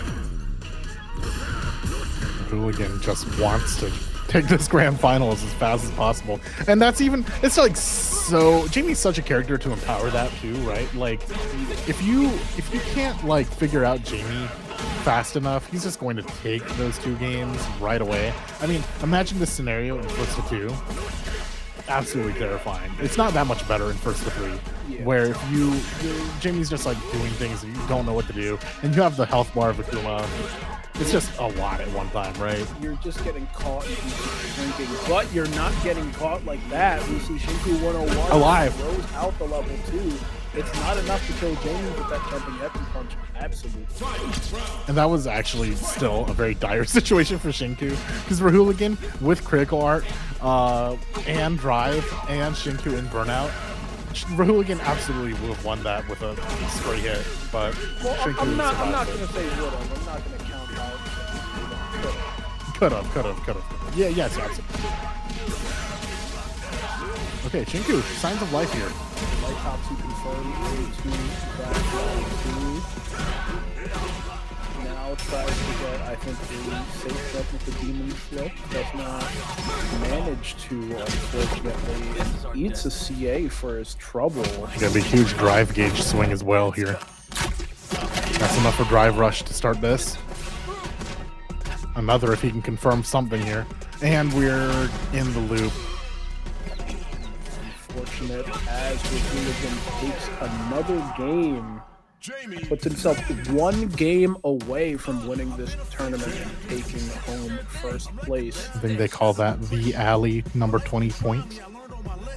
The alley number 20 points. Yeah. Maybe I'm the only one who says that. Yeah, but that is it's a little bit factually unwieldy, but I can respect it. I'm a big fan. I mean, of Rahuligan being on the alley 20 point, presented by McDonald's Gaming and the DMV. Shinku comes in. First action, he gets that wake up. He gets the anti-air DP, tries to push pressure, but gets wake up DP. Tries to press, but the timing on Rahuligan gets that counter hit, and now just gets to loop in that corner. Is this going to be a kill? It will. Rahuligan puts himself on tournament point. Rahuligan making it look easy. Yeah. We see there the drive reversal on the drive rush forward, but Shinku 101 tries to make some stuff happen. And the crouching medium punch catch, he manages to make a little bit of noise. And another time, the crouching medium punch, the punish counter, gets him into the corner, but he's burnt himself out. And now he has to deal with Jamie with no meter. Or at least with no drive. He's got some super on. And we've seen Rahuligan take that situation very far. Doesn't take it far enough this time around, but like I said, I mean, as long as Rahuligan has like one bar and any drive meter, that turns into two real high damaging conversions if you're not careful. Ooh, dives into the fireball earlier. Oh, and crosses himself up. Yeah, the cross-up jumping medium gets the punish there on Regardless, Jamie goes for the double dash forward, tries to make something happen, spends the drive rush, pulls up, but gets caught by the DI. Oh, and he left a gap? Shinku happy to exploit it as Shinku puts himself on the board at the perfect time. 2-1.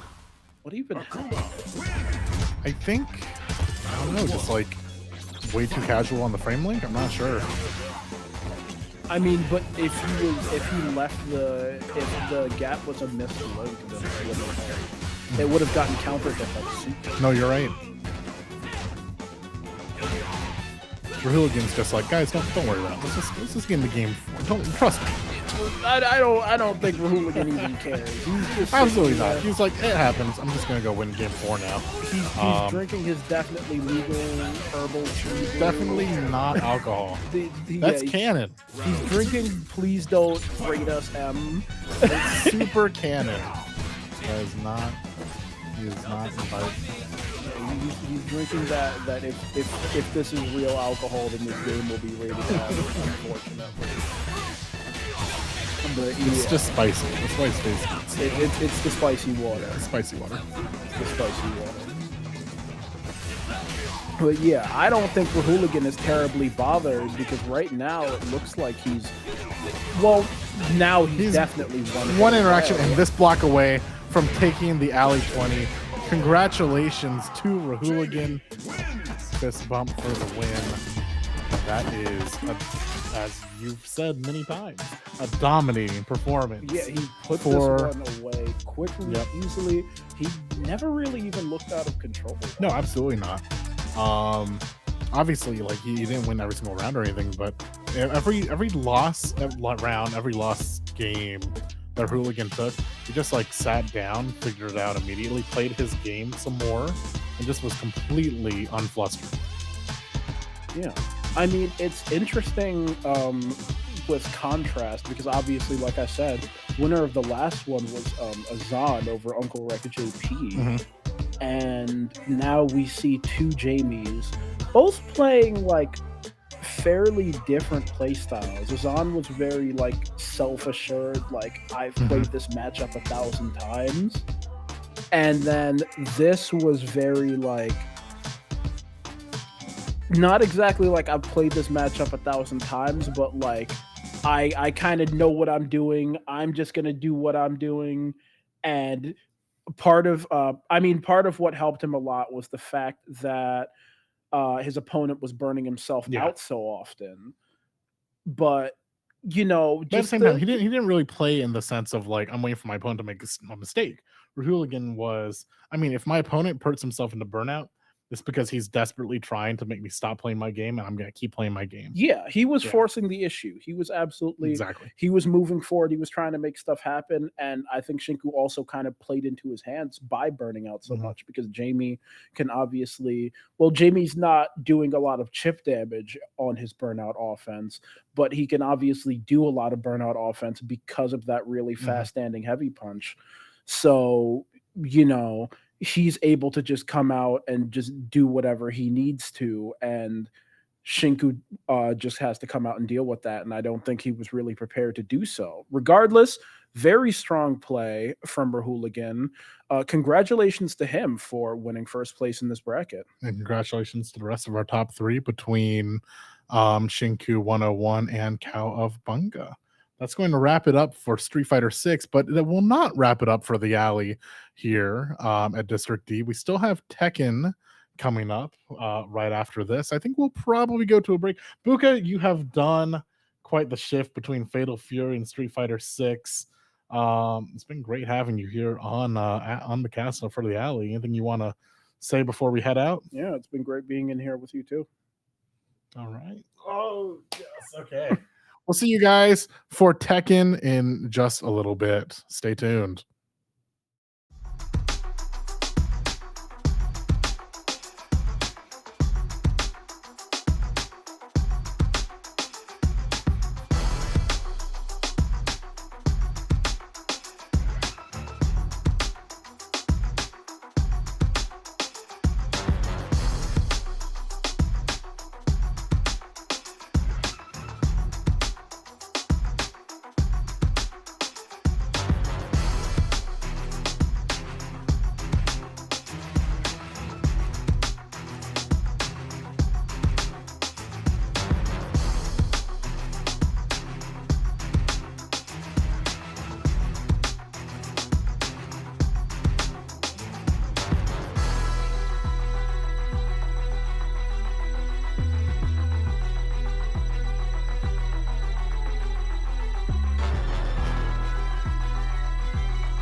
again, and welcome back to the Alley, the 20th edition of the Alley. You just watched Street Fighter 6 Finals. Congrats again to Rahooligan for taking that win. But we're back. Thank you for joining us. We have Tekken 8 action coming to you next. Yay. And thank you for yay, finally. Thank you so much for joining us. Once again, I'm Gavin, and I'm newly joined by my good friend Tommy Sky King. Tommy, how are you doing today, sir? I'm doing good, and I'm looking forward to seeing some good Tekken. I can't say what I want to say, There but is yeah. some good Tekken censored version coming up next. We are gonna bring you top 4 for Tekken 8, all best of 3. We're just wrangling the players, trying to figure out what match we're gonna get to you first. Hopefully, winners finals, but we'll see. Now, Tommy, I'll fully admit I am the most casual Tekken player of all time. I have an Elisa who's the terror of red ranks. I do nothing but 2-2, full screen them, and then charge, and then get in a chainsaw, and I play the equivalent of Samurai Showdown in Tekken. So that is my Tekken experience. You, however, significantly more into the game. I'll happily be depending on you. Can you tell me, just in a nutshell, I guess your opinions, they can be right or not, I don't care, about where the season has landed post all of the not drama, but what's the post where we landed on the post patch drama? Well, they've patched it, and they're on the right track. They're doing good. To me, they're doing a lot better. The characters are not as broken as they were in the beginning, but they haven't gotten to everyone yet. They've kind of fixed the Mishimas. Brian is still crazy. Leo, I like what they did with her as a Leo main. They really want you to play her 50-50 or mix up games. So the game's in a healthier spot, and the players tonight are going to kind of reflect that, I assume. We're not going to have like a oops all Brian moment or anything like that. We might see some Brians. I saw Krunkus playing. I don't know if he's still in the bracket, but I saw Krunkus playing. He's a pretty decent Brian. Right.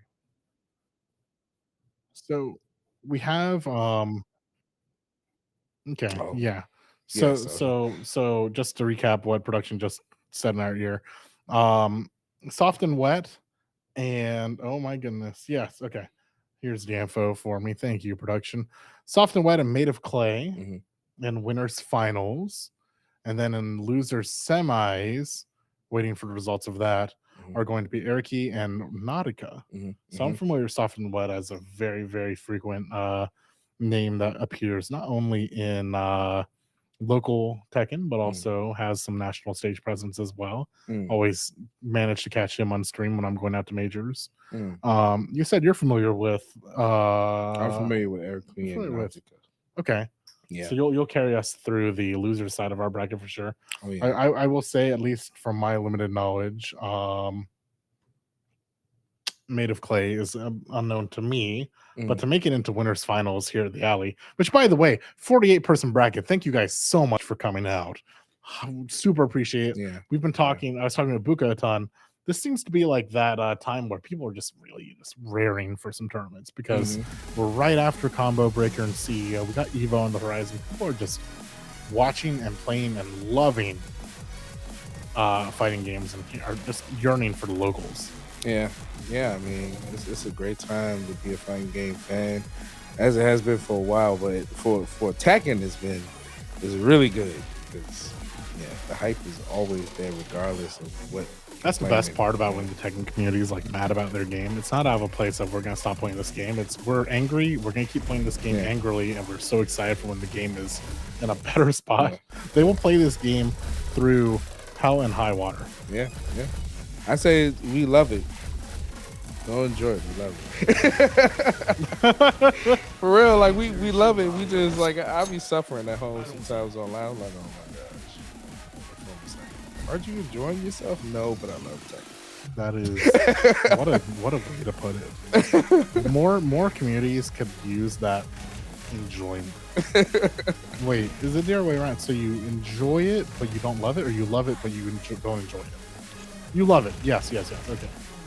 Wait, see, you lost me for a second. I thought that you love the game, but you don't enjoy it. No, I'm sorry. I thought Soft and Wet was picking Leo for a second. Oh, you're about to be his biggest fan. I was about to go crazy. Unfortunately, we have Jin and Victor on the screen. Okay. All right, we can do that. See, now I'm not as up to date on tech, and I'll depend on you to carry us through this broadcast a little bit. And I'll try to ask the right questions.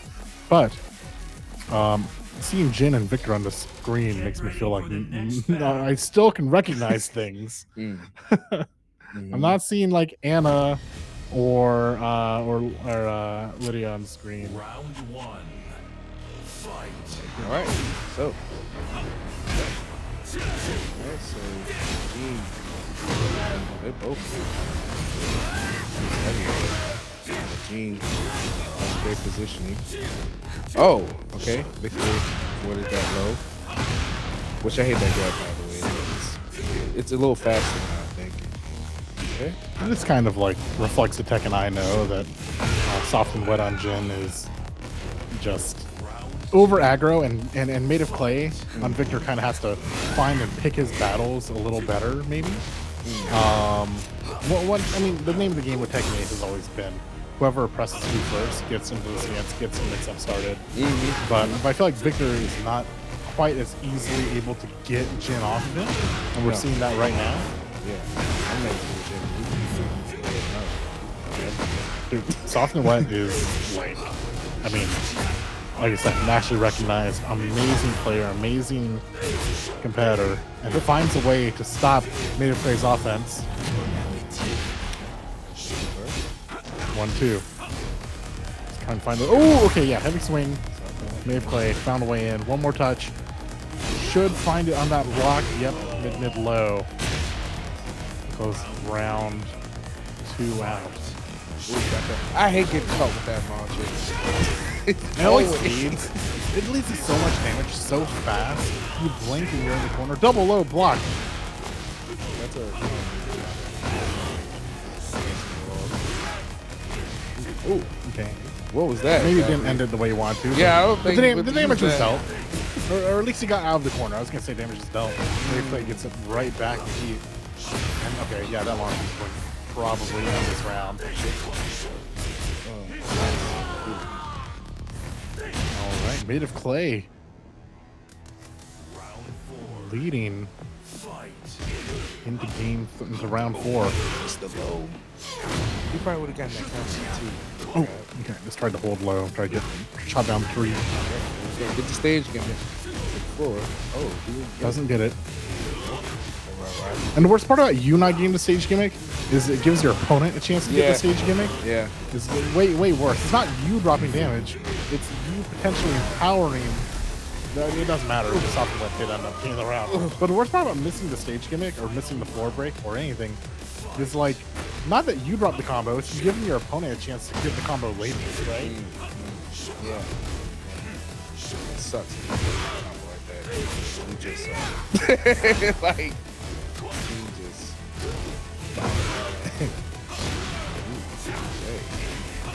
going to the wall. No heat burst activated. Nothing. Just to the wall. Okay. All the pressure. And yeah. Okay. Software can't find his way out. So just to clarify some score bug things here. Made of Clay is on Jin, soft and wet is on Victor. So I believe with that adjustment, with that adjustment, it looks like what's on the screen is accurate. Name and side and characters and all. All right. Round 1. Yeah.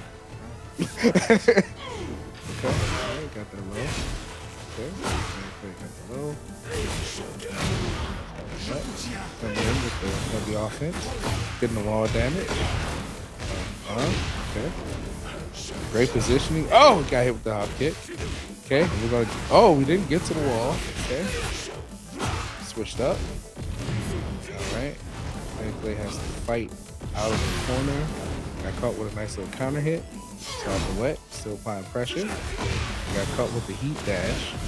Ooh, got away from that high. And got caught with the hop kick. Now, let's see what happens. Yes. So it's going to be a This will clean. kill. Yeah. It will kill. Yeah. But a strong round one from Made of Clay. Round 2. Fight. Kind of good. Got the counter hit. That's a wall. Getting the damage. Not giving Clay any room to breathe. Got a perfect on him. Oh, okay. Maybe to get that lower. Got Marcius there, getting the wall damage. Got the spin. Soft and wet, going in. I hate that move, by the way. Boom, boom. Okay, teleported. Just applying all the pressure.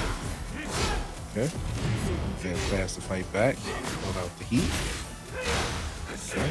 All right. Gotta get out the corner if you can. All right. Heat dash. All right. Soft and wet. Still applying pressure. Boom. Okay. Didn't kill. There you go. Nice. Yeah, good whiff punish backing up there. Players are both having a blast on the webcam. You can see. Soft and wet still applying pressure. Got that move. I think that's like a panic move, but I hate it. I get the sense of Tommy that you hate a lot of these buttons. Yeah, I hate everyone but Leia. I mean, that's like the theme of Tekken, though, right? Like, as soon as one person gets the lead, especially the expressions, everyone has some pretty hateable buttons, for sure. I'm sure that. Maybe, oh no! Okay, I mean, I don't think. Yeah, okay. We're kind of taking the scenic route, but yeah. We're not worried or anything, but you know, we took a little break before game to win, right? 1-1. Get ready for the next battle.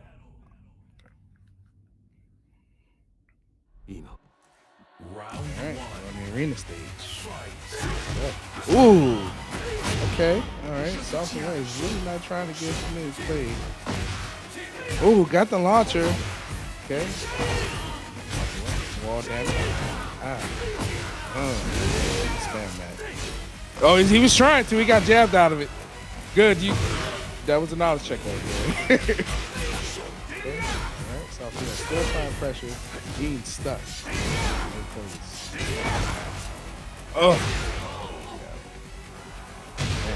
Something like just finding so the big thing is on game 1 it's not Made of Clay, just unstopped aggression, just constantly in, really overwhelming Soft and Wet. Soft and Wet was having a lot of trouble kind of finding his spots. I think now that we've kind of gotten a few rounds in, a few games in, Soft and Wet's like, okay, I know which of my buttons work, I know what spacing works, I can back up right there, you know, just taking a quick back up side step, trying to stay in that 2 range. Yeah. Playing it a lot better. Oh, that's unfortunate. I feel like partially affected by the hexagon almost. A little bit of off axis on accident. And Made of Clay is more than happy to take advantage of it. Oh, good block on the wake up. Oh yeah, Gene and Heat. Ooh.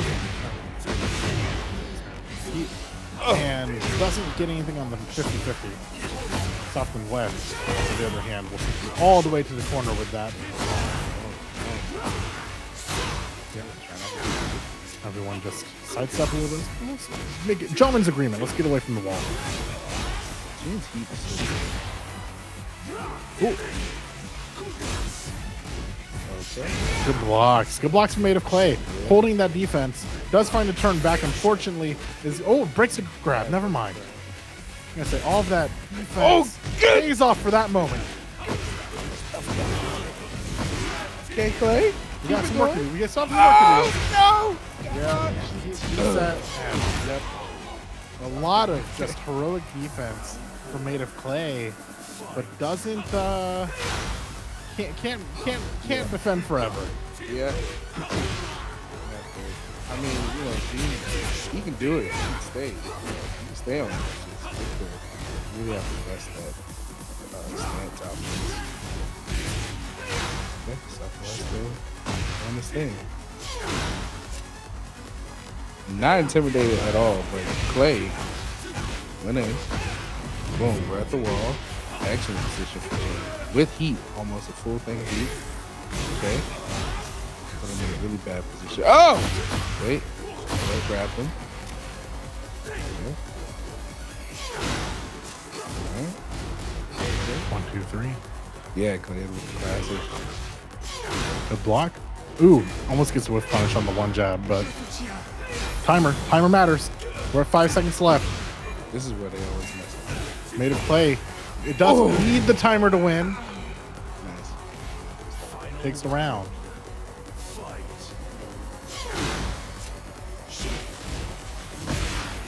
Ooh. Red is not intimidated at all. Oh, smacking down, yeah. They're both just going at it. They're being mad offensive right now. But like Softy Wet's offensive is so much more better and neutral with the sword. Like there's so many big like trap buttons you fall for if you are staying at like a 2-body range, like just like that, right? Yeah. And if you're like hot mashing, you just get smacked. Mayplay has to like win neutral the hard way first, and then he can start like that, you know, low sweep. Even with low sweep, doesn't quite get it. Okay. Maybe Clay, Ron, you have a chance to win. This does get double load. Oh, you can see the pain.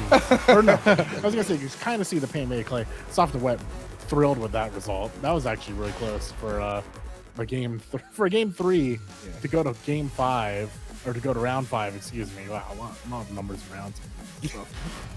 Soft and Wet, probably thrilled to be ahead this series. Could just as easily not have been.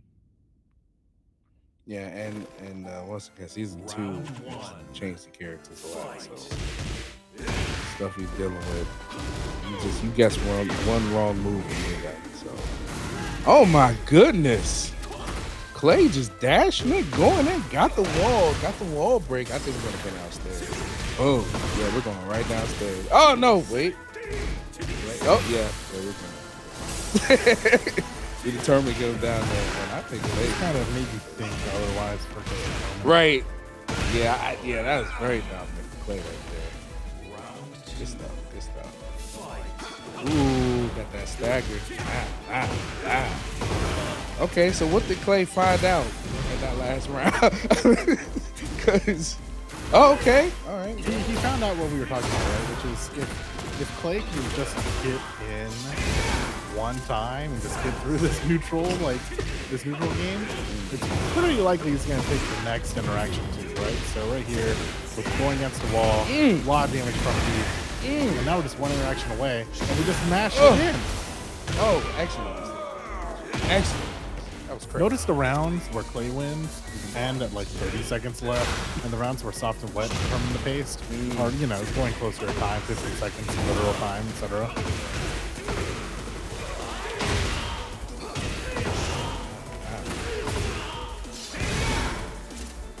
I see a lot of big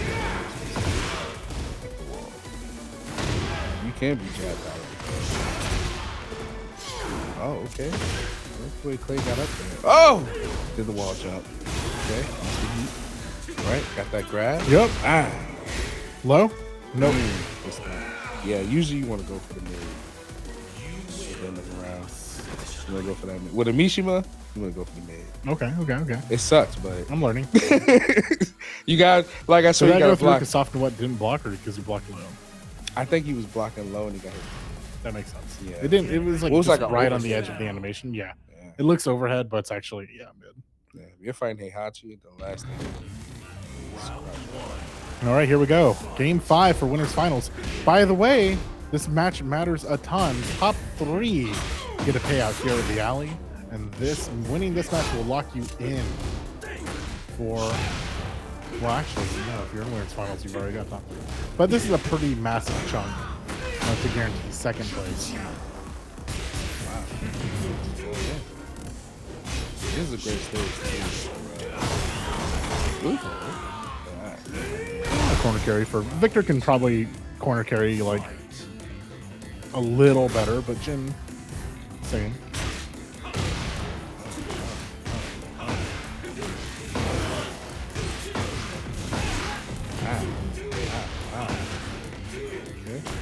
Ooh, position. Yeah, good sidestep.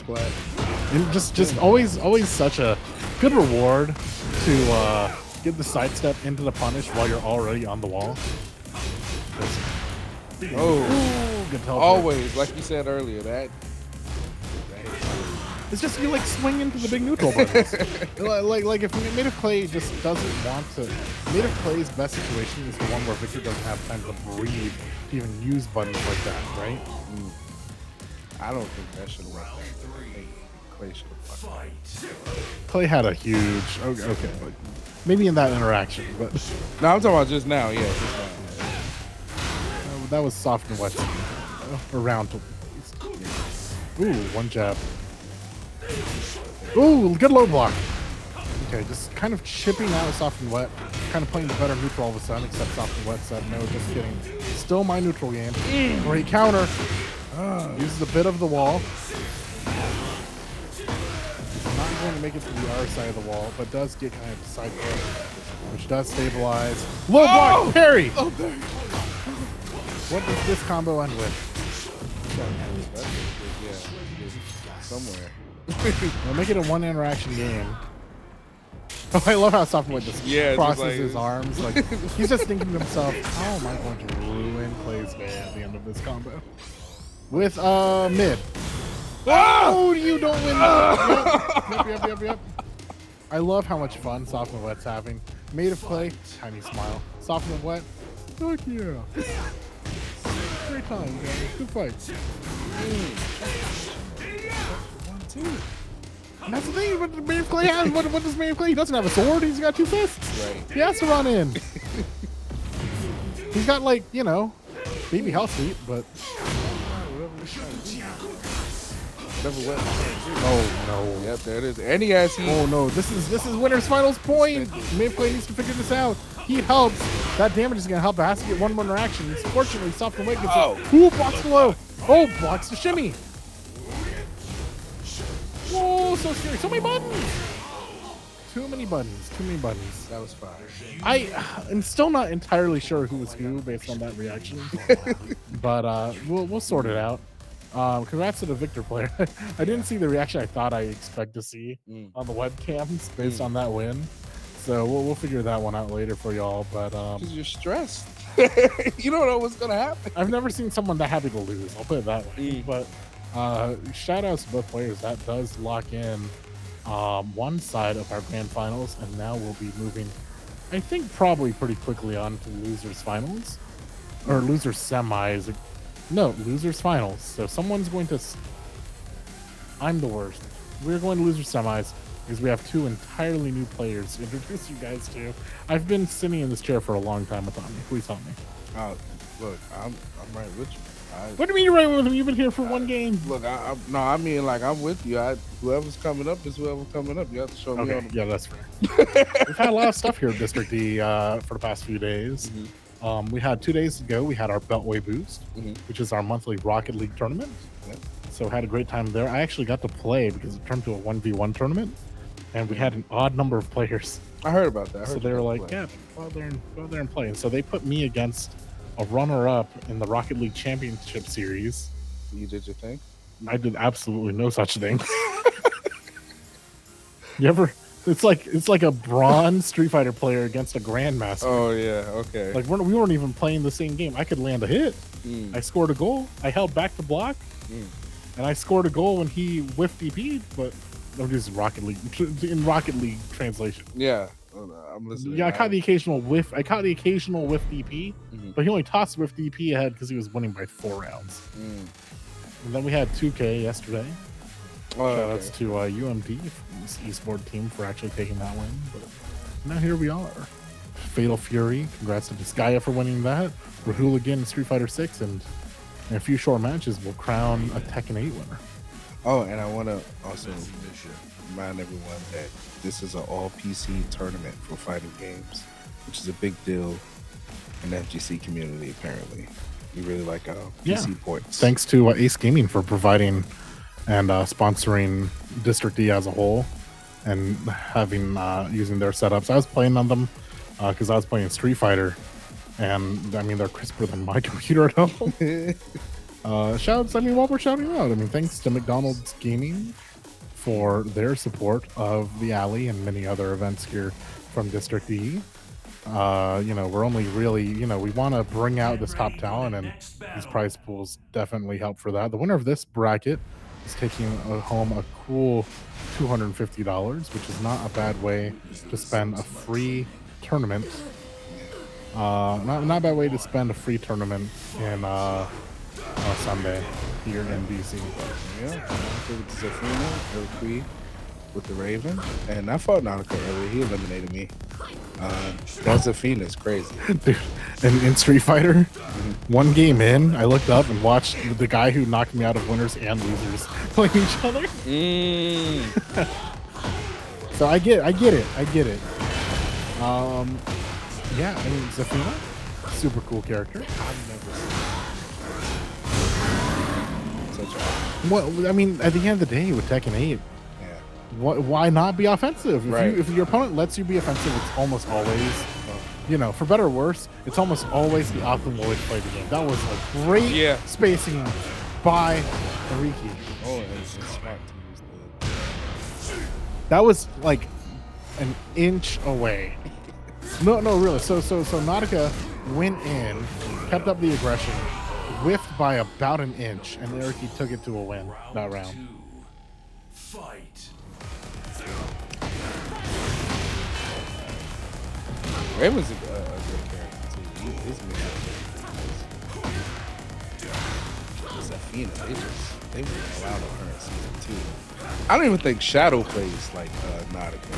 In my opinion. I mean, Shadow's a wonderful player, but he's not nearly as offensive as Nautica. I went through hell. I was like, I don't even want to move. Going in, got all the damage. He's still active at the wall. Got that hit. I think RP got up in the swing. Alright. RP landed some jabs. Got the low.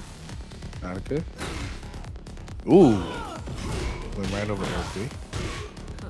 And Nautica still doing pokes. Just poking her life away. Oh, ooh, okay. Smart to power crush that. Alright. Got a kick on the ground. Nautica. Look at that tarantulas thing. Okay, got the grab. RP can break it. Ooh, tried to go into stance again. Oh! Yeah, I don't like that. So something to note about that. Ariki was like so much more hyper aware of stance that he preemptively like threw out the low. But unfortunately, like it just wasn't enough to handle the next mix-up after you knocked Zafina out of the low. Right? Like you won the battle, but you still lost the war, right? He got the stage and he has heat, so and Nautica's against the wall, so I think he should be able to. Well, no, it's taking the scenic route to do it. Oh no, that's a big win! Up on him. Oh, and then slink back for the whiff punish. Nautica is just owning this match in terms of just the natural shimmy from Zafina for sure, but I mean, I don't know, the wall positioning side step, that was fire. Empowering just fire play. Yeah, exactly. The way he sidewalked that, that's good Tekken right there. Nautica's a very analytical fighter too.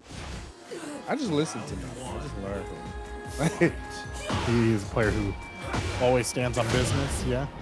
Oh, well, I just see him standing in the group and schooling everybody on frames and everything. I love that. For like 5 Yeah, I love it minutes. when the player who does nothing but talk about frame data proceeds to just be amazing at the game instead of just talking. Yeah. Did you know that while rising 2-1 is +5? I'm not gonna lie to you. I'm the guy. I just play. I just Play do by nothing feel. but legacy knowledge. You know, I feel after Punk made that tweet a long time ago that frame data play by vibes. I mean, I it feel like helps. everyone got everyone. That was too much. Punk gave too many people excuses. Oh, good. Shimmy back. And that's been the name of the game so far. I mean, aside from that first round where Ariki's slowly taking it back, but But Nautica's victories have come from just a real good backdash shimmy game, good whiff punish game right there, almost gets it. Ricky holding ground, but unfortunately starting to get hit by this mix. Both players going for launcher. And Nautica picks a bigger button, and a bigger button sometimes just works in neutral. Yeah, it's ridiculous. As we saw earlier with our friend Victor from France. And every time I'm around French trailer, I always show them the Victor trailer. I'm like, what are your thoughts on this? I'm like, oh, it's awesome. And they explain his last name means knight or something like that. Long hair means knight. But I do that with Tekken. Regardless. All right, Nautica, still got your heat. Okay, winning with the heat dash. Taking mad life. I've never seen that combo before.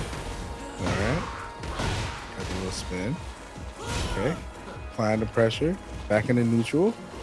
And Nautica trying to bait something out of Eric. Oh, but he got launched instead, and I think Eric's about to take that. Oh, good patience. Round 4. Fight.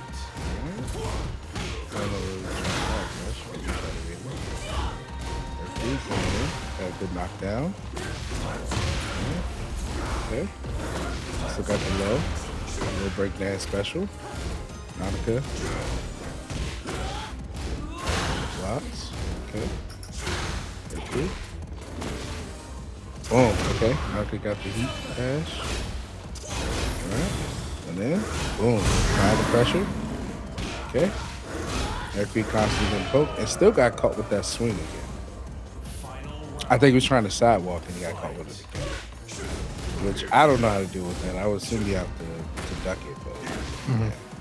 Nautica throwing out some things. Eric was around her. Okay, got the grab. Classic. Yeah. Oh, okay. Went right over it. Eric trying to keep Nautica off of him. Okay. All right, throwing out. All right, he's getting these grabs. Nautica's not breaking these grabs. Oh, okay. Good job on that. It's going to be kind of a do or die moment for Ariki to find a way to win this round. You do not want to be 2-0 down and lose your semis. But with that unfortunate back turn, it will be Nautica who takes game number 2. And Ariki finds himself in a much scarier spot.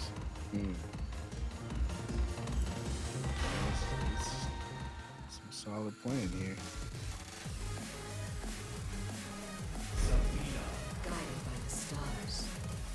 I love these character models. Zafina's like one of the best looking characters in the game.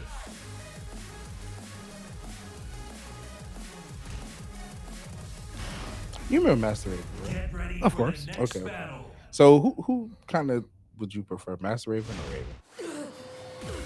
I think that's more of a question of which one I prefer, Tekken 7 or 8. Yeah. No, different systems, right? Yeah. I think I always enjoyed watching Master Raven. Me too. Who knows if that translates into Tekken 8? Yeah, I know that's a cop-out answer, but no, I mean, I don't know if they'll, have an add or anything. It's like the same question with Bruce and Fakura. So, okay, now we're trying to pressure. Got that round. Get that low. Now we're just applying nothing but pressure here. Sidewalking. Got the heat burst. Yep. Nothing but pressure. He's trying to deal with it, but it's getting hit every which way. Oh, yeah. They can try to power crush that when he turns back. Oh! Kind of hit. Not good. Still on him. Erica needs to figure something out. Okay, great. Great position. And he's active.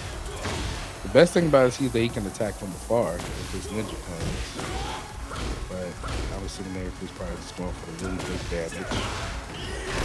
Okay. There it is. There it is. Okay. Great use of it. and Ricky has been just kind of like finding these. It's been a real close set. Like it's a closer set than what the set count says, right? I've been butchering his name like this. Erically? It's Erically? Is that how you? Because I think I was just saying Erically. I don't know. I would say Erically. I don't know. I'm butchering his name. Sorry. I thought it was Erically. Okay, no. Okay, so I'm saying it right. Okay. What was I saying? Back in the game in front of us. Nautica took is it. going to 3-0. Yeah, and again, that last game was a little less close. Yeah, But games 1 and 2, Erically took it. I mean, it was very competitive, so I don't know. It was a close 3. How about Aggressive Zafina. aggressive Zafina? The optimal way to play her, obviously. Yeah. Apparently, I didn't know. No, but genuinely, like, I mean, I've never seen it before. when is aggression not the answer? Well, in Tekken 8? I mean, with her, you know. No, you're the Tekken player. Answer me. When do you not want to be aggressive? In this game? Yeah, never, right? If you're not being offensive, if you're playing like, even the characters that play a more patient game, they're playing a patient game to empower the moment they go aggressive. Your reward for being patient, Victor, spacing, is to unlock your aggression, right? Yeah. Have you seen Shadow play? I mean, you've seen Shadow 20Z play, right? I have. So You know, maybe I'm wording it wrong. You know, I got a top 8 medal off of beating Shadow What? in multi-blood type Lumina. Oh, okay. I was about to say in Tekken. You like that? Okay. all right. Years Okay. ago. That's what's up though. That melty. We don't get to talk about that very much Right. in District D. Oh, That's my game. Multi-blood type Lumina, not the less old school. Right. Type Lumina is like 20 years. Yeah, the more recent one. Who do you play in? I play Powered CL. So for reference, if you don't know much about Type Lumina, Powered CL is like Tekken 7 Akuma. Jesus. If you're not playing her, you're kind of trolling. Yeah. Okay. Wow. And the game's top 8 meta is defined by who feels like playing Powered CL or not, but everyone has to deal with it. I think it got so bad at one point that like 6 out of 8 players played Powered CL. But I am proud to say I was one of the first. Okay. I got my medal with her before people knew she was good. Okay. So that's my experience with Shadow playing. Nice. Oh yeah, the Discord. Ooh, shout outs. Oh, come on. No, it's not focused. Yeah. It's actually, I'm not sure if that's an auto-focusing DSLR or webcam up there. Anyways, Made of Clay versus Nautica. It's so hard to make, if you hold your phone back, it's not blurry. But anyways. So Clay versus Nautica. This is losers finals. This is confirmed in the money, so congrats to Nautica for locking his spot in top 3. Definitely wants more, however. Might be a little difficult for Nautica to deal with this Gene. But if he keeps playing the way he's playing, he may be okay. Gene coming in. Nautica. Steady applying pressure. Ooh, good sidewalk. Yep. Got the heat. Alright. Clay trying to do something. Went for the hop kick, but it traded. Okay. I wonder if Nautica saw that coming and just decided to trade with him. Round 2. Fight. Clay. Something. Nice. Trying to see where Nautica's coming from here. He's a little scared.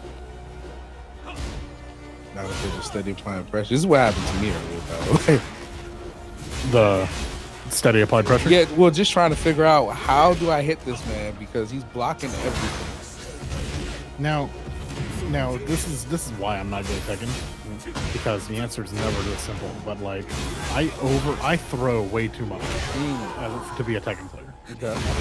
Like a core part of my game is one jab throw. Okay. Obviously, in this game, the throw buffer window is huge and you can't depend on throw. But is that not the answer in some cases? You just like throw more? No, I think so, especially with someone's weakness. You can throw all day. You're never going to break it. But the moment they break every single one of them. That's not going to happen. So I'm basically trying to answer the question for you. Throw more. Right, I hear you. I got you. I got you. I heard you the first time, Gavin. That's it. Nautica Again, this Clay was kind of a low stakes neutral. And that sucks for Clay, who got rewarded for losing to Victor by playing another character with massive normals. Fight.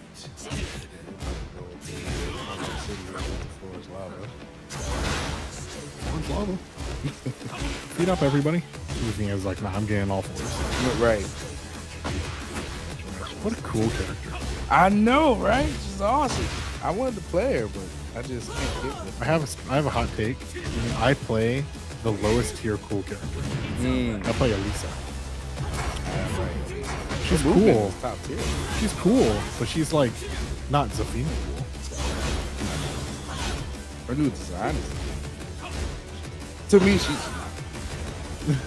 I get that a lot. Oh, that's actually the perfect way of playing Powered Seal. Powered Seal is also kind of like if Elisa was a top tier, that's Powered Seal. Just that really annoying space game. Naka takes game 1. Maeve Clay really wants that winter final run back with Nautica, using all of that 5-minute knowledge drop energy you were talking about.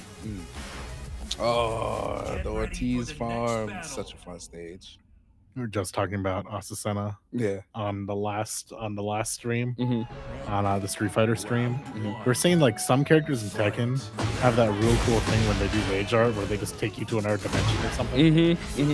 I feel like they all do that. It would be really cool if Asusena did that. But then, like, you know, Asusena just gets the whole stage. Ah, okay. Yeah. You're right. I like when you get the coffee. Ooh, that's a good one. I'm just going in right now. Oh, okay. What was that? Cancels, goes to heat no follow, I guess. Is that on purpose? I mean, will it make a difference? Right. No wall. Ooh, stance low while rising. Oh, okay. Tries to just throw out a bigger plus button, but gets interrupted by Clay. They're trying to figure something out. 1-2 low, classic. Another low. Doesn't connect, but gets to block afterwards. Trades forward, made of Clay on the aggression. Ooh. Get out of the corner, even if you can't get anything out of waking up sooner. Heat, where are we going? We're going past 1 llama, 2 llamas into the wall. Oh, that llama disappeared, right? Oh, okay, good stuff. About to kill him, didn't need to waste the wall either. Yeah, well, we don't want to go all the way. That happens. We don't want that to happen. I think Clay wants it to happen more than Zafina then, right? I think Jin probably wants more wall carry, would not mind going all the way to the bottom. I would try to stay up here. Okay, I mean, Clay agrees because we're fighting on the sturdy side of the stage. That's the last thing I want. Okay, both out of heat. Low. Ooh, mid. Jeez, ending it with that strike. I don't know what you call it. I just see it as Ace. I feel like when you do this delayed second crouching attack, your mind is just broken at that point because you're like, oh my god, is he going to go for a third? Right. And then while you're processing that thought, you get hit by a mid crush. Crazy word. I'm not as you know, as I've admitted at the start of the broadcast, thanks for having me on for Tekken, Atami, this is your game. But I have played a lot of Soul Calibur. Soul Calibur was one of my primary games. So the mid-low interchangeable mix-up game is super familiar with just chopping down the tree 4 times in a row and it working out because you've basically broke their mental stack. Yeah. But obviously, you're still pretty good. I'll get back to one. my good friend Dealey, who has gotten top 3 and won a few local Tekken events. He bought me Anna the other day, and I need to get to playing the character. That's a friend. I know, right? Well, I said in just one voice chat, like, this Anna character is pretty cool. Oh, I have go check your inbox. Zafina's pretty cool too, and we're probably going to see Zafina here take a game 2. Nautica stretching back, looking over. Man, I'm ready to love get the that grand. Nautica's leaned back like, man, I'm ready to get the grands already. He's just running it. He's just running it. I said, looking at whatever is the notes or something. He's just running it. Yeah, Anna's really good. She has the reach with the rocket launcher. She has mix-ups. Her mix-ups are ridiculous. Like, I see a Teeth play Anna a lot, and he does a lot of damage. All right, we're on a closed stage, so we'll be seeing a lot of wall here. Okay, Annika just throwing stuff out at this point. Clay just, he's doing good. He's evading some of it. Nautica still just pushing him towards the wall. Look at that pushback. We already at the wall. I didn't even see the wall. Oh. And like, what can Clay do? Clay gets the sidestep. That was actually exactly what he needed. It's such a small interaction, but like another push block, another one, and then Nautica opens him up and Clay just dies, right? But instead, the situation's totally flipped around. Low into high. Nice. And Clay wins that round with just that little tiny sidestep in the heat. And you have to assume that like he took the sidestep and immediately mashed heat because I don't know what Nautica's getting answer with, but it doesn't really matter if I just activate it right away. Right? So excellent timing and decision from Native Clay. Right when he needed it too, down 2 games. Clay is gonna space. Clay is getting angry. He's figured out stuff. Spacing. He's punishing. The heat burst. Landing lows. Clay's figured something out. Nautica got the pressure. But Clay still has heat. Oh, he tried. You couldn't get it. Nautica block that low. Man, it was blocking. Oh! Low doesn't go far enough. What happens now? Now he wants block. game. Oh! Now he's Oh, look at the players. They're like, what? He's like, that came out of nowhere. I don't know. I just held back. I like how Nautica is the one who was like, are you kidding me? Like, it's almost like Nautica gave it. Good job, man. I gotta hold that. They're getting this, okay. Ah. And this resets it. Yeah.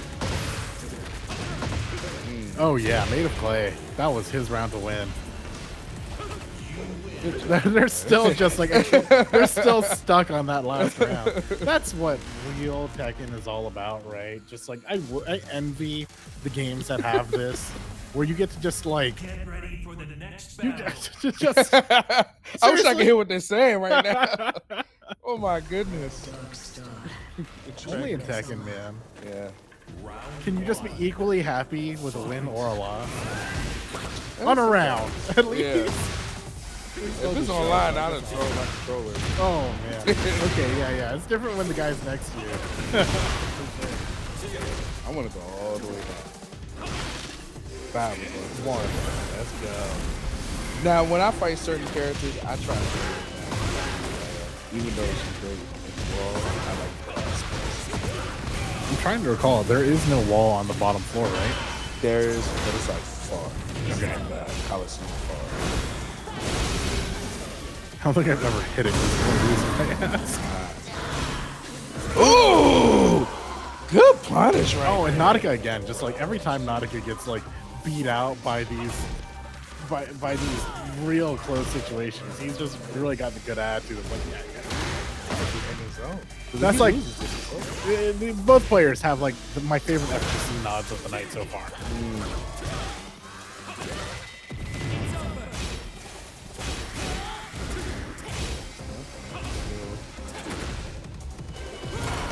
Ah! All right, let's go. So he's gonna try to keep him. Yeah, on this floor. extended that combo to get away from the. Oh, okay, just kidding. Down. So he's gonna try to keep him. God, this is so.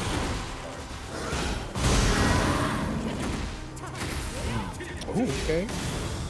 I love how that kick went over her and it missed. It didn't land, but the punch landed though. Oh, low parry. Right on got time rage. too. Even if this doesn't kill, 2 seconds, baby. 2 seconds. What happens? didn't even try. Yeah. I mean, the heat would have been. The heat would have healed him too much anyways, but I like the gentleman's agreement. We'll take a small breath.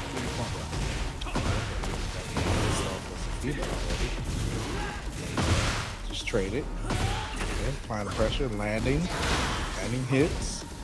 Trying to get Clay to come in for something. Clay's throwing out Goff is like it's nothing. I mean, eventually it'll work, right? Well, that moves on. That's why they're up there and we're over here. Right. As much as I hate to agree with you on that. Hey, man, there's no disagreement. It's a fact. Consistent God finish like Pre-rec.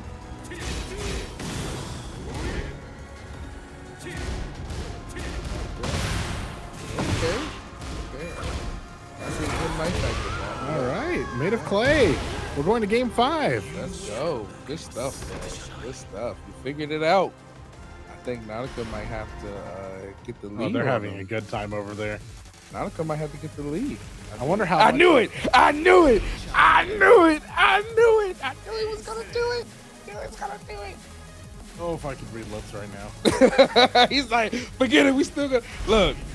I knew he was gonna pick Lee. I knew it. I knew it was gonna happen. He's like, look, okay. Now what stage? Dark Arena. Get ready for the next battle. That means we're gonna see a lot of flying around these stage games. Round 1. Who likes the stage gimmicks more, Tommy? I don't. Subject matter expert. Come on. What do I like them? No. Like, which character likes? Oh, Lee definitely. Likes the wall gimmick more. Lee definitely. Lee will drag you all over. You'll be juggled the whole time. Especially Right now, he doesn't even need it. Yeah, well, frame perfect hits. Oh!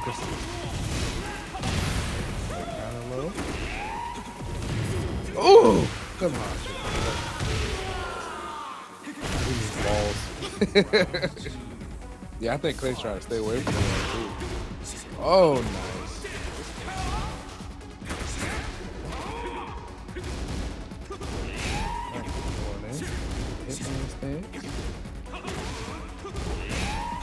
Ooh, I saw it. Was a jab to a side step, to an overhead, to a low. Dude, I mean, just all of these just like small hits are adding up so much.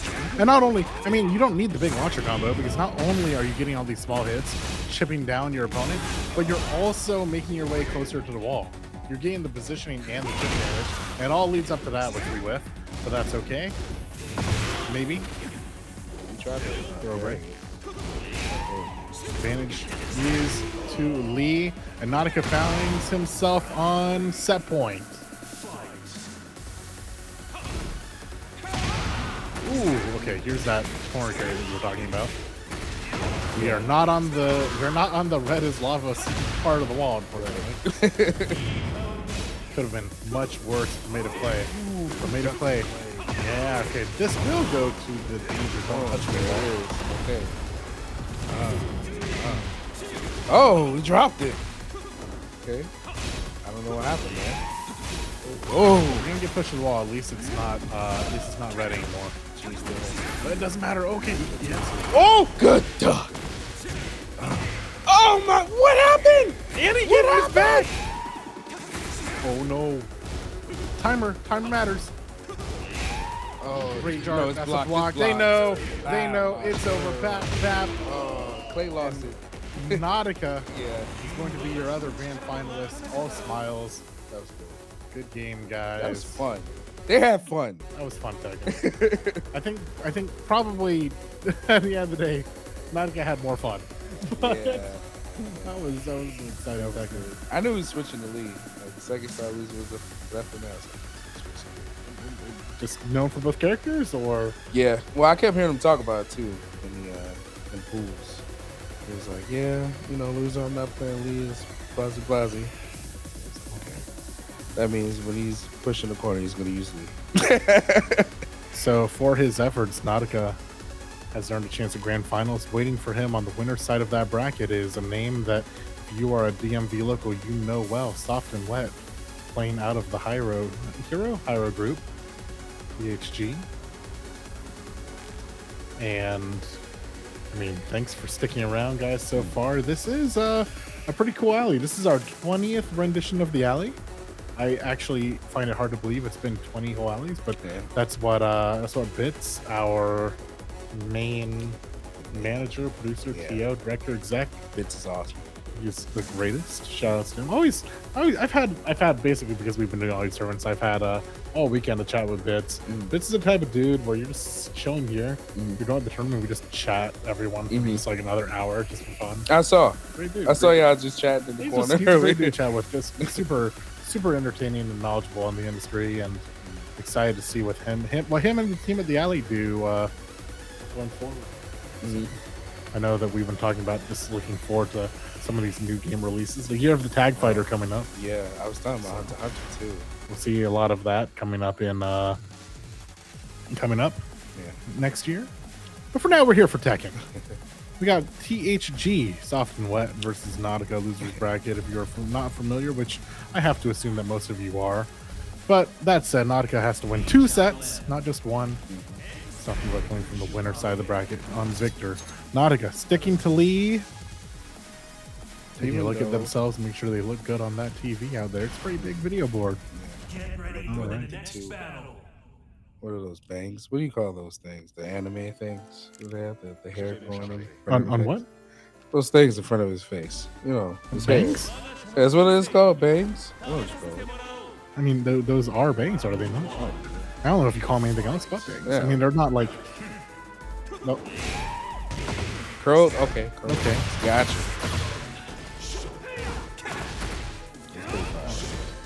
Production says they're curled dreadlocks. It just happened to be near where bangs would be. Text truly just the vault of knowledge. Yeah. Because we were sitting here trying to figure out, like, well, what do you call it? Bangs, man. Shouts to our whole TO staff, tech producer, again, Bits, our team lead. Throwing stuff out. Here. Oh, are we gonna kill before the wall or at the wall? Okay. Doesn't break. See how stylish. I mean, so is Victor. This is a game full of stuff. We are in a mansion. Victor's in a suit. Lee's just stylish. Yeah. I mean, this is a classy match here. I miss violence. Classy can be violent. And Victor is a great example of that. Oh! South and West position. It's crazy. Oh. A lot of crouch whiffs going on. Oh, Big button. that out, but lost the heat. And now Whoa, okay, goes for low poke. That's okay. Oh, We're in the air. That's going to lead to a round win for Soft and Wet. I don't think get this. Oh, nothing. That was nice. Good space. Ooh. Oh, good side step. Okay. Right. Throwing stuff out. Not been reckless with me.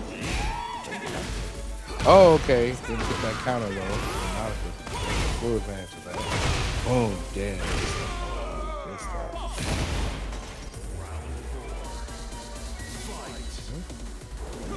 Oh, wait, got the launcher. Right to the wall. Great position now. Nothing now could do. Got caught with the piece. We're not continuing first. Okay. Not good. Oh, threw that out at the perfect time. Get the heat down. Lost his heat gauge. Wet still has his, but got launched. Losing little bits and pieces, but I think we know where this is going. Oh no! Yeah, good block, and not only that, but like Soft and Wet has great positioning with the sidestep. Actually, it's a real bad thing the wall got there. It messed up his combo, but the damage matters, and the damage leads to the low, which takes a round for Soft and Wet.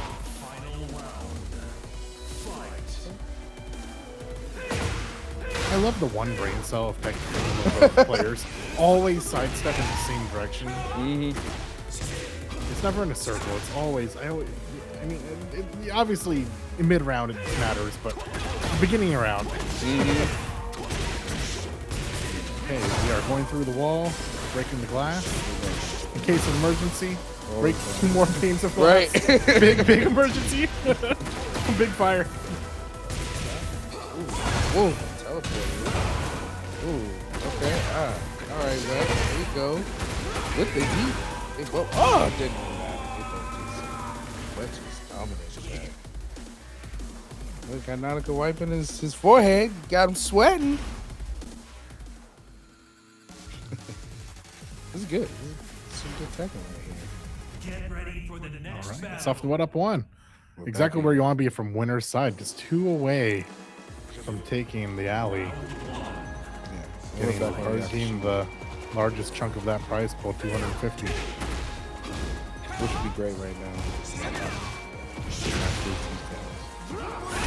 It's always nice to alley. Tekken showed up for this tournament. Mainstay for sure at the alley. 48 entrants, a lot of players to fight through to make it here. Thank you to everyone for showing up in person, everyone who's still sticking around and watching. Online or in person. As you watch Soft and Wet put in such a performance. Didn't even matter. Low, yeah. Found the right damage and found the right button at the right time. Who cares about heat? Get this Tekken 8 stuff out of here. And you mentioned that Lee is a character that has like a lot of corner carry, really good taking across the stage. This has got to be like a shake your head, why did we pull this stage moment. Yeah, definitely. Like Victor doesn't care. Victor's doing amazing stuff without In his face. 7 letters. In his face. Doesn't even care. Right? I love the seeing the funny button come out. Even just a single time, you know why he hasn't represented it, but that means you've got to use it at least once, right? And what do? You don't have a wall to fight off of. Ooh, good low parry. Good low parry. I mean, it's not like Lee doesn't have damage. It's not just about to show us. We're about to go into. Yeah, we're slowly making our way there. I don't think. We don't need it. We don't need wall. The concept of Tekken having super wide but not infinite stages is so funny to me. Yeah, I don't know why they changed that. There are infinite stages, are there not? No. Not in this game. No, they're not. You're right. I don't know why they changed it. There are stages that are effectively infinite. They're just like this. They stop KBD for 2 minutes. Oh, grab on the whip. And Little doesn't jab. finish. Not getting the jab. Nautica's getting her life back. Applying pressure. Wet Survives has Chip. Survives it with the health regen. Oh.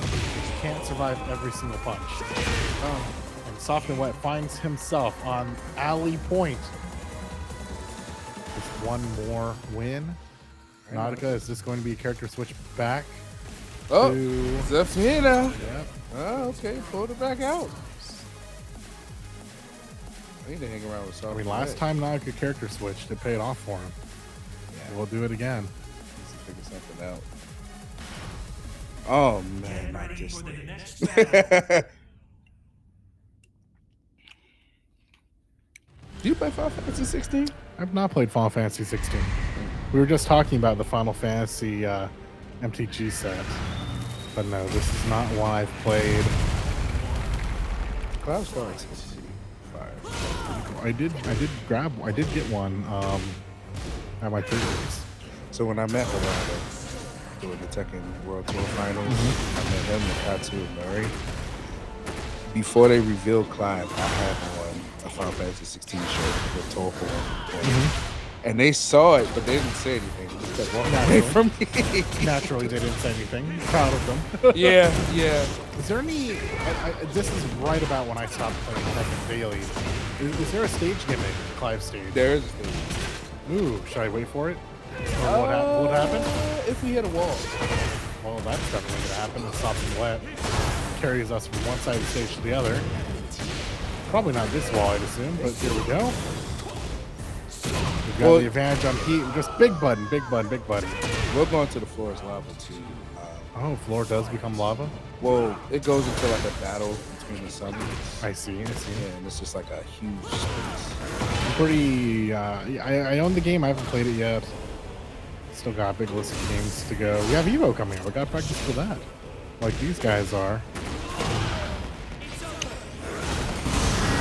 We're here for business. We're here for fighting games. Nautica says, yes, correct. I am here for business.